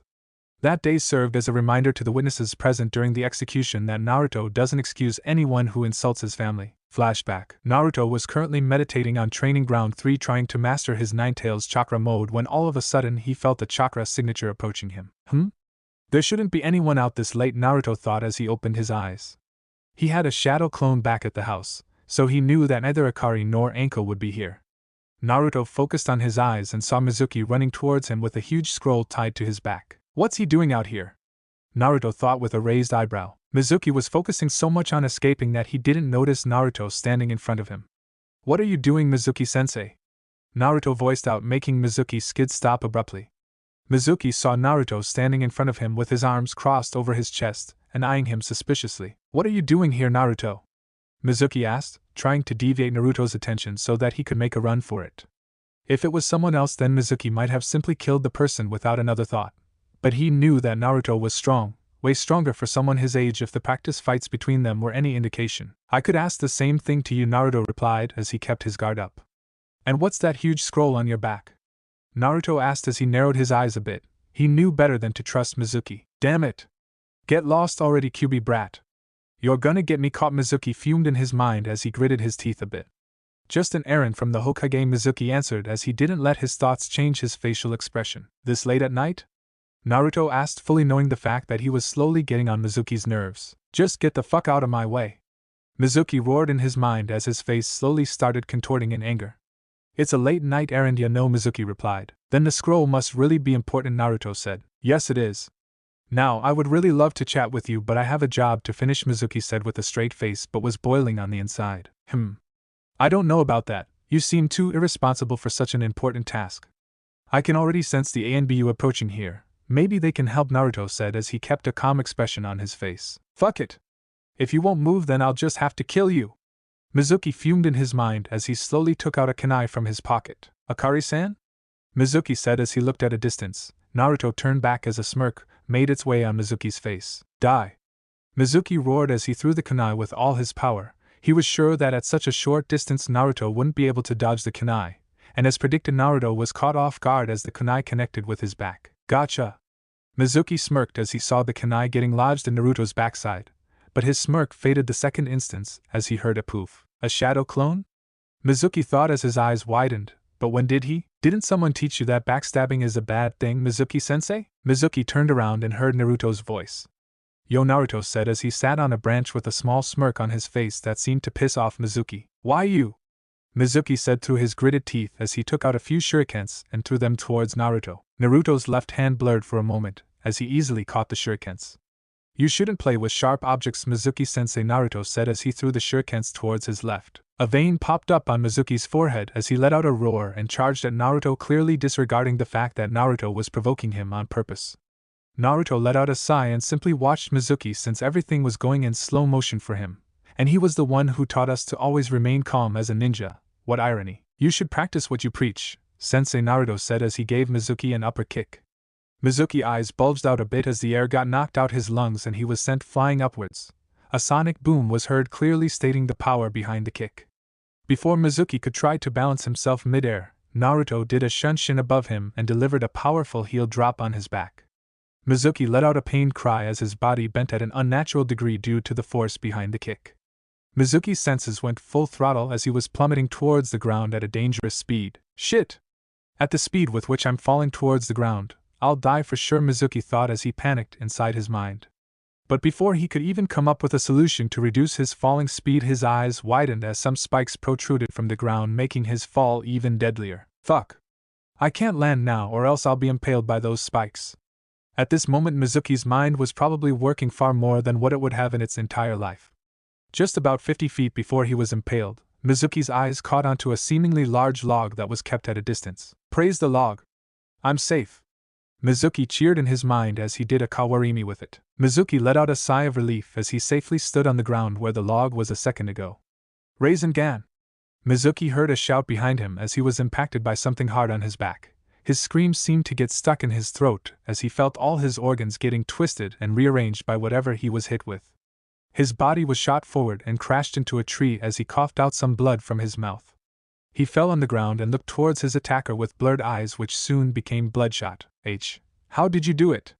Mizuki growled out. Naruto simply pointed towards the direction where the spikes were. Mizuki turned towards it and almost lost his eyes due to how wide he was opening it. The spikes were shimmering a bit as if they were made of water and the sun was shining on them. Mizuki instantly understood what it meant and looked towards Naruto with hateful eyes. You planned this, didn't you? Of course I planned it. Did you really think that such a huge log was probably kept there by chance? I already knew that you were gonna do a kawarimi with it to prevent your fall, so I just had to wait there and attack you the moment you did the substitution. Although, what I never expected was that I had to use a genjutsu to push you into substituting with the log. Did you seriously think that you would have slowed yourself down in midair and safely landed on the ground? Man, you seriously are way stupider than what I thought, Naruto said with a bored look on his face. Mizuki continued to look towards Naruto with hate-filled eyes as he gritted his teeth. Don't give me that, I'll kill you, look. For stealing the forbidden scroll, you deserve this punishment, Naruto said as he looked towards Mizuki with indifferent eyes. Mizuki's eyes widened as his hand tried to reach for his back despite the pain. Don't bother, what you're searching for is right here with me, Naruto said as he showed Mizuki the backside of his palm. Mizuki squinted his eyes a bit to see it clearly, and was shocked beyond words when he saw a sealing pattern made on it. When did you? Mizuki asked with a shocked look on his face. I didn't throw all your shurikens, you know. I hid one of them between my fingers. So when your attention went towards the thrown shurikens, I flicked the hidden shuriken which in turn cut the rope tying the scroll on your back, Naruto said without missing a beat. I honestly expected you to notice it, but hey, not everyone can meet the expectations of others, right? Naruto continued as he gave Mizuki a pitiful look. You should have known that you were already checkmated the moment you attacked me. Mizuki clenched his fists so hard that they were almost bleeding from the force. Never in his life had he been so humiliated. He was not only outdone by someone almost half the age of him, but was also playing into the hands of Naruto the whole time. His anger was reaching past every level he had ever experienced. Soon enough the ANBU and the Hokage reached the clearing where Naruto and Mizuki were. Naruto was glad that he had sent a clone to fetch them up while he dealt with Mizuki. Naruto, why did you call us here? Hiruzen asked. Here's what you've been searching for, GG, Naruto replied as he unsealed the forbidden scroll and tossed it to Hiruzen with ease. Hiruzen was caught off guard but caught it nonetheless. Where did you get it? Hiruzen asked with a look of surprise on his face. I just happened to come across the culprit, Naruto replied as he pointed his thumb towards Mizuki. Hiruzen didn't take long to put two and two together, as he ordered his ANBU to apprehend Mizuki. Thank you, Naruto. If you weren't there, then Mizuki might have escaped with it, Hiruzen said. No need to thank me, GG. I just did what was right, Naruto replied with a smile to which Hiruzen couldn't help but smile back. Kikikikikikiki, ho ha ho ha ho ha ho ha ha, Mizuki laughed maniacally as the ANBU grabbed him. You fucking demon! What's with that smile? You don't deserve to smile like a human, you don't even deserve to live! When you finally went away for 6 years, it was the best time the village could ever have. But then all of a sudden you come back with some whore along with you and slowly start to sink back your poisonous roots into this village. You even bonded with that snake slut. I guess you were so hungry for love that you didn't care who you're getting it from. You were probably orphaned because your mother might have been some cheap whore who spread her leg for a stranger and then abandoned you. The person who took you might also have been a loser who left you after a while. Mizuki started to shout up random rants which didn't even qualify to be called proper sentences. That's enough. Nico, execute this man immediately. Hiruzen shouted as he felt his blood boil hearing such vulgar words towards Naruto. But before she could even reach for her sword, Yugao and everyone present there including Hiruzen were frozen in their places as an immensely strong killer intent washed over them. Every cell in their body shivered in fear as the temperature of their surroundings seemed to drop below sub-zero. But despite that fact, it felt really cold that one could almost see their breath. They were sweating profusely as if it were the hottest of summer. If one were to observe carefully, they would find that the small animals that lived in the forest had fainted due to the huge amount of mental pressure on their brains. Don't touch him. He's my prey, Naruto said in a human demonic voice that could even make Madara shriek like Janet Leigh in the movie Psycho. The ANBU immediately obeyed Naruto out of fear as he slowly made his way towards Mizuki. His eyes started to shimmer up a bit as one could see the purple hue and ripple-like patterns a few times. So, Akari-chan is a whore, eh? Naruto asked as he put his hand in a snake hand seal. Mokuton, strangulation technique, Naruto whispered as a thin branch shot out of the ground behind Mizuki and constricted itself around his neck. Mizuki choked a bit as the branch lifted him into the air. Anko-chan is a slut who doesn't even qualify as a human, eh? Naruto asked again as he stood in front of Mizuki. Futon, skilled mist technique, Naruto said as he opened his mouth. Mizuki screamed in agony as a highly acidic mist was released on his body which was slowly and painfully corroding his skin. My mother was a cheap whore, eh? Naruto asked as he closed his mouth and walked a bit farther from Mizuki. Yoton, floor is lava technique, Naruto whispered as the ground beneath Mizuki started to steam and soon enough it took the form of lava. Mizuki was already suffering from asphyxia and skin necrosis that he almost didn't register the branch around his neck loosening. His senses returned to him when the branch finally uncoiled and dropped him on the lava floor. His pain almost tripled as he rolled in agony to get out of the lava trap. When he finally got out of it, his skin had almost melted to the point where one could clearly make out the outline of the bones and organs.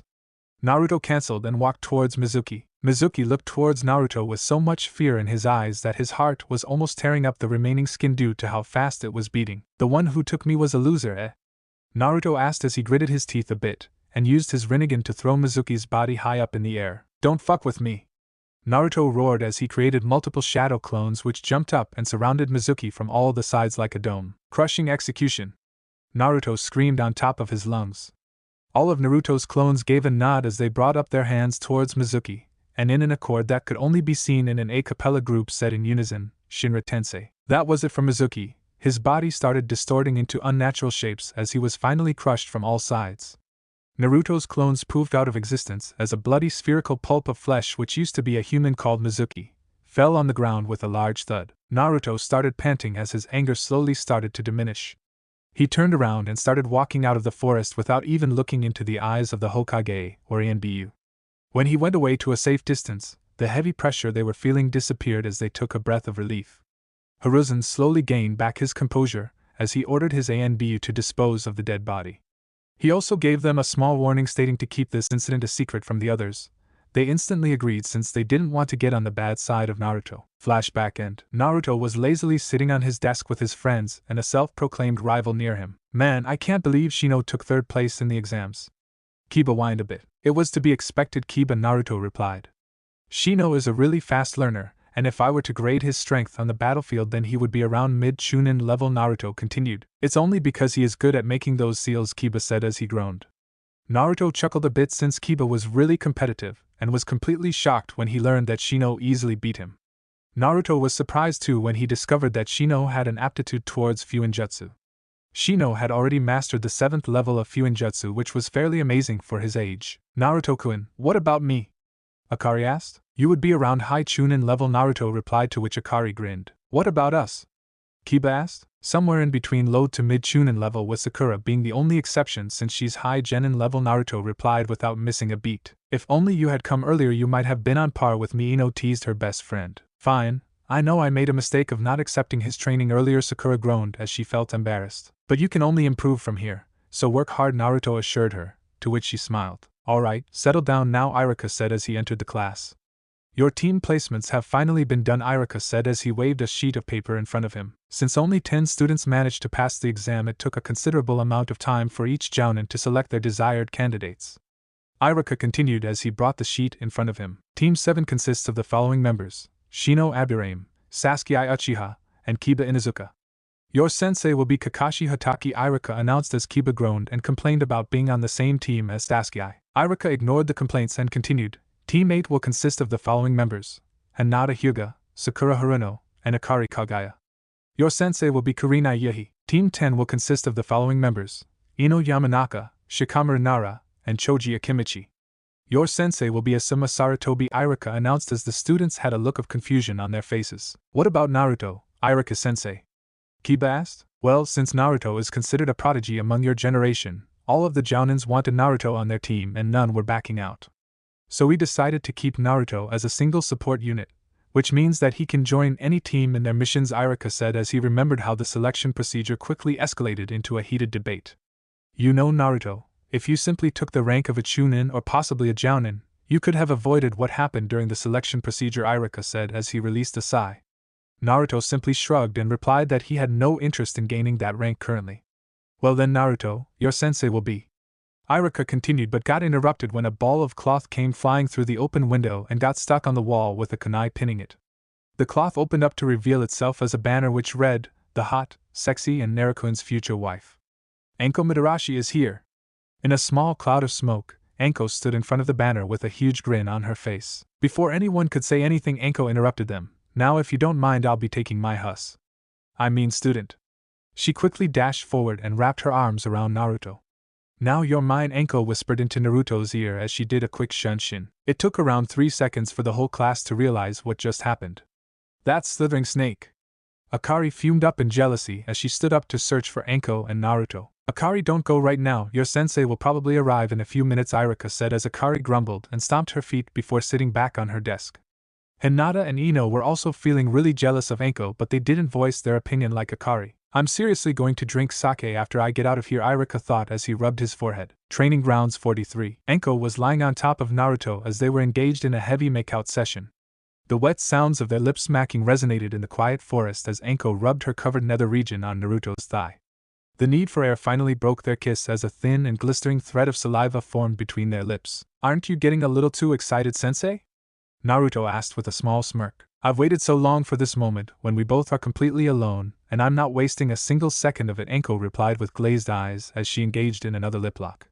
Naruto growled a bit at the assertiveness Anko was showing as he jutted his tongue against Anko's lips. Anko, feeling Naruto's tongue poking her soft lips, parted as his pink member entered her oral cavity. She gave a small moan as Naruto's tongue played with her soft palate and teased its sensitive areas. Anko decided to play with him as she pushed her tongue against his. Their tongues coiled and flicked each other as they danced in their mouths as if performing the most exotic salsa. The need for air arose again as Anko slowly pulled back but was taken in by surprise as Naruto grabbed her head and kept her in place. Anko knew that her Naruto would never do anything to hurt her, so she simply let him do as he pleased. She was slowly losing herself in a sea of pleasure when Naruto's hot tongue started rubbing against all her sensitive spots, which he had found out earlier. Due to the lack of oxygen, her nerves present around those spots didn't seem to be able to properly send the signals, which only spurred her impending orgasm further. Without warning, Naruto pulled Anko back as the sharp intake of oxygen pushed all of her blocked signals into the brain at once. Anko opened her mouth as the force of her orgasm doubled, and she cried out a silent scream. Naruto could only watch in pure bliss as Anko's face contorted into a look of pure pleasure, and she opened up her dam to let her juices flow.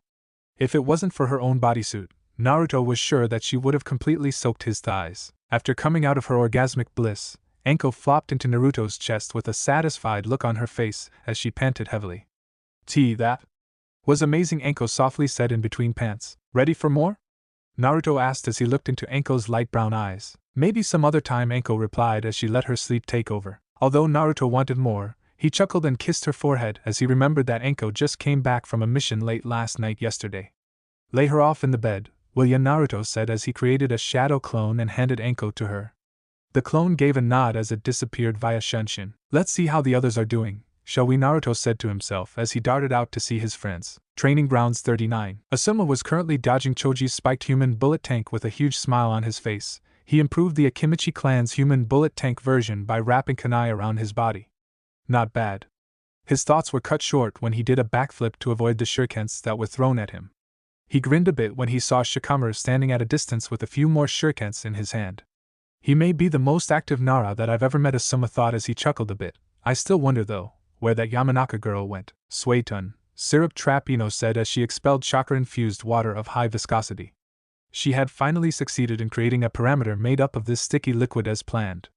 She sat down on the ground as she panted due to chakra exhaustion. Now she could only hope for Shikamaru and Choji to lure their sensei into this trap. After waiting for about half an hour, she got up in frustration as she prepared to go where her teammates and sensei were. What's taking those boys so long? Unbeknownst to her, a shadow clone of her sensei was watching her the whole time. The clone smirked as it sneaked up behind Ino to push her into her own trap, but it was in for a surprise as Ino sensed it and delivered a back hook kick which dispelled it. Ino smirked as she gave a sigh of relief. If I wasn't accustomed to Naruto sneaking up behind me while we were training, then I might have been a goner by now. Now I gotta warn Choji and Shikamaru that this plan was a fail, Ino muttered since she remembered that the memories of the shadow clones returned to their owner after it is dispelled.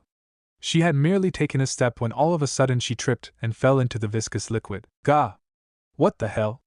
How did I trip up? Ino exclaimed as she tried to get out of the trap. A small laughter brought her out of her rambling. She looked forward and saw a familiar boy with a tuft of blonde hair. Naruto? Ino asked with a look of pure surprise as the boy continued to laugh. What the hell? Were you the one to trip me? Ino asked with irritation. Naruto squatted and looked straight into her eyes, and with a grin, he answered, yes. Why did you do it? Ino asked as she struggled to get out of the sticky liquid. Naruto didn't say anything as he took out his katana, which he had sealed in his palm. He slowly unsheathed it for dramatic effect and held it right above Ino. She stared at Naruto with wide eyes as she mentally panicked. And Naruto? What are you doing? Ino asked with a hint of fear in her voice. I am no Sora, Naruto whispered as he plunged the katana into the viscous liquid just 1 centimeter away from Ino's cheek, earning a loud eep from the blonde girl. The liquid around Ino disappeared as she looked at Naruto with disbelief in her eyes.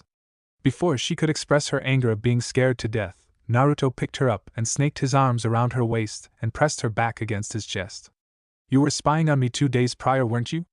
Naruto whispered hotly in her ear as she shuddered under his breath. Her eyes widened a bit as she remembered the night when she caught Naruto half naked in the lake of Training Grounds 10, where he was washing himself up after a heavy workout session. All his friends knew where he usually did his workout sessions. Even though she could have simply walked away, she hid behind a tree and watched Naruto the whole time. Why, you saw me. Ino moaned a bit at the last part as Naruto gently bit her earlobe. While Naruto was not a huge pervert who did such things with every girl he saw, the incomplete session with Anko had left his hormones raging in his body. He knew about the huge crush Ino had on him, and personally, he considered Ino as really hot and good-looking. So when he saw her body covered at some places by the translucent sticky liquid, his hormones started to roar again. So he finally decided to ask her something which was on his mind for a few months. Did you really think that you could hide from me? Naruto asked as he slowly kissed her neck. Why did you think I was giving you so much fan service a few times? Naruto added as he chuckled a bit. Ino's eyes widened as she finally realized the motive behind those sexy poses that Naruto gave her a few times. So tell me, did you enjoy the show? Naruto asked in a teasing manner. She went beet red from embarrassment, as she squirmed a bit in his arms to hide her face. Don't try to hide. I don't hate you for it, Naruto said as he gave her a trail of kisses on her jawline. Ino relaxed a bit as her moans grew a bit louder. Naruto was affecting her body like no one has ever done. Her heartbeat escalated as she felt a tingly feeling in her stomach. She was never able to stop herself from sneaking glances at him, and would always seem to be clumsy around him. Ino, Naruto said in a serious manner as she turned her head towards him. If I asked you to be my girlfriend, would you accept? Naruto asked. Ino's heart skipped a beat when she heard the question. Is he a pro? Proposing to me? She asked herself. Tears welled up in her eyes when she finally understood why Naruto made her feel so different. She was in love with him. She turned around swiftly as she captured his lips with her own. They continued like that for a minute before she broke the kiss and looked straight into his sparkling sapphire eyes. So, should I take that as a yes? Naruto asked with a smirk on his face. Of course! Ino exclaimed as she giggled. But it soon disappeared when she realized something. But what about Akari? I thought she was your girlfriend. Naruto released a sigh since he knew that Ino might be asking this question. After all, he didn't tell anyone about him getting placed in the Ciari. Akari-chan is my girlfriend, and not only her. Hinata-chan and Anko-chan are also my girlfriends, Naruto calmly replied. Ino's eyes widened as she stared at Naruto. Are you playing with their hearts? She asked while keeping her gaze fixed on him. I swear I'm not. They are sharing me, Naruto replied. They agreed to share you? Doesn't any one of them get jealous when you kiss or go on dates with other girls? Ino asked as she mentally cursed herself since she felt that she was practically blowing up her chance to be with him, but she needed to know the whole truth, lest she would become the girlfriend of a cheater. Well, can't say they aren't jealous. Naruto replied sheepishly as he remembered that Akari and Anko behaved like cats and dogs sometimes. But rest assured they all are happy, Naruto continued with a smile. Ino still kept her gaze, but it softened. No need to rush. Take your time and then tell me if you want to be mine or not, Naruto said as he pecked her on the lips. She looked into Naruto's eyes to ask one final question. If both me and Akari get captured, who will you save first? Naruto's eyes darkened a bit when he heard that, and Ino mentally strangled herself for asking such a question. She was expecting Naruto to leave her, even scold her, but what she never expected was for him to hold her more tightly, as if telling her to never let go. There would never be such a situation. I'll kill anyone who dares to hurt those precious to me, Naruto growled at the end of the sentence. Her eyes welled up a bit as she felt the warmth and protectiveness that Naruto provided. She nuzzled her head into his chest as she whispered, Promise me that you'll love me the same way you love all girlfriends. I promise, Naruto replied as he stroked her hair. Promise that you'll never abandon me, Ino said as she looked at Naruto. Promise, Naruto replied as he cupped her cheek and leaned closer to kiss her. Hearing only sincerity in his voice, Ino closed the distance between their lips and indulged herself in the kiss that was full of love and passion. After a few seconds, Naruto broke the kiss and looked into her cerulean eyes. I'll be going now, gotta check how others are doing, Naruto said as he gave one last peck on her lips. Ino giggled and nodded as she saw Naruto darting towards a random direction. Ino released a sigh and laughed a bit. She was still having a hard time believing that she was Naruto's girlfriend now. She blushed a bit remembering how it all started as Naruto kissed her everywhere on the face and neck. I guess tripping in my own trap turned out to be good, Ino said as she laughed a bit. Wait. Trap. Sensei. The test. Ino's eyes widened as she remembered about the test. She ran towards the direction where she last saw her teammates, hoping that they hadn't failed the test. Little did she know that she was in for a reward, since Naruto had already taken care of it before he tripped her by sending a shadow clone disguised as Ino, who almost kicked Asuma's ass. Naruto reached Training Grounds 21 where Akari, Hinata, and Sakura were having their test, and by the looks of it had already passed it. Kurenai's breath was a bit labored as she stood watching the three recently graduated genins standing still as if they were in a daze. Kurenai had never expected them to put some sort of pressure on her from the beginning. She was a jounin for Kami's sake. These girls are way stronger than a genin. Now I understand why they were called the generation of prodigies, Kurenai thought as she saw Sakura fall on the ground, followed by Hinata and lastly Akari, who stood for the longest time. Kurenai released a sigh of relief as she finally dropped her guard, forcing me to use one of my strongest genjutsu on them. I have to admit though their efforts really are," she said to herself but got interrupted in the middle. Praiseworthy Naruto finished her sentence, as he jumped right in front of her. Kurenai, being caught off guard, delivered a roundhouse kick on instinct which Naruto caught without much effort. "Easy there, sensei. I bring no harm," Naruto said as he released her leg. Kurenai released a breath of relief as she pulled back her leg. "It's your fault to begin with. You shouldn't have sneaked up on me," Kurenai said. "Sorry," Naruto said as he sheepishly rubbed the back of his head. "But what are you doing here? I thought you were with Anko." Kurenai. She knew about her friend's huge crush on Naruto, so she was expecting her to be all over him right now. "Well, Anko-chan came back yesterday after a long mission, so she needed rest," Naruto replied with a small smile. Kurenai closed her eyes and gave a small nod. "Say, my students would take a while to get up, so why don't we have a little spark in the meantime? After all, you'll be working with our team too. I just want to test your strength," Kurenai said as she put her guard up. Naruto simply shrugged as he cracked his neck a few times. "Sure," Nero replied with a smirk on his face.